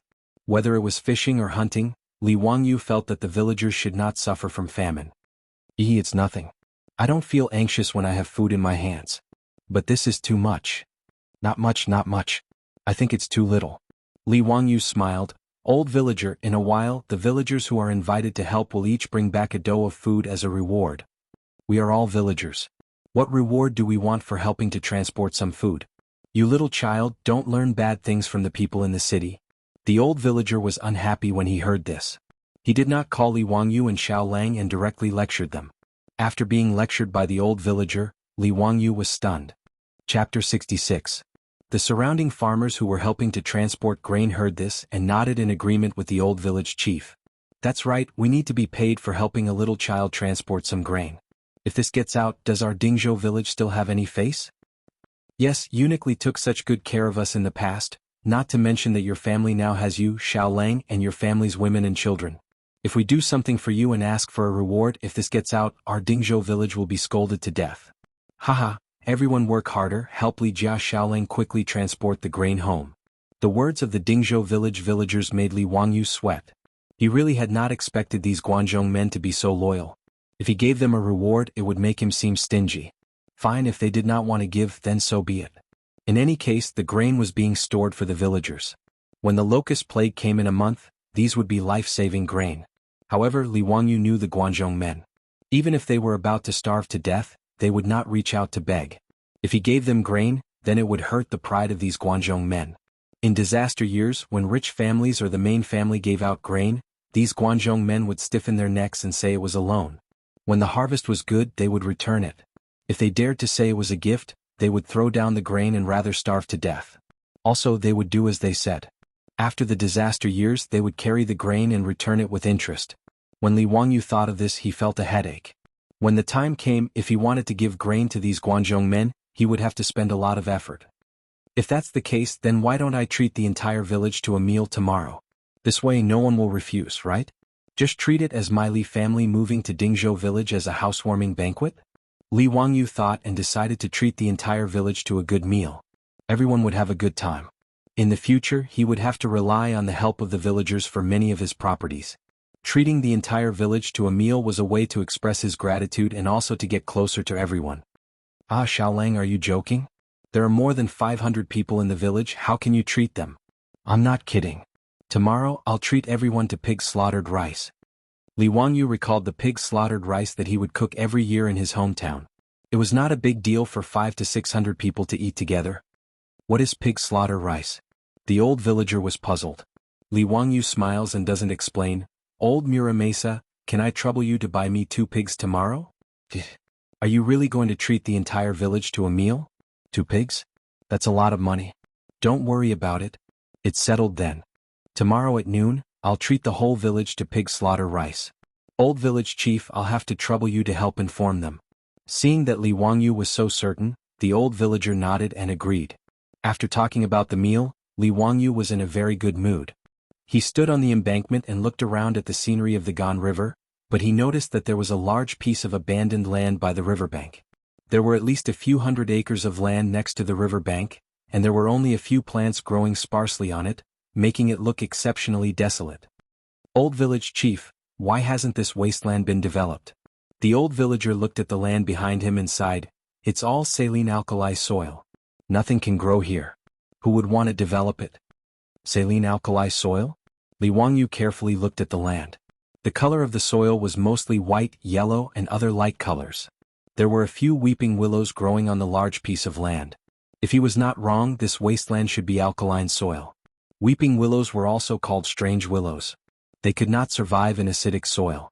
They could only survive in alkaline soil. Li Wangyu squatted down and grabbed a handful of soil. He felt that it was prickly when he held it in his hand. He also took some water from the river and poured it on the wasteland. He observed carefully and found that the water penetrated the soil slowly, and there were white bubbles and foam on the surface of the water. Li Wangyu stood up and clapped his hands. He was sure that this wasteland was alkaline soil. After all, he grew up in the countryside. There used to be a large area of alkaline soil in the village. Later, under the guidance of the scientists at the Agricultural Research Station, they cleaned and improved the soil and turned the waste into treasure. Even after the original wasteland was improved, the food grown on the weak alkaline soil was even more popular. However, it was the early years of the Tang dynasty. Obviously, no one would improve the saline alkali soil.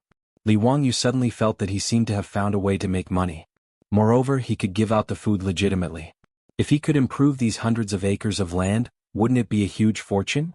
Moreover, improving the land required hiring labor. When the time came, he would use the food to hire the villagers. Wouldn't it be killing two birds with one stone? Old village chief, where does this wasteland belong to? Li Wangyu wanted to ask if the wasteland had an owner. This land should belong to the county, right? The old villager was not sure, but it's all useless wasteland. It's worthless. Then what if I reclaim this wasteland? The old villager looked at Li Wangyu like looking at an idiot. Xiaolang, this is saline alkali soil. It can't be used to grow crops. Why do you want to reclaim this land? Hey old village chief, you don't need to know how to use this land. Let me ask you, if I reclaim this land, who will it belong to? The old villager shook his head. Naturally, it will belong to you. The county encourages reclamation. The reclaimed land only needs to go to the county to register. The reclaimed land is exempt from taxes for 3 years. However, this saline alkali soil can't grow crops. Xiaolang, don't make trouble. Li Wangyu did not refute. He just looked at the hundreds of acres of wasteland in front of him and smiled. Sure enough, knowledge is productivity. In Li Wangyu's eyes, this land was a treasure. It was close to the Gan River. Whether it was for cleaning the saline alkali soil or for watering in the future, there was no shortage of water. It was very convenient. However, he still needed to talk to Yang Quan about taking over this wasteland. It was hundreds of acres of wasteland, so it was better to be safe. He didn't want to end up with a master after he finished reclaiming the land. That would be too disgusting. Li Wangyu thought about Yang Quan's promise to reward him with 100 strings of cash if he won first place in the poetry competition. He wondered if he should go to the Huxing County Yamen again. While he was thinking about this, all of the grain had already been transported to the shore. The river embankment was only 1 or 2 li away from Dingzhou village. It was very convenient. Without much effort, the 300 dan of grain was all moved back to Li Wangyu's home by the villagers using wheelbarrows and ox carts. There was too much grain. The family's granary was full, and there was still a lot that had not been moved in.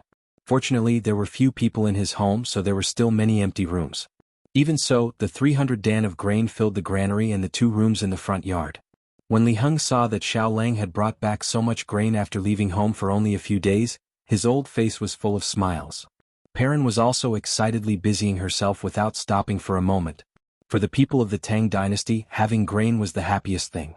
Not to mention, there was so much grain that their homes almost couldn't hold any more. After they were done, the villagers didn't even drink a mouthful of water before leaving. The Niu brothers also prepared to leave, but they were stopped by Li Wangyu. He insisted that the 2 brothers bring back a dan of grain.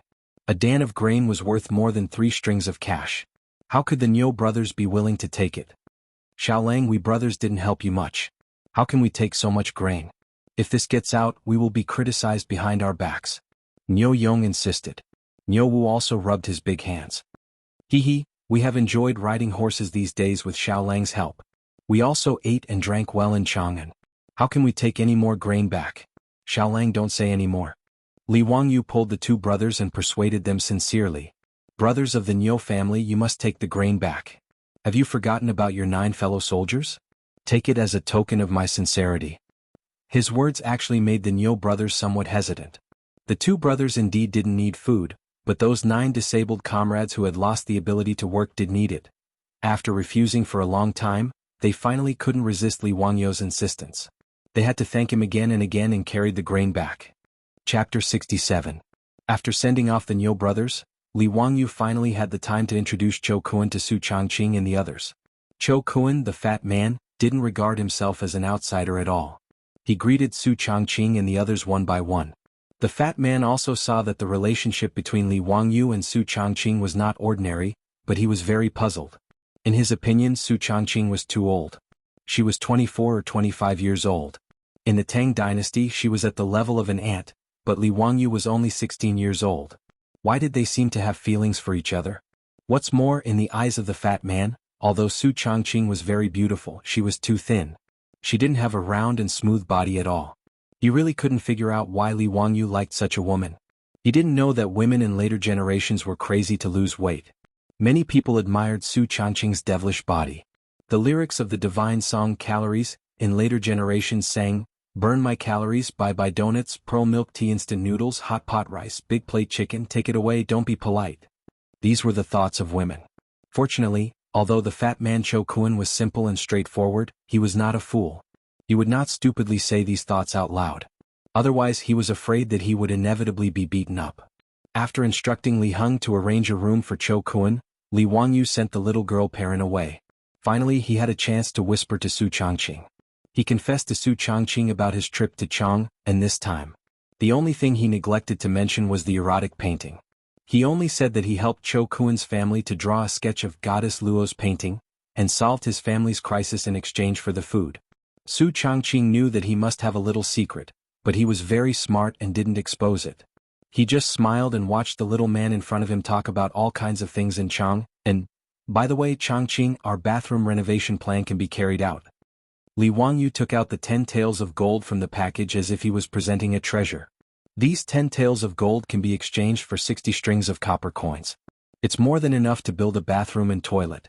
I forgot to ask the village chief just now. I don't know where I can find a kiln to make porcelain. Li Wangyu excitedly talked about his plan, which made Su Changqing feel inexplicably moved. This little man was really working hard for their family in the Tang dynasty. In the days that Li Wangyu was not at home, she looked forward to his return every day. Far away from the familiar society and her family, Su Changqing finally realized that in the Tang dynasty, Li Wangyu was the only one she could rely on. Although she was surrounded by people from the Tang dynasty, Su Changqing was filled with a sense of loneliness, as if she and Li Wangyu were stranded on a deserted island. After all, she was not like Li Wangyu, who had received a person's memory. Everything in the Tang dynasty was unfamiliar to her. Su Changqing only felt that it was really good to have Li Wangyu.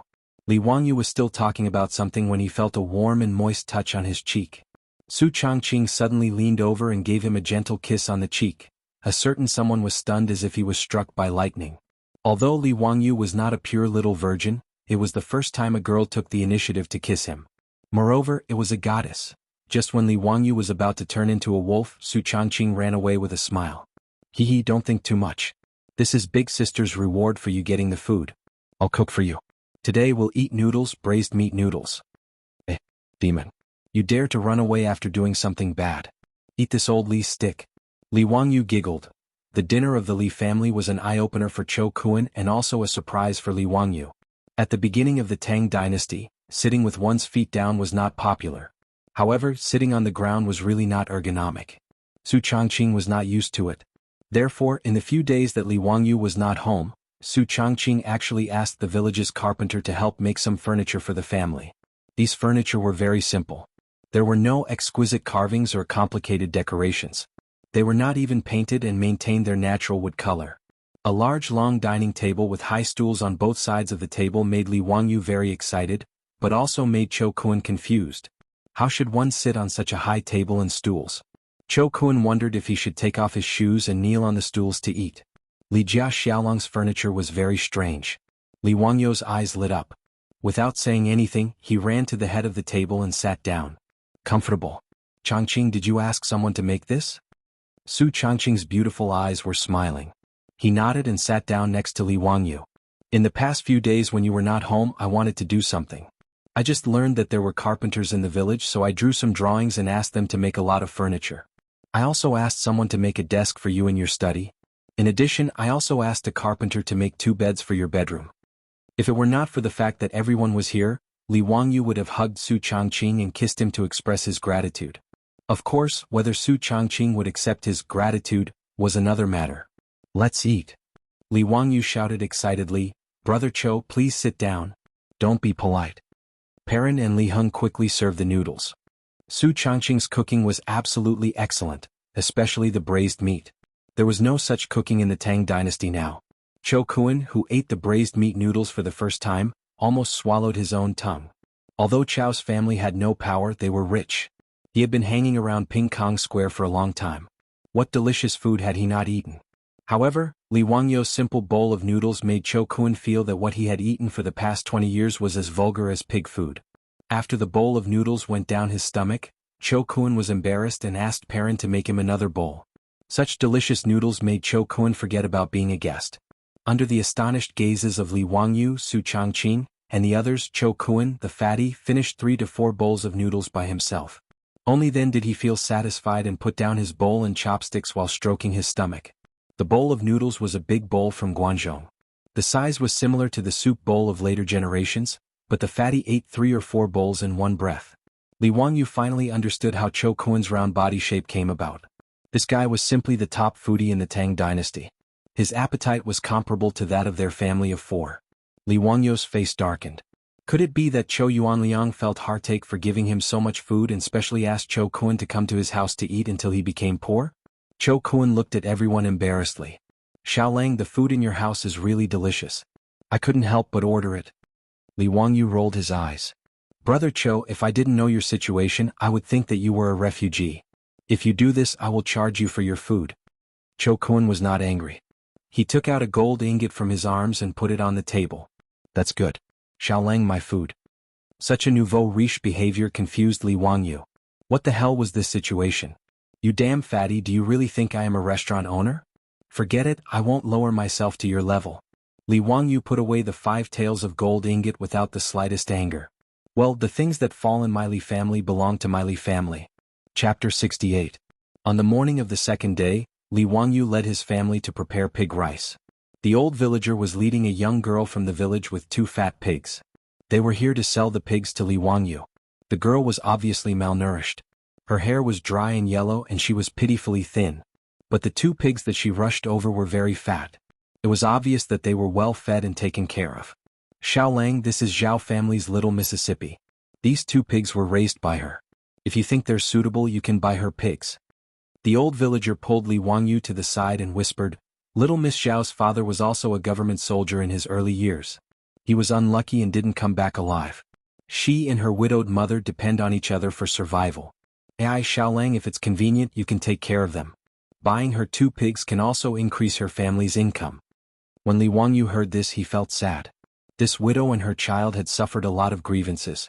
And if little Miss Zhao's father was also a government soldier of the previous dynasty, then he had been dead for at least 10 years. If that was the case, little Miss Zhao should be in her teens. But he thought that little Miss Zhao was less than 10 years old. She was really too thin. It was obvious that she was malnourished. It could be seen how hard the mother and daughter had lived. He didn't care about avoiding suspicion. He reached out and touched the little girl's hair. His voice was unusually gentle. Little miss, I'll buy your pigs. Do you want copper coins or food? Little Miss Zhao gave Li Wangyu a curtsy in a very restrained manner, answering Lang Jun, if it's convenient, is half copper coins and half food possible? Yes, of course. Li Wangyu nodded and called Li Heng out to weigh the 2 pigs. The 2 pigs were around 200 catties.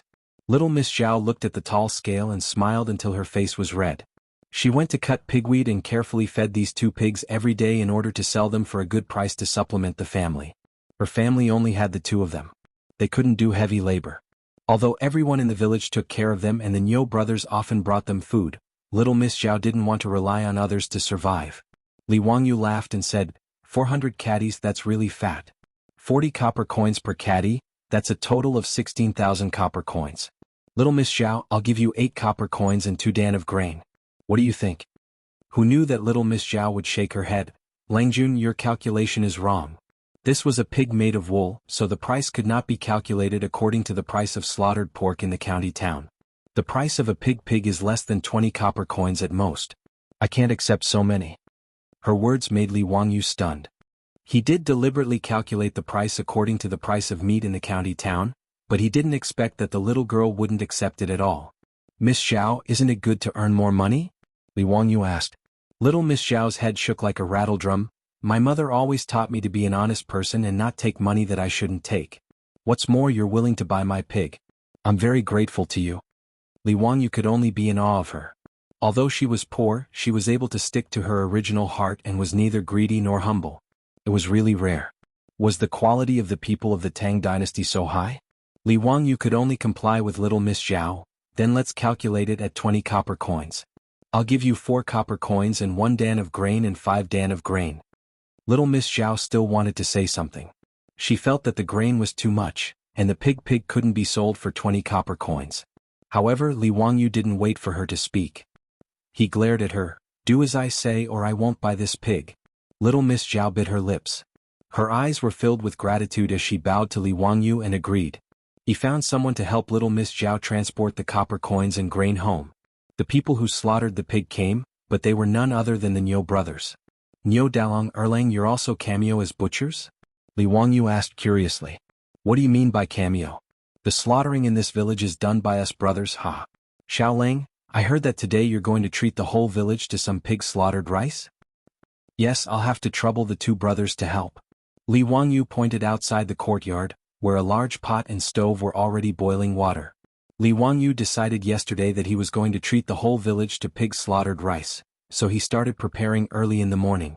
When they found out that Li Wangyu was going to butcher a pig and treat everyone, the village was as lively as New Year's. The old village head was directing the villagers to bring out straw mats and short tables from their houses and directly place them on the road in the village. The bowls and chopsticks for the dishes were also prepared by each household. Now they were waiting for the Niu brothers to slaughter the pig. The naughty children in the village came early to watch the fun. The fat pig was dragged to the slaughtering platform and screamed miserably, but it made the adults and children smile. It was rare for these villagers to eat meat all year round. 4 or 5 strong men held the pig down. Niu Wu held a short knife and directly cut the pig's blood. Immediately, a woman came over with a big basin and collected the pig's blood. This was specially ordered by Li Wangyu to use the pig's blood to make blood tofu. After the 2 fat pigs stopped breathing, Li Wangyu directed the villagers to carry the pigs to the side and use boiling water to remove the pig's hair and clean it. After dissecting the pig's stomach, Li Wangyu began to direct the villagers to divide the work. Some cleaned the intestines, some cleaned the pig's head, and some cleaned up the pig's feet. It was very lively. Niu Yong and Niu Wu cleaned up the 2 fat pigs in no time, dividing the pork and ribs into 2 portions. Xiaolang, how do we cook the pork? Should we let the villagers cook? Niu Wu wiped his sweat and asked. Please don't. I will personally cook the pig slaughtered rice today. Li Wangyu quickly stopped him. These Tang dynasty women probably only know how to cook meat. It would really be a waste of these 2 fat pigs. Su Changqing originally wanted her to cook, but she was driven far away by Li Wangyu. Ha, Changqing, you don't know how to cook the pig slaughtered rice today. Just watch me. Can you really do it? Su Changqing was a little unsure. Just watch. When I was in the village for Chinese New Year, my family would cook pig slaughtered rice every year. Li Wangyu rolled up his sleeves and walked to the big stove. His actions gave everyone a fright. Regardless of whether it was Li Heng, Pei Lan, or Chou Kuan, they all did not expect that Li Wangyu was actually prepared to personally cook. Xiaolang, a gentleman should stay away from the kitchen?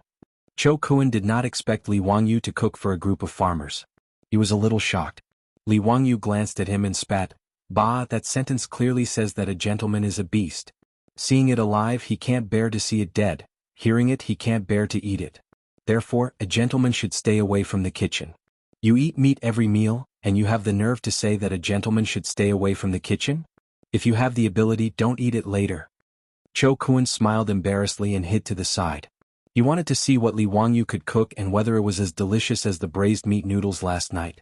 Li Wangyu began to command a group of people to help him. Some of them started the fire, some of them did the chores, and he operated several big stoves at the same time.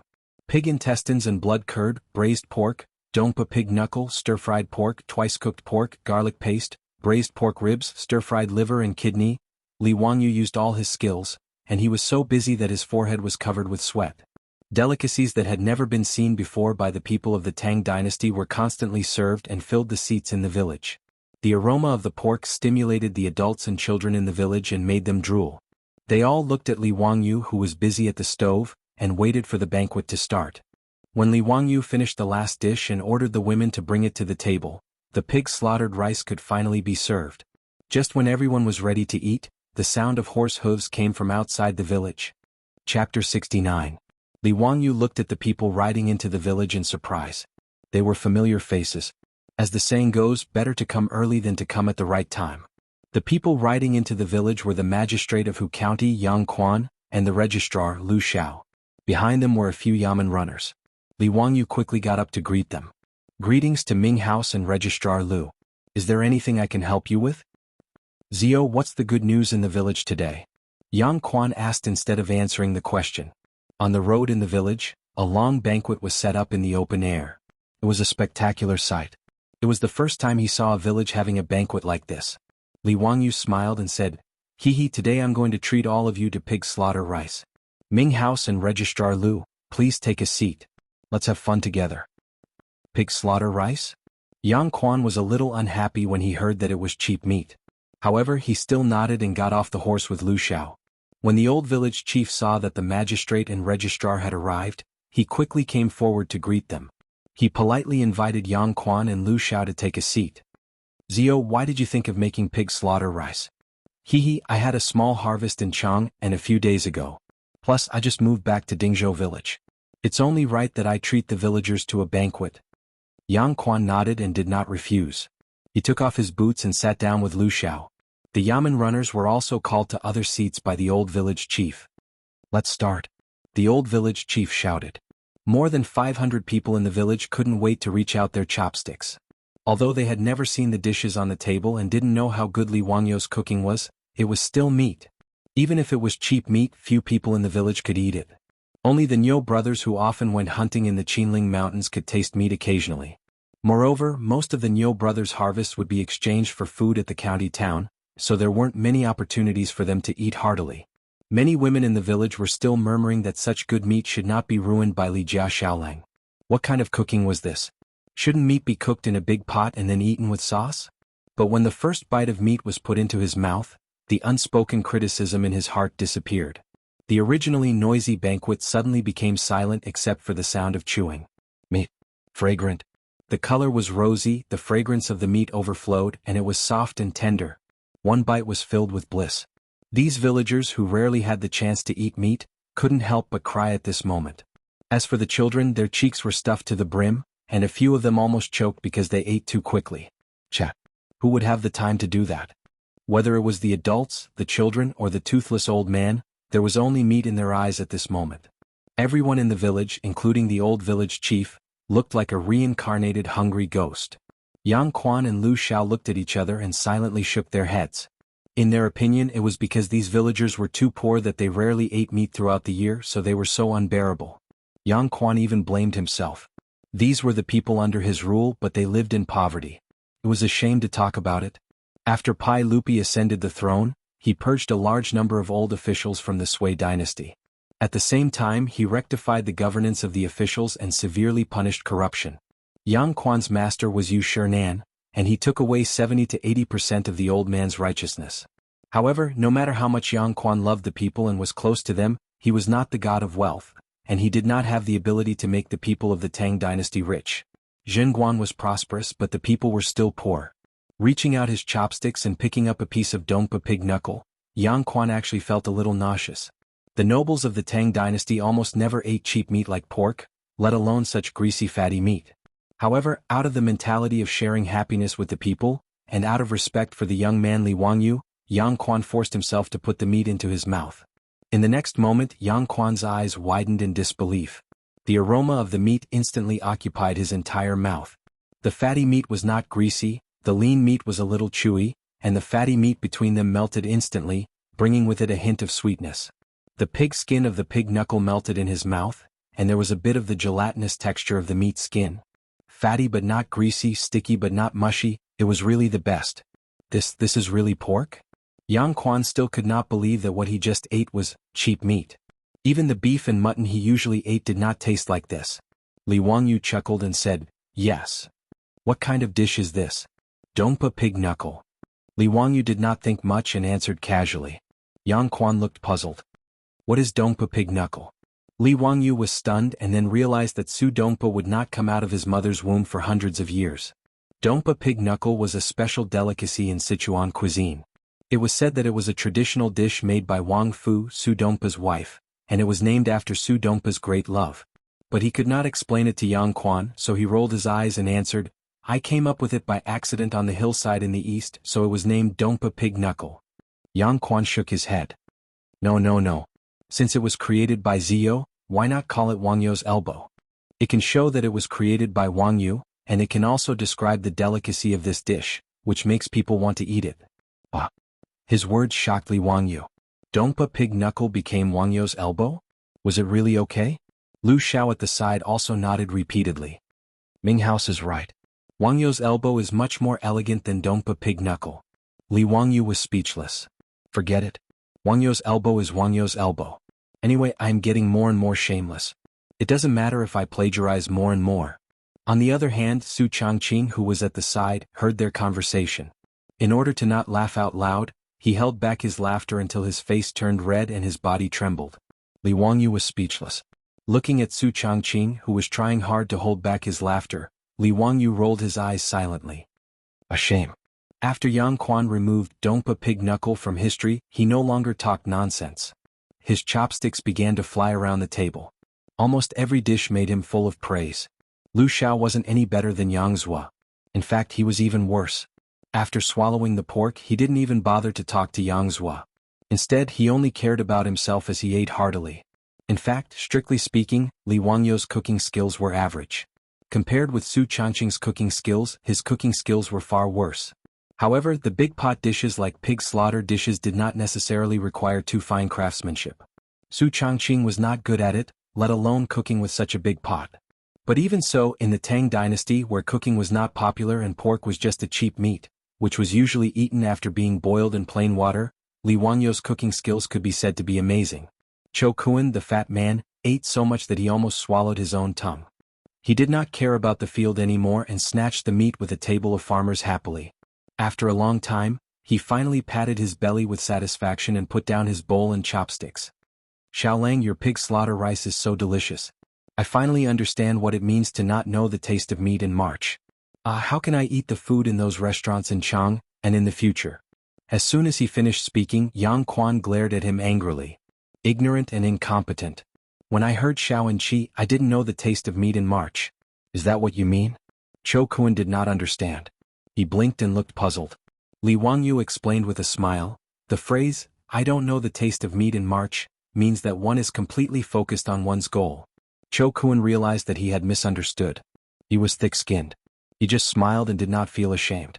When the farmers were 70% full, they finally slowed down and began to toast each other with their home-brewed rice wine. In front of Li Wangyu's table, there were countless villagers holding wine bowls and lining up to toast them. Seeing this, Li Wangyu's face darkened. Chapter 70. What grudges do these villagers have against me? If I drink these hundreds of bowls of rice wine, it's estimated that it won't be a matter of getting drunk but alcohol poisoning. Even if the alcohol content of the rice wine is low, it can't handle this amount. The Tang dynasty shouldn't have carried out the first aid business of gastric lavage, right? Everyone, let's first toast to Yang Mingfu and Registrar Lu. Li Wangyu shamelessly diverted the trouble directly to Yang Quan and Lu Xiao. His words made Yang Quan and Lu Xiao's faces darken. Hundreds of villagers lined up to toast, no one could stand it. Fortunately, the old villager had good eyesight. Seeing the embarrassment of the three, he quickly stepped forward to stop the enthusiastic villagers. He stepped forward to represent more than 100 villagers of Dingzhou village to toast Li Wangyu, Yang Quan, and Lu Xiao 3 bowls of rice wine. Only then did the villagers calm down. The 500 or so villagers of Dingzhou village were grinning from ear to ear after eating a meal of pig slaughtered rice. The Niu brothers were well informed in the village, but they were still convinced by Li Wangyou's pig rice. Big brother, I didn't expect Xiaolang to be so good. He can even make pork so delicious. It's much better than the restaurants in Chang'an. Niu Yong nodded. Yes, Xiaolang is really extraordinary. The villagers laughed even more. This pig rice should be called immortal rice. There are so many delicacies and you wouldn't exchange it for an immortal. Zhao Xiaonyang and her mother were also at the table. She was very filial to her mother. Mother, try it. These are the pigs raised by our family. Good. The pigs raised by my son are really fat. Zhao Xiaonyang's mother cried while eating. She didn't forget to say loudly to the surrounding villagers, these are the pigs raised by my mother. Haha, Zhao Xiaonyang is really capable. Which family's man will marry you in the future? He is really lucky. I have a nephew who is very capable. Lady Zhao, why don't we become in-laws? Lady Zhao, don't listen to his nonsense. You know my family's fourth young master.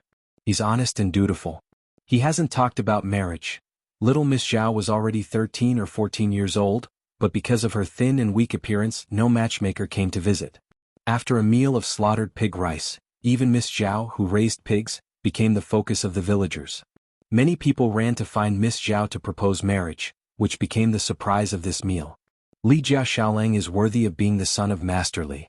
The scholar is amazing. The dishes he made are much more delicious than those made by ordinary cooks. A scholar is a scholar. Only a scholar like Li Jia Xiaolang can make this immortal pig slaughtered rice. Another person who liked to tamper with Li Wangyou's pig slaughtered rice became immortal pig slaughtered rice. There was even a village woman who pulled the child in her family and said loudly, "Child, I will send you to school to study in the future. Only after studying can you be like Li Jia Xiaolang and be able to make this immortal pig slaughtered rice." Her words were heard by Li Wangyou. He couldn't help but twitch his face. Since when could studying and cooking skills be linked? I'm afraid that Kong Lauer's coffin can't be held down. On the other hand, Li Heng and Pei Lan had a suspicious look on their faces. Since young, their Lang Jun had always stretched out his hand and opened his mouth. When did he become so powerful? He can even cook such delicious food. Is the ancestral grave of the Li family emitting smoke? However, although they were suspicious, they didn't think much about it. They also didn't think that this Li Wangyou was not the Li Wangyou they knew. In short, the pig slaughtered rice was enjoyed by everyone. Dingzhou village was more lively than during the New Year festival. As the villagers spread the news to the surrounding villages and towns, it caused a big sensation. Whether the villagers of Dingzhou village went to the market or visited relatives, they were asked about the pig slaughtered rice, which was unprecedented in the Tang dynasty. In the village, whether it was the men from Guangzhou or the women, as long as they talked about this meal, even the taciturn people would become talkative and introduce in detail what they ate in the pig slaughtered rice. Everyone would describe the delicacies in detail, thinking that even the emperor might not have eaten such delicacies. After causing a burst of exclamation from others, they would leave satisfied with their faces full of pride. After eating and drinking to their heart's content, Li Wangyou invited Yang Quan and Lu Xiao back to his house. Fatty Chou Kuan shamelessly accompanied them. Although he was the son of a merchant, the Chou family's business in Chang, and was so big that even Yang Quan and the others knew about it. Therefore, they didn't discriminate against his identity as a merchant. Ming House, may I ask why you are visiting us today? Li Wangyou's question made Yang Quan and Lu Xiao embarrassed to speak for a long time. Li Wangyou asked for a long time before he finally understood the purpose of Yang Quan and Lu Xiao's visit. He couldn't help but silently roll his eyes. It turned out that what he did in Chang and over the past few days had already spread. Even Yang Quan and Lu Xiao, who were in the county yamen of Hu County, had heard about it. The poems that Li Wangyou wrote at the Zhujiang Pool Poetry Festival were praised by them. Yang Quan was even more proud that he forced Li Wangyou to participate in the poetry festival. This time he was in the limelight in Hu County.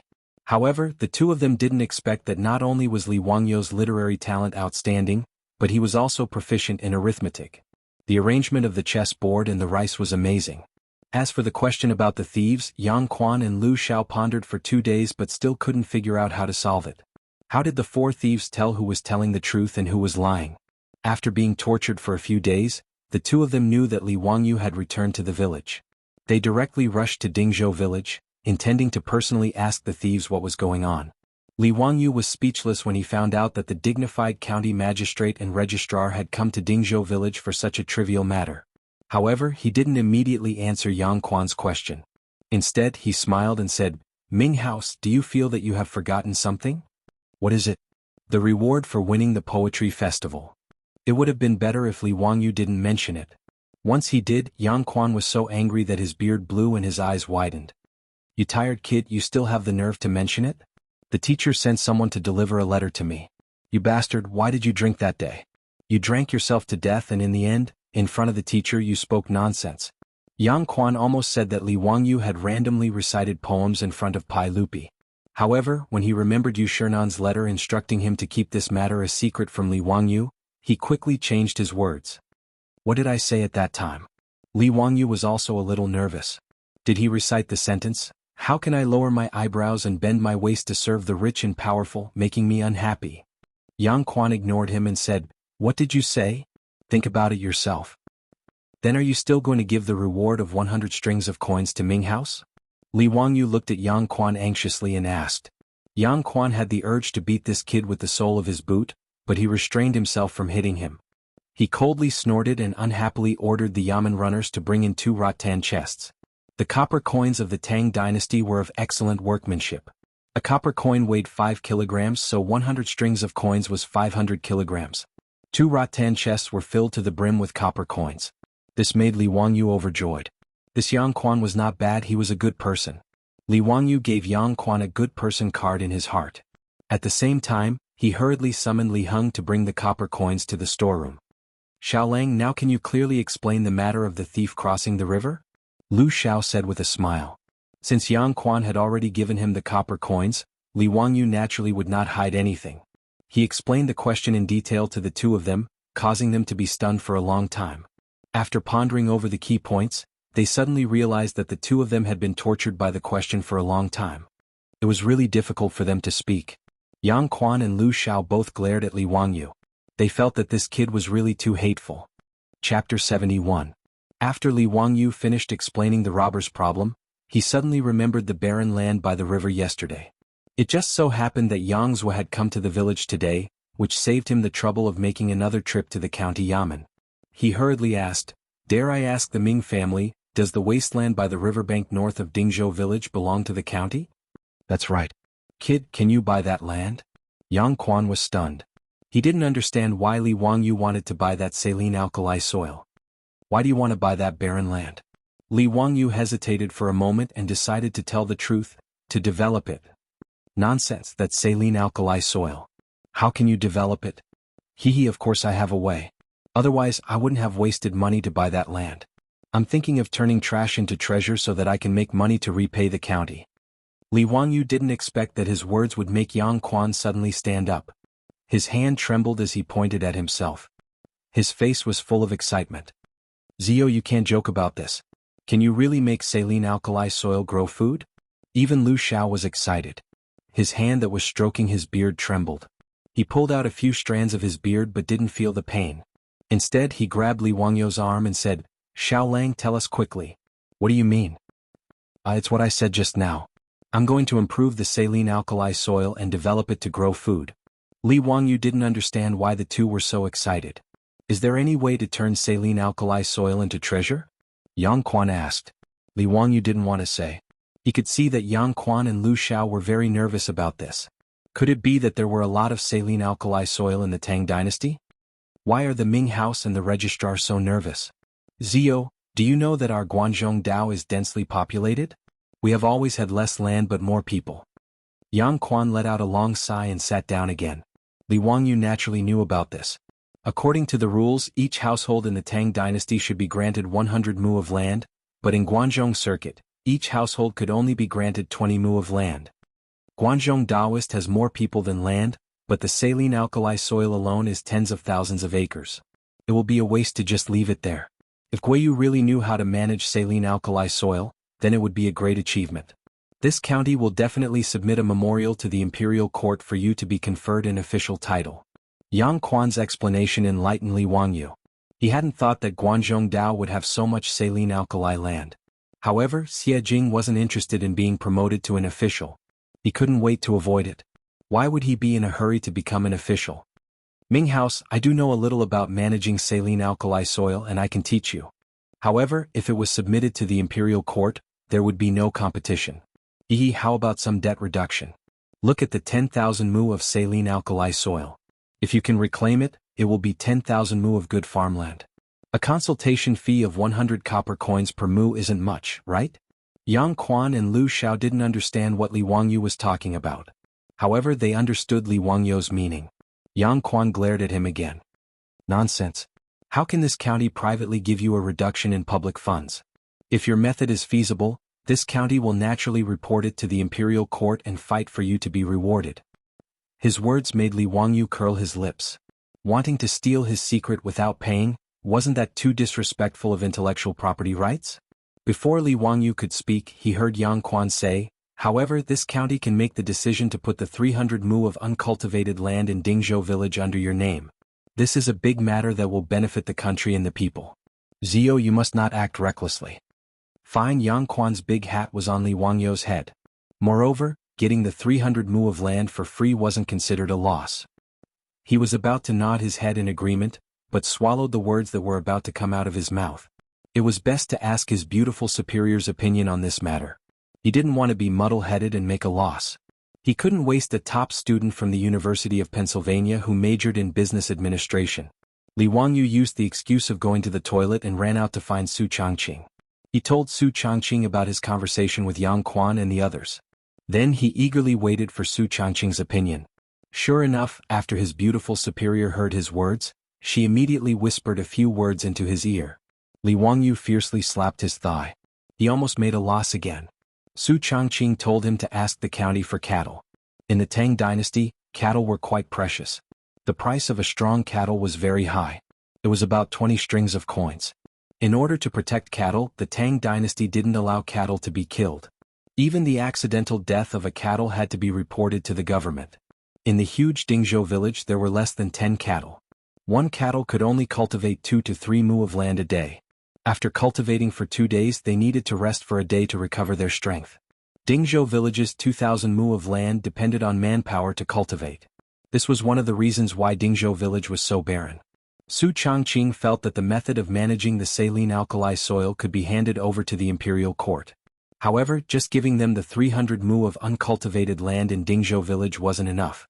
At least 10 more cattle were needed. Otherwise, even if Li Wangyu could manage the land, he wouldn't be able to find enough manpower to cultivate it. With regards to Su Changqing's words, Li Wangyu deeply agreed. After returning to the central room, Li Wangyu chuckled and proposed his conditions to Yang Quan. In addition, he also added 2 horses to Su Changqing's conditions. He was tired of the days when he had to walk outside. Although he had the money to buy it now, it was better to save as much as possible. He still owed a huge debt. Ming House, you see, my family only has 4 people. There's not a single able-bodied worker. Even if I manage to manage the saline alkali soil, there's no one to cultivate it, right? Moreover, without cattle, there's no way to manage the saline alkali soil. Li Wangyu's reasons left Yang Quan speechless. Indeed, he and Lu Xiao were very clear about the Li family's current situation. However, the condition of 10 cattle and 2 horses made Yang Quan slightly hesitant. Zio, are you sure your method will work? At the very least, the land in Dingzhou village will work.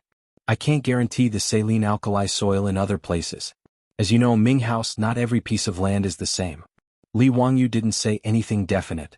The saline alkali soil was divided into 2 types, alkaline soil and acidic soil. His method was suitable for managing the saline alkali soil. As for acidic soil, it wasn't impossible, but he couldn't guarantee the results. Yang Quan and Lu Xiao looked at each other and nodded silently. Yang Quan directly agreed to Li Wangyu's request. Then this old man will agree to your request. However, if you can't grow anything, the county yamen will take back the cattle and horses. Zio, do you agree? Li Wangyu naturally agreed to this condition.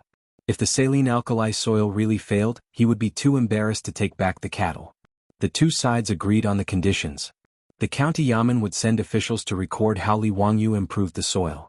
Li Wangyu had to guarantee that he would teach his method to these officials without reservation. When the barren land grew crops, Yang Quan would naturally report this matter to the imperial court and ask for credit for Li Wangyu. Li Wangyu didn't care about this at all. He didn't aspire to be an official. After the guests and the host enjoyed themselves, Li Wangyu respectfully sent Yang Quan and Lu Xiao out the door. Yang Quan suddenly thought of something and asked Li Wangyu, Zio, I heard you bought a lot of food. What? Chapter 72. Yang Quan's question made Li Wangyu hesitate for a moment. In the end, he decided to warn Yang Quan about the locust plague. If the government could step in to eliminate the locust plague would not be that scary. The earlier the locust plague was eliminated, the fewer people who would starve to death in the Tang dynasty. Ming House, when you came to Dingzhou village from the county office today, did you see anything out of the ordinary on the way? Out of the ordinary? Ziyu, what do you mean? Yang Quan did not understand Li Wangyu's question. In the fields, didn't Ming House feel that there are a lot of locust larvae in the fields this year? Li Wangyu's words made Yang Quan and Lu Zhao's expressions turn serious. Ziyu, are you worried that there will be a locust plague this year? Are you the one who prepared the food? Li Wangyu shook his head silently. Ming House, I'm not worried. I'm sure that there will be a locust plague in Guangzhou this year, and the scale will not be small. I prepared the food for the villagers of Dingzhou village. It may not be enough. Ziyu, be careful with your words. Don't speak nonsense about a locust plague. Lu Xiao heard and quickly stopped Li Wangyu. Registrar Lu, I'm not speaking nonsense. Just look at the locust larvae flying all over the fields.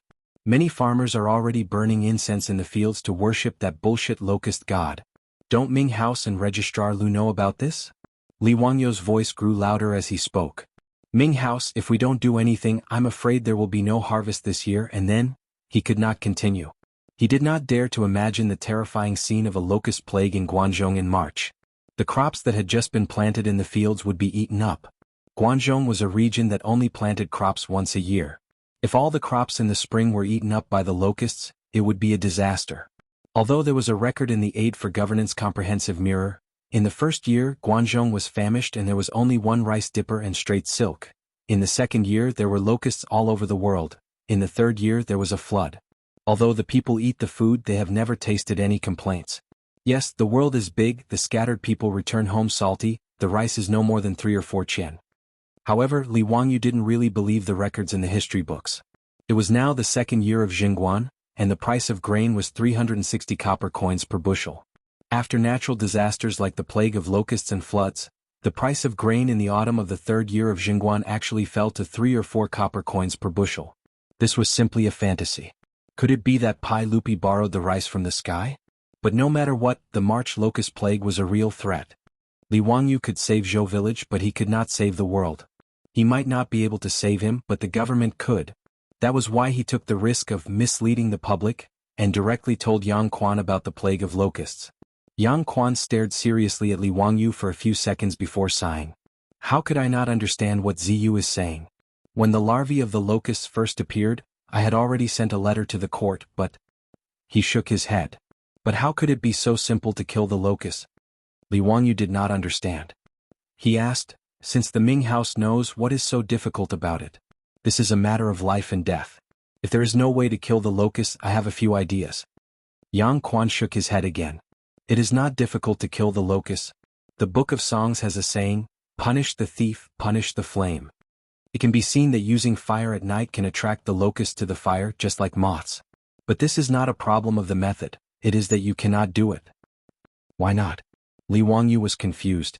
Since the ancient people knew how to kill the locusts, why would they allow the locusts to overrun the land? Yang Quan and Lu Xiao were silent. This made Li Wangyu even more anxious. After repeated questioning, Yang Quan finally opened his mouth to explain. First, the people are ignorant. They think the plague of locusts is released by the locust god to punish the people. Therefore they are unwilling to kill the locusts for fear of offending the heavens. Secondly, there are many disputes between the court and the great scholars. Therefore we have to think about how to deal with the locusts. Lu Xiao also explained, Ziyu, things are not as simple as you think. Our Tang dynasty believed in Buddhism. As the saying goes, sweeping the floor does not harm the lives of the ants. We love the moths and the lanterns. There are many disputes about how to deal with the locusts. Li Wangyu was confused by the words of the two officials. This was the first time he had heard the saying that locusts should not be harmed because they were also living beings. After the locusts consumed the food, when the people of the Tang dynasty traded their children for food, human life was no longer a living being? Saint Mary. There was a Saint Mary in the Tang dynasty. Then the ministers in the court are just going to watch as the locusts overrun the land? Are they going to rely on the prayers of the farmers to survive the plague? Are there no measures to prevent this? Lu Xiao sighed deeply. Dealing with the locusts is against the heavens. The only way is to cultivate virtue. Li Wangyu understood immediately. At that moment he could only say that he had bought a watch last year to express his thoughts. Cultivating virtue meant that everyone had to strengthen their moral character and practice their inner strength. When everyone had completed their cultivation, the plague of locusts would naturally subside. Which idiot came up with this idea? Dealing with the locusts? Is that even possible? Dealing with the locusts is against the heavens. Why didn't the officials and scholars who came up with this idea go to heaven themselves? If they wanted to go to heaven, Li Wangyu could donate some firewood. He could guarantee that they would be burned to ashes and sent to the heavens as a wisp of smoke. Li Wangyu really wanted Pai Lupi to hurry up and eat the locusts so that the entire Tang dynasty could begin to deal with the locusts. However, this was obviously unrealistic. He was just a commoner.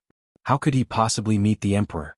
Was this Pai Lupi someone that Li Wangyu could meet whenever he wanted? Besides, so what if he met him? Was he supposed to send a bunch of fried locusts to Pai Lupi and tell him that it was delicious and that His Majesty should try it? Would he be dragged out and beheaded by Pai Lupi? Li Wangyu's thoughts ran wild. He didn't know that he had already met Pai Lupi more than once. However, this guy still didn't know and had even insulted Pai Lupi a few times. By the time Pai Lupi ate the locust plague would have already spread.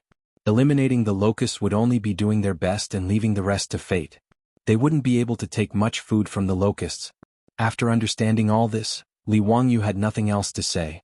He cupped his hands and sent Yang Quan and Lu Xiao out the door. In this locust plague it was better to save oneself. It was impossible to rely on the government. Cho Kun didn't say anything. After Yang Quan and the others left, the fatty pulled Li Wangyu with a nervous expression. Xiaolang, will there really be a locust plague? Li Wangyu looked at the fatty in surprise. Only then did he realize that Cho Kun's family was in the food business. If the locust plague really did appear, it would have a huge impact on their family's business. The locust plague is certain. Go back and tell your father to stock up as much food as possible. However, Brother Cho, I have a request. When the locust plague happens, the price of food will definitely skyrocket. I don't ask that you open your warehouse for free, but at least don't hoard food for huge profits. Is that okay? Li Wangyu nodded and replied. Cho Kun's fat face flushed red. Xiaolang, what are you talking about? Although my Cho family is in the business, we have never done anything unscrupulous. Seeing the fatty's reaction so strong, Li Wangyu knew that he had wronged him and hurriedly apologized. Knowing that the locust plague was about to happen, the fatty couldn't stay in Li Wangyu's house any longer. He hurriedly left and prepared to return to Chang and to discuss this matter with his father. Li Wangyu didn't ask him to stay. He cupped his hands and sent the fatty Cho Kun out the door. The next day the people from the county government came. Li Wangyu and the old villager led a few officials to the river bank to measure the size of the wasteland. The county government created a document and the 300 mu wasteland officially belonged to Li Wangyu. Xiaolang, can you really manage this saline alkali soil? The old villager's face was full of disbelief. He had never heard that saline alkali soil could be used to plant crops. I can indeed improve the soil. I also need the old villager's help. I need to invite some people from the village to do some work. Li Wangyu's words made the old villager somewhat embarrassed. Xiaolang, it's not that I don't want to help. It's just that right now it's the spring plowing season and the busy farming season cannot be delayed. There is a shortage of labor in the village. It's really difficult for you to find people to help. The old villager's words didn't make Li Wangyu worried. He had already thought about it. Hey old villager, the county gave me 10 cattle. Can I use these 10 cattle to exchange for labor with the village? What? Xiaolang, don't joke. The county gave you 10 cattle? Yes. Li Wangyu's words made the old villager sit down on the ridge of the field, speechless for a long time. Chapter 73. With manpower, 2 able-bodied laborers could only plow half an mu of land a day, and they were already exhausted to death. With oxen, 1 man and 1 ox could plow 2 or 3 mu of land a day without any problems. In total, 1 ox was equivalent to 8 or 9 able-bodied laborers. If Li Wangyu could really provide 10 oxen for the village to use, then the old village chief would have no problem finding dozens of men to work for him.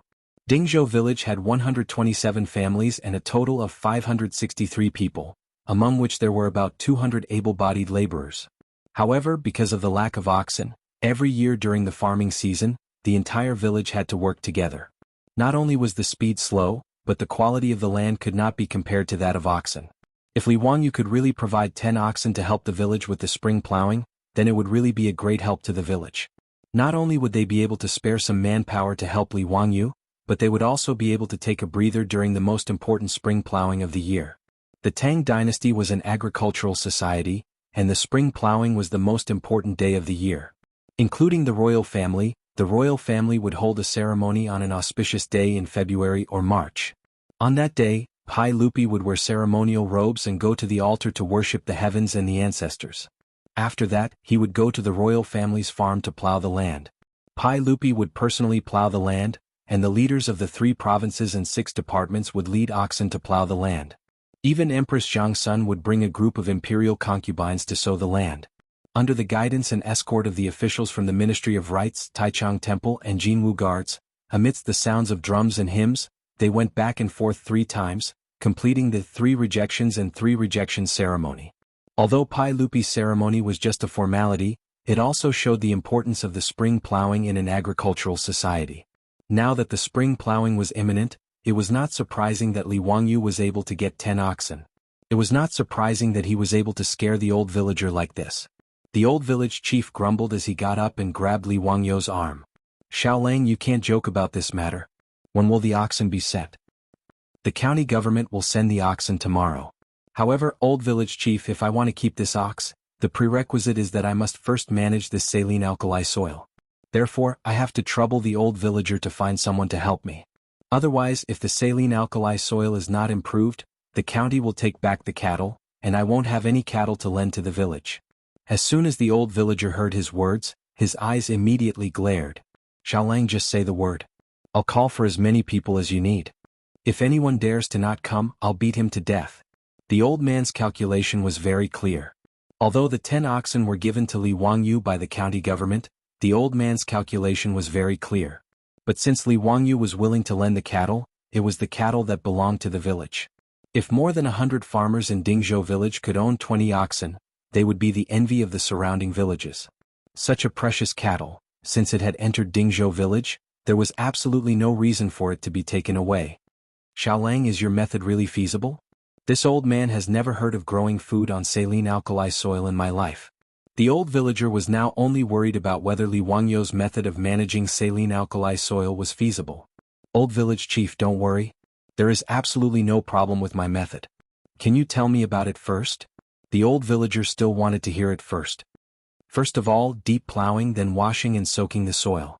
Then add soil and finally add fertilizer to increase the fertility of the soil." Li Wangyu did not hide the method and simply told the old villager. The old villager was somewhat puzzled. "I understand the rest, but what does washing mean?" "It means that you have to surround the soil, wash it with a lot of water, soak it, and repeatedly remove the saline alkali components in the soil." The old villager shook his head as soon as he heard this. He pointed to the hundreds of acres of saline alkali soil in front of him and said, "How is that possible? Xiaolang, look at such a large piece of land. How much water does it take to wash and soak it?" His words made Li Wangyu stunned. He pointed to Ganhe. "Isn't this Ganhe? You can have as much water as you want. Ganhe's embankment is only a few meters high. It's not easy to use a rollover cart to carry water. There are more than 2,000 acres of land in the village that need to be watered. You have to wash it several times. It requires too much manpower." The old villager shook his head. "Rollover cart?" Li Wangyu looked at the rollover cart on the embankment and suddenly realized. He couldn't help but smile. "Old village chief, I have a way to carry water without manpower." "What? Without manpower? Do you want to use cows?" "That won't do. Cows can't be used." The old villager did not understand Li Wangyu's meaning. Li Wangyu smiled and did not answer.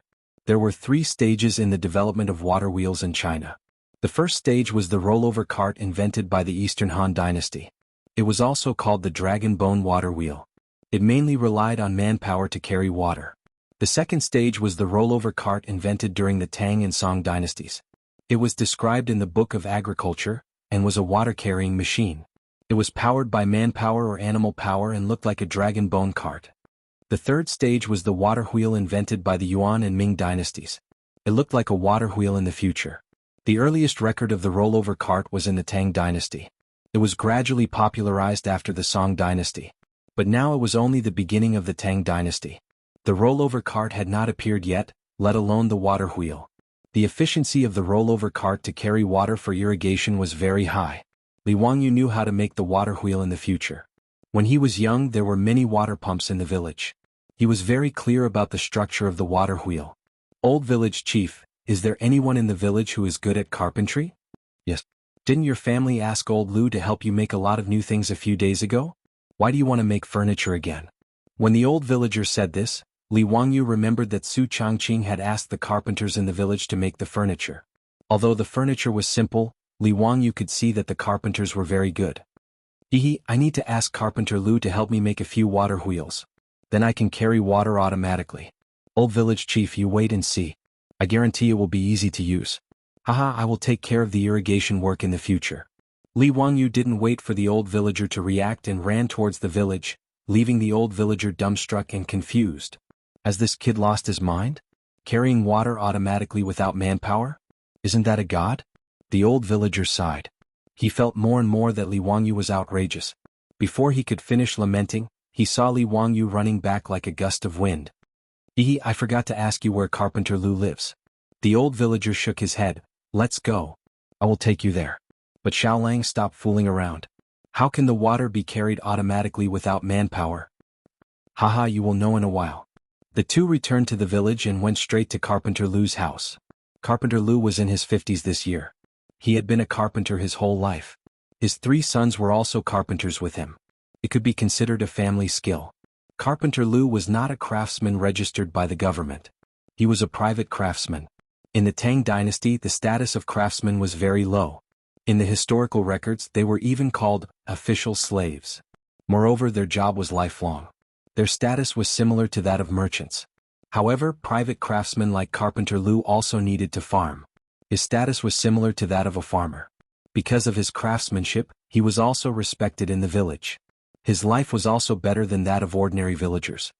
Old Lu, come out quickly. I have something to ask of you. The old villager shouted at the top of his lungs when they reached Carpenter Lu's house. Chapter 74. The door of the farmhouse was opened with a squeak, and an old man in plain clothes with a white beard walked out. Muramasa, what are you doing? What's the matter? Obviously, the two had a good relationship. Carpenter Lu looked at the old Muramasa and laughed. Li Jia Xiaolang is looking for you. He wants to build something that doesn't require manpower to carry water. The old Muramasa still didn't believe Li Wangyu. Carpenter Lu naturally knew Li Wangyu. After an unprecedented pig slaughter meal, other than the babies in Dingzhou village who were still in swaddling clothes, the others might not know the old Muramasa, but they definitely knew Li Wangyu. When he saw that it was Li Wangyu who wanted to build something, Carpenter Lu's smile became wider. Li Jia Xiaolang, what do you want to build? Li Wangyu was still very polite. Carpenter Lu, I want to build a few water wheels. Do you know how to make them? What's a water wheel? Old me can build carriages and ox carts, but I've never heard of a water wheel. Carpenter Lu was puzzled. Li Wangyu asked Carpenter Lu for a pen and paper and began to draw the structure of a water wheel. The water wheel looked like an ancient wheel. Li Wangyu estimated that the height of the Gan River's embankment was about 3 meters, so he designed a small water wheel with a diameter of 6 meters. The larger the diameter of the water wheel, the heavier it would be. In order to make it lighter, the water bucket of the water wheel was replaced with a bamboo tube. Li Wangyu finished the drawing and handed it to Carpenter Lu. Take a look and see if you can build this water wheel. It doesn't need to be delicate, just sturdy and durable. Carpenter Lu took the drawing and looked at it carefully for a long time. He was puzzled and asked, Xiaolang, what do you want to build such a big wooden wheel for? To carry water for irrigation. How do you use it? Li Wangyu smiled and explained to him and the old Muramasa. After the water wheel is built, it will be installed on the side of the Gan River. When the time comes, the power of the water will be used to move the water wheel. When the water wheel turns at a certain angle, the bamboo tube that was originally submerged in the water will be lifted out of the water. Because the bamboo tubes were tied diagonally to the water wheel, they were filled with river water. When the water wheel reached a higher point, the opening of the bamboo tube would face downward, and the water would naturally flow down from the higher point. You only need to use the water trough below to collect water, and you will be able to extract an endless stream of water. His explanation stunned Carpenter Lu and the old village chief. After a long time, the old village chief looked at Li Wangyu excitedly. Xiaolang, this is an amazing thing. It doesn't need any manpower to draw water, it's really a divine item. Carpenter Lu was even more excited. He grabbed the blueprint tightly and said, Xiaolang, I will build the water wheel for you for free. I only ask that you allow my Lu family to build this water wheel in the future.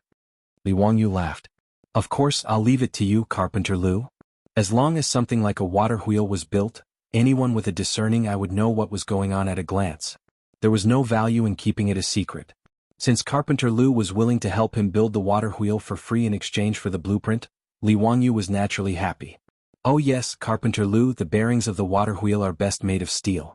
Do you have any ideas? Yes. I will go to the blacksmith shop in the county today to build according to the blueprint. How many water wheels does Xiaolang need to build? 5 water wheels are enough. How many days will Carpenter Lu be able to build them? 10 days. Old me, 10 days is enough for me to build 5 water wheels. But the installation will require a lot of manpower. Carpenter Lu estimated the weight of the water wheel. It was not something his old arms and legs could carry. The old village chief laughed. Old Lu, you just need to focus on building the water wheel. 10 days later, I will gather all the strong men in the village to help with the installation. Don't worry. Then there is no problem. Li Wangyu explained some details of building the water wheel to Carpenter Lu. After making sure that Carpenter Lu understood everything, he left. But after taking 2 steps, Li Wangyu turned back and said, Carpenter Lu, I heard that your son is also a carpenter. Can I ask one of them to help me build something? Carpenter Lu smiled and said, Xiaolang asked them to build something because he thinks highly of them. I will ask Dalong to help me build the water wheel. You can take Erlang and Sanlang with you. Thank you so much, Carpenter Lu. Then I will ask Lu Erlang and Sanlang to come to my house tomorrow. I will tell them what they need to do. Li Wangyu remembered that he had promised Su Changqing to renovate the bathroom. Now that he had money, he did not want to make things difficult for himself. The most important thing was to renovate the bathroom as soon as possible. Li Wangyu could tolerate other places in the Tang dynasty, but the sanitary conditions were too poor. Even he was not used to it, let alone Su Changqing. With food in hand, there was no need to panic. Li Wangyu planned to expand the Tang dynasty's modern bathroom plan. Old village chief, can you help me find some people first? I want to renovate the house a little. Are there masons in the village? Yes, there are a few in the village who help people build houses. Your father asked them to renovate the house. Why Xiaolang wants to rebuild the house again? Li Wangyu smiled and shook his head. No, just a simple renovation. By the way, is there a kiln nearby? I also want to burn a batch of porcelain. The old village chief was getting more and more confused about what Li Wangyu wanted to do. However, in his opinion, Li Wangyu was a genius. Just by looking at the water wheel, he knew that. How could an ordinary person think of something like this? The old man felt that even if Li Wangyu was not a literary star, he was not far from it. So even if he did not understand, he still patiently told him where to burn porcelain. There was a kiln in Huxian. Although it was not a high-quality product, the craftsmanship was still passable. Li Wangyu thanked the old village chief and hummed a song as he went home in a good mood. Why are you so happy? Su Changqing saw Li Wangyu's smiling face and asked with a smile. I asked someone to start renovating the house tomorrow. The modern bathroom is about to shine. Li Wangyu showed off to Su Changqing. Really? Su Changqing was surprised and happy at the same time. Li Wangyu patted his chest and said, Leave it to me. In less than a week, you will be able to enjoy modern bathroom facilities. Let's go and help me measure the size. I will go to the county to order ceramic tiles later. The little girl Pei Lan did not know what her Langjun and elder sister Changqing were going to do. She only saw the 2 of them mysteriously running to the west wing in the rear courtyard with measuring tools. They fiddled around for a long time and also wrote and calculated on a piece of paper. This made her feel very strange, but she did not dare to ask. She could only hide her suspicions in her stomach. Ever since her Langjun fell seriously ill, Perrin felt that he had become a different person. However, Perrin only felt that her Langjun was getting smarter and smarter. He also treated her better. The little girl did not think too much about other things. She only hoped that her life would continue like this forever. That would be the happiest. After Li Wangyu and Su Changqing finished discussing things in whispers, Li Wangyu rode out to the county. This horse was given to Li Wangyu by the county official in the morning when he came to measure the land. It caused quite a stir in the village. The old housekeeper Li Heng could not stop smiling. In the eyes of the people of the Tang dynasty, owning a horse was the same as owning a car in the future. It was worth celebrating.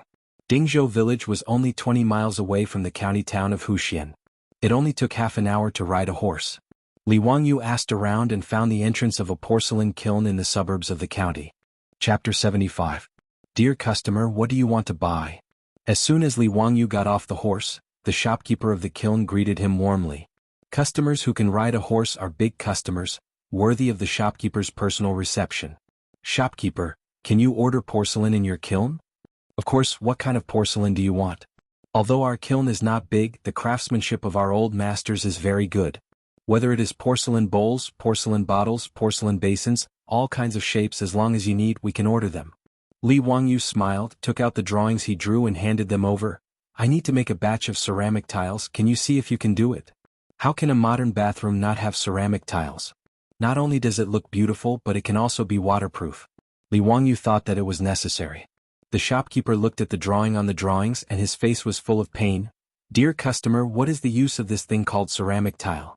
Old me has been making porcelain for so many years, but I have never seen this thing. I have my own use, can you make it? Of course I can. This thing is too simple, it is just a piece of porcelain plate, there is no difficulty.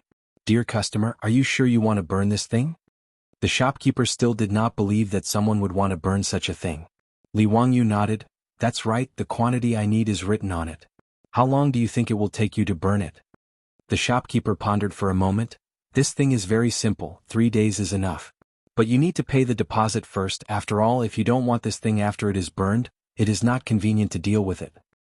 Okay, no problem. In addition, I also need to burn a batch of ceramic pipes. Shopkeeper, can you see if you can burn it? Li Wangyu took out another drawing. It was the size and style of the ceramic pipe he was going to use for the sewage pipe. No problem, this kind of ceramic pipe is also very simple to burn. The shopkeeper glanced at the drawing, it was just an ordinary ceramic pipe. Many fastidious rich people would also order it for the sewage pipe. Just when the shopkeeper thought that Li Wangyu was going to burn these simple things, Li Wangyu took out another drawing from his arms. What is this? The shopkeeper looked at Li Wangyu with a puzzled expression. The toilet bowl used for the toilet is also made of ceramic. I wonder if it can be made? Don't think that Li Wangyu was wrong. During the Tang dynasty, the toilet bowl was indeed called this. Originally, the toilet bowl before the Tang dynasty was called Huzi, but the grandfather of the Tang dynasty's founder, Li Yuan, was named Li Hu. In order to avoid the word Huzi, he changed it to Mazi, and then it slowly became a toilet bowl. Of course, Li Wangyu's toilet drawings were not as complicated as the ones in the future. In fact, it was just a sitting, flushing toilet. There was no backflow or drain. Otherwise, with the pottery technology of the Tang dynasty, they might not be able to make it. His explanation made the shopkeeper stunned again. He looked at Li Wangyu with a strange look, wondering why this customer ordered so many strange things today. However, he would not refuse money. He nodded and replied, yes, it can be made. Before he finished the drawing, Li Wangyu put his hands into his arms again. The shopkeeper was going crazy. Couldn't he take out all the things he wanted to make at once? The shopkeeper was no longer in a hurry. He glanced sideways at Li Wangyu, wanting to see if Li Wangyu would take out any other blueprints from his bosom. Li Wangyu was scared by the shopkeeper's stare. He smiled awkwardly and said, Hee no more. I just want to make these things. Sir, it's 5 strings of copper coins. The deposit is 2 strings of copper coins. After confirming that Li Wangyu was no longer taking out drawings, the shopkeeper calculated the total price. Okay, but you have to help me deliver it to Jianghu village. Is that okay? The shopkeeper saw that it was not far away, so he agreed. Li Wangyu took out the copper coins from the pouch and handed them to the shopkeeper. They agreed to receive the goods in 3 days. The order of ceramics was settled. By the way, shopkeeper, there should be a lot of abandoned and broken pottery pieces at the entrance of your kiln, right? Is it convenient for you to give me some? The shopkeeper silently rolled his eyes. Why did this customer keep making strange requests? However, there were a lot of broken pottery pieces piled up in an open space at the entrance of the kiln. These were just garbage that could not be disposed of. The shopkeeper naturally would not be stingy. He took Li Wangyu to the place where the waste was piled up and let him take whatever he wanted. After thanking the shopkeeper, Li Wangyu found an ox cart and loaded it full of broken pottery pieces. After paying the fare, he asked the coachman to help him deliver it to the Li family in Jianghu village. After that, Li Wangyu went to other places in the county to order a lot of things. After confirming that everything was ready, he rode back to Jianghu village. When he got home, the ox cart had already delivered the broken pottery pieces. Li Heng looked at him helplessly and said, Langjun, why did you let people bring back so many broken pottery pieces? Su Changqing was also very curious. Wangyu, why did you bring the broken pottery pieces back? It's a secret. You will know in 2 days. Li Wangyu pretended to be mysterious and smiled without answering. Su Changqing could not understand Li Wangyu's next move. He actually ordered Li Heng to move all the broken pottery pieces to the big stone mill in the village. After breaking them into pieces, he used the stone mill to grind them into powder. In order to grind the pottery pieces, he even let Li Heng take the horse and use the horse to drag the stone mill. This made Li Heng's heart ache. It was not because of the stone mill but because of the horse. Langjun, why are you grinding this thing? Can this thing be eaten as rice? Li Wangyu did not answer. He just smiled and said that he had a big use for it and told him to go quickly. The villagers were stunned by Li Xiaolong's actions. They had seen people using stone mills to grind flour, but it was the first time they had seen someone using stone mills to grind pottery pieces. Many men, aunts, and children in the village ran to the stone mill to see what was going on. Husband, why is Li Xiaolong grinding this broken thing? A woman asked her husband in a low voice. How would I know? Maybe he is feeding it to the chickens? When raising chickens in the countryside, sometimes they would feed some sand to help the chickens digest. Because the chickens did not have teeth, they would eat some sand or small stones to act as teeth and help the chickens digest their food. Isn't the sand ready-made? Why does he need to grind it? Also, look at how fine housekeeper Li grinds it. It is almost like flour. How can it be fed to the chickens? Why are you asking so much? The Li family's little Lang is a literary star who has descended to the mortal world.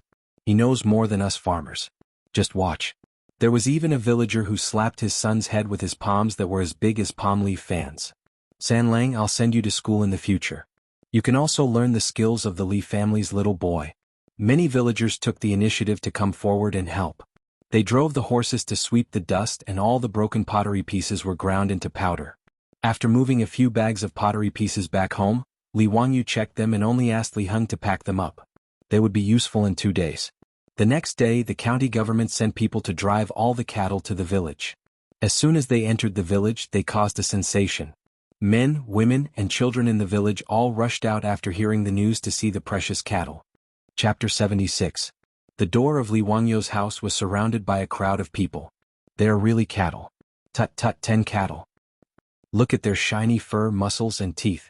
They are all 5 or 6 years old cattle. They are much better than the old cattle in the village.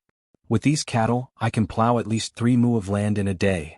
Li Xiaolong is indeed the son of Mr. Li, who was the one who said that the Li family was ruined.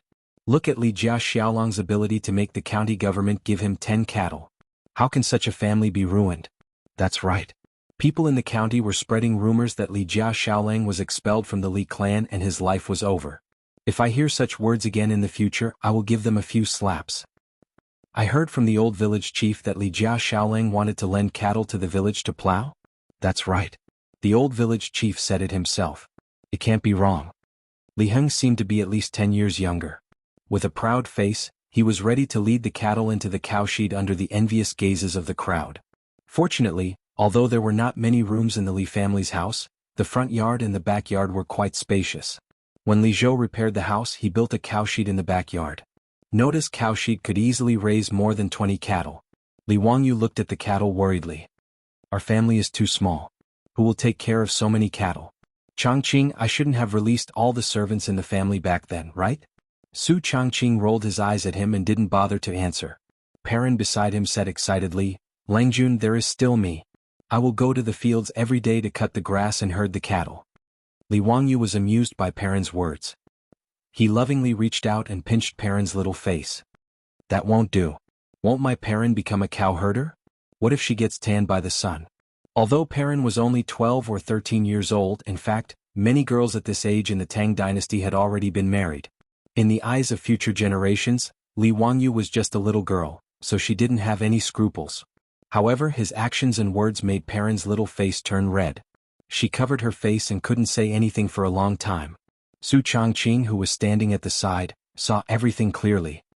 He glared at Li Wangyu in annoyance and snorted softly before pulling Pei Lan away. Li Wangyu was baffled. Did he provoke her or provoke her? Why are you glaring at me? Li Wangyu is too lazy to think about a woman's bottom of the sea. He goes out to find the old villager. Now that the cattle had arrived, he could begin to transform the saline alkali soil. Soon, under the arrangement of the old village chief, 20 skilled farmers led the 10 oxen to the saline alkali soil and began to plow the soil. This plow was equivalent to opening up a wasteland, so it needed to be plowed deeply. The soil was required to be fine in order to allow the alkali to be fully exposed to the air so that it would be easier to wash the soil later. Although there were cattle, it would take at least 10 days to plow the entire 300 mu of saline alkali soil. However, Li Wangyu was not in a hurry. This time was just right for Carpenter Lu to make the water wheel. After 10 days, the cattle could help the village cultivate. This exchange made the old villager smile so much that his back teeth were exposed. After explaining the saline alkali soil, Li Wangyu rushed back to his home. Carpenter Lu's 2 sons and several masons in the village were still waiting for him. Greetings, Xiaolang Kun. What do you need us to build? Carpenter Lu's 2 sons were already waiting for him with carpentry tools. Li Hing didn't know what his Langjun wanted to do, so he and Perrin were both curious. The 2 of them thought that it might be like Su Changqing, asking Carpenter Lu's sons to build some new furniture. At first, Li Hing and Perrin felt that the new furniture was strange, but after using it they both liked it. Seeing that Li Wangyu had asked Carpenter Lu's sons to come over, they were both looking forward to it. However, Li Wangyu did not ask Carpenter Lu's sons to build any furniture. Instead, he pointed at a small mountain not far behind his house and said, "I'll have to trouble Erlang and Sanlang to help me build a water pipeline. Use the bamboo on the mountain. After opening it up, the spring water on the mountain will be connected to the house." After saying that, he took out a blueprint that he had drawn long ago. On it, there were detailed instructions on how to build the water pipeline. Lu Erlang and Sanlang were both surprised. They originally thought that he was going to build furniture, but they didn't expect him to build a water pipeline. After carefully looking at Li Wangyu's blueprint, the 2 of them were full of admiration. "Xiaolang Kun, this idea of yours is really interesting. In this way you don't need to use people to draw water from the well. The spring water on the mountain can continuously flow into your kitchen and this bathroom. May I ask, Xiaolang Kun, what is a bathroom?" Li Wangyu laughed and said, "It's a bathroom and a toilet." Hearing this, the 2 of them were both stunned. "Xiaolang Kun, you want to build a toilet in the West Wing? How can that be?" Not only were Carpenter Lu's sons surprised, but Li Heng and Perrin were also stunned. Building a toilet in the West Wing? Was Langjun crazy? They couldn't be blamed for being surprised. The toilets in the Tang dynasty were not like those in the future that had complete sewer pipes. They were dry toilets. Even in the countryside of the future, no one would dig a dry toilet in their house. Not to mention the issue of hygiene, just the smell alone was enough to make one feel disgusted. Li Wangyu didn't explain. He just smiled and said, "I have my reasons. Lu brothers, is there any problem with the water pipeline?" "No problem. It can be built in 2 days at most. It's not complicated." Although they didn't understand what Li Wangyu was thinking, the Lu brothers still nodded and agreed. After telling them about the water pipeline, Li Wangyu invited the masons to the backyard and asked them to dig a deep circular hole in the backyard. He also asked them to dig a ditch from the west wing to the deep hole. No one understood what he asked them to do. Although the masons were confused, they still started to work according to Li Wangyu's blueprint. After giving them the blueprint, Li Wangyu didn't care about it anymore. He just waited for the materials he ordered to be delivered 2 days later. 2 days later, several ox carts came to Dingzhou village. They were all delivering things to Li Wangyu's house. The strange things on the ox carts made the villagers talk about it. They were all guessing what Li Jia Xiaolang was doing. Li Wangyu checked the things delivered, especially the baked tiles and the toilet bowl. Needless to say, the craftsmanship of the Tang dynasty craftsmen was really good. It was no worse than the furniture sold in the future. He picked up a tile with a beautiful pattern and flicked it with his finger. The tile made a crisp and pleasant sound. "Changqing, what do you think of the tiles?" "Hehe, it will be beautiful in the bathroom." Su Changqing didn't speak for a long time.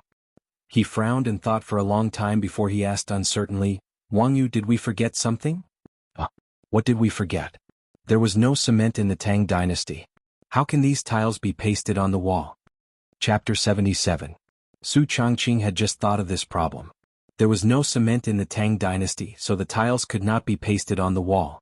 However, Li Wangyu did not show any surprised expression as she had imagined. Instead, he smiled and did not speak. He directly went to take out a bag of pottery shard powder that Li Heng had previously ground into powder. "Well, there is cement. I have already thought of this problem." Li Wangyu proudly raised his eyebrows. "Isn't this the powder ground from the pottery shard? Can this be used as cement?" Su Changqing had an expression that said, "Are you kidding me?" Li Wangyu explained with a smile, "Cement is mixed with lime. This is called artificial volcanic ash cement. It is to break and grind the bricks or pottery into fine pieces. It can also be directly calcined in a kiln with lime and clay. Yunnan's Yunnan Railway was built with this kind of cement. When cement could not be bought in the countryside of my hometown, this was used instead of cement. Really? Su Changqing still did not believe that grinding pottery shards into powder and adding lime could be used as cement. Li Wangyu did not explain. He directly took the lime and mixed it with the pottery shard powder. Then he added water and mixed it well. After the preparation, Li Wangyu found a mason and asked him to use his own cement to paste the tiles on the wall. Xiaolangkun, how is this possible? I have been a mason for most of my life, and I have never seen anyone use mud to paste bricks. After listening to Li Wangyu's request, the mason shook his head again and again. In his opinion, this kind of thing that Li Wangyu called tiles could not be pasted on the wall like this. Perhaps using fish bladders to make glue could be tried, but it might not stick firmly. Building walls and houses were all made by mixing lus, lime and water. The more particular ones were just adding glutinous rice juice to the mortar. The cement that Li Xiaoling asked him to use was simply unheard of. Under Li Wangyu's insistence, he tried to apply cement to the back of the tile and gently attached the tile to the wall. He gently tapped the surface of the ceramic tile with a small hammer in his hand to make it more closely fit to the wall. After making sure that the tiles were completely stuck to the wall, the mason tried to loosen his grip. In his imagination, as soon as he took his hand away, the tile would fall and shatter into pieces. After he released his hand, the tile did not move at all. It was firmly glued to the wall. How is this possible? The bricklayer had been doing brick building for half his life, but this was the first time he had seen such a thing. It was beyond his imagination. Li Wangyu smirked at Su Changqing. What did that mean? Is this cement good? Su Changqing rolled his eyes at him, but his eyes were full of joy as he stared at the mason pasting the bright and clean tiles on the wall. What surprised the masons even more was that the cement could not only bond tiles but also lay bricks. Among the things that Li Wangyu ordered, there was also a truck of bricks which were used to build a biogas pool. Yes, the circular pit that he asked people to dig in the backyard was a biogas pool. However, the biogas pool still needed to be surrounded by bricks so that the sewage would not penetrate into the soil. The bricks were naturally the artificial volcanic ash cement that Li Wangyu had made. Seeing that this thing called cement could really bind bricks, and it was obviously much more sticky than the yellow soil, lime and water they used to bind bricks, the masons were dumbfounded. How could this Li Xiaoling know everything? What a monster. What surprised them even more was that when they came to work the next day, several masons found that the cement from yesterday had solidified and dried. Not only was it firm, but it was also waterproof, as if it had turned into stone. How is this possible? Li family is really a literary star in the sky. This is simply the means of immortals. Yes, he can turn mud into stone. Isn't he an immortal? Several craftsmen whispered to each other around the cement wall. All of this was beyond their imagination. The Li family's modern bathroom renovation plan was still in progress. First, there was the water supply problem. This was the easiest to solve. Carpenter Lu's two sons were good craftsmen. In 2 days, they used bamboo to build pipes and wood to make brackets to bring the spring water from the back mountain to Li Wangyu's house. Next was the sewage system. With the help of Li Wangyu's cement, the craftsmen built the biogas pool in 2 days, laid the sewage pipe with ceramic pipes, and sealed the seams with cement. Next was the construction of the modern bathroom in the west wing. The floor and walls were covered with ceramic tiles, and after installing the ceramic toilet, a modern bathroom appeared more than 1,000 years ago in the Tang dynasty. Finally, there was the part of the biogas pool that connected to the gas pipeline. The biogas pipeline was Li Wangyu's biggest headache. There was no PVC pipeline in the Tang dynasty. In the end, he found a shop in Huxing County that specialized in making bronzeware. The craftsmen were so skilled that they actually made a batch of copper pipes for him using copper. However, the high price also made Li Wangyu's heart ache. It could be said that he had spent a lot of money. It was normal when he thought about it. Copper was the currency in the Tang dynasty. Making copper pipes with copper was no different from stringing copper coins together. Just making this batch of copper pipes cost Li Wangyu more than 10 strings of copper coins. If Yang Quan hadn't given him 100 strings of copper coins, he wouldn't have been so extravagant. These days, Li Wangyu's renovation project was the biggest topic in the village. Whether it was the villagers or the women, they gathered together to discuss the Li family. Although they didn't know what Li Wangyu wanted to do in the villagers' minds, it was something extraordinary. A few days later, the Li family's interior had completely changed. There wasn't much change in the front yard except for an extra washroom. However, once you entered the backyard, everything changed. The spring water from the back mountain flowed continuously into the house through the bamboo pipes. Li Wangyu had someone dig a canal in the backyard for a portion of the water. The water flowed endlessly, adding a bit of life to the small courtyard. There was also a tall wooden frame in the courtyard. A bamboo pipe kept the spring water flowing into a huge clay pot on top of the frame. After the pot was filled with spring water, the spring water poured down like a small waterfall. This clay pot was custom-made by Li Wangyu at the kiln factory. Its purpose was to store water. Underneath the clay pot was a pipe made of bamboo that extended to the Lai Hot's kitchen and the washroom in the west wing. The reason why this clay pot was set up to store water was to install a water valve on the bamboo pipe. The Liu brothers' craftsmanship was pretty good. They used wood and bamboo to make a wooden water valve that could control the flow of water out of the bamboo pipe. Just this water valve was enough to make Perrin extremely happy. She continuously opened and closed the water valve on the bamboo pipe in the kitchen. Seeing the water flowing out of the bamboo pipe, she happily called out. Li Wangyu looked at Su Changqing proudly, like a child eager to be praised. Su Changqing proudly raised her beautiful swan-like neck. Not bad. Lead the way. This consort wants to see the washroom. Scum, Your Highness, this way please. Li Wangyu flung his robe and helped Su Changqing to the west wing like a servant. Chapter 78. The area of the west wing was very large. Naturally, it was not only remodeled into a modern bathroom. In the west wing, there was not only a bathroom covered with beautiful tiles and a ceramic toilet, but also a large bathtub and a sauna room. The walls of the sauna room were covered with smooth and bright fir wood planks, which were the craftsmanship of the Liu brothers. The thick planks on the walls were used for insulation. Li Wangyu took Su Changqing to the back of the west wing, where there was also a huge clay pot on a high place with a firewood stove below. Li Wangyu proudly introduced, after a period of time the biogas pool will start to produce biogas, which can be used to boil water for bathing. Now we need firewood to boil water for a few days. Then he pointed to the bamboo pipe connected to the clay pot. After the water in the clay pot is heated, it can be directly transported to the shower room through the bamboo pipe. The little stars in Su Changqing's eyes were about to pop out. Then can I take a hot bath tonight? Of course. After getting Li Wangyu's confirmation, even the proud Su Changqing could not help but jump up like a little girl. It was wonderful to take a hot bath. For a fair, rich and beautiful girl with mysophobia, it was terrible to let her not take a bath for a few days. As for the modern bathroom, it saved Su Changqing's life. The ceramic toilet had a wooden cushion on it. There was also a clay pot above the toilet to store water, which was connected to the ceramic toilet through a bamboo pipe. When the rope was pulled, water could flow out to wash the dirt. And the dirt would be directly flushed into the biogas pool through the clay sewage pipe connected to the bottom of the toilet. It could be cleaned and composted, which was very convenient. The more Li Wangyu looked at these, the more he felt that he was really a genius. He could not help but laugh to the sky. But before he finished being proud, he was directly pushed out of the door by Su Changqing. Changqing, what are you doing? Before Li Wangyu finished his words, the door of the bathroom behind him was closed with a bang. Li Wangyu just reacted and touched his nose a little awkwardly. He walked to the side and pretended to admire the scenery in the backyard.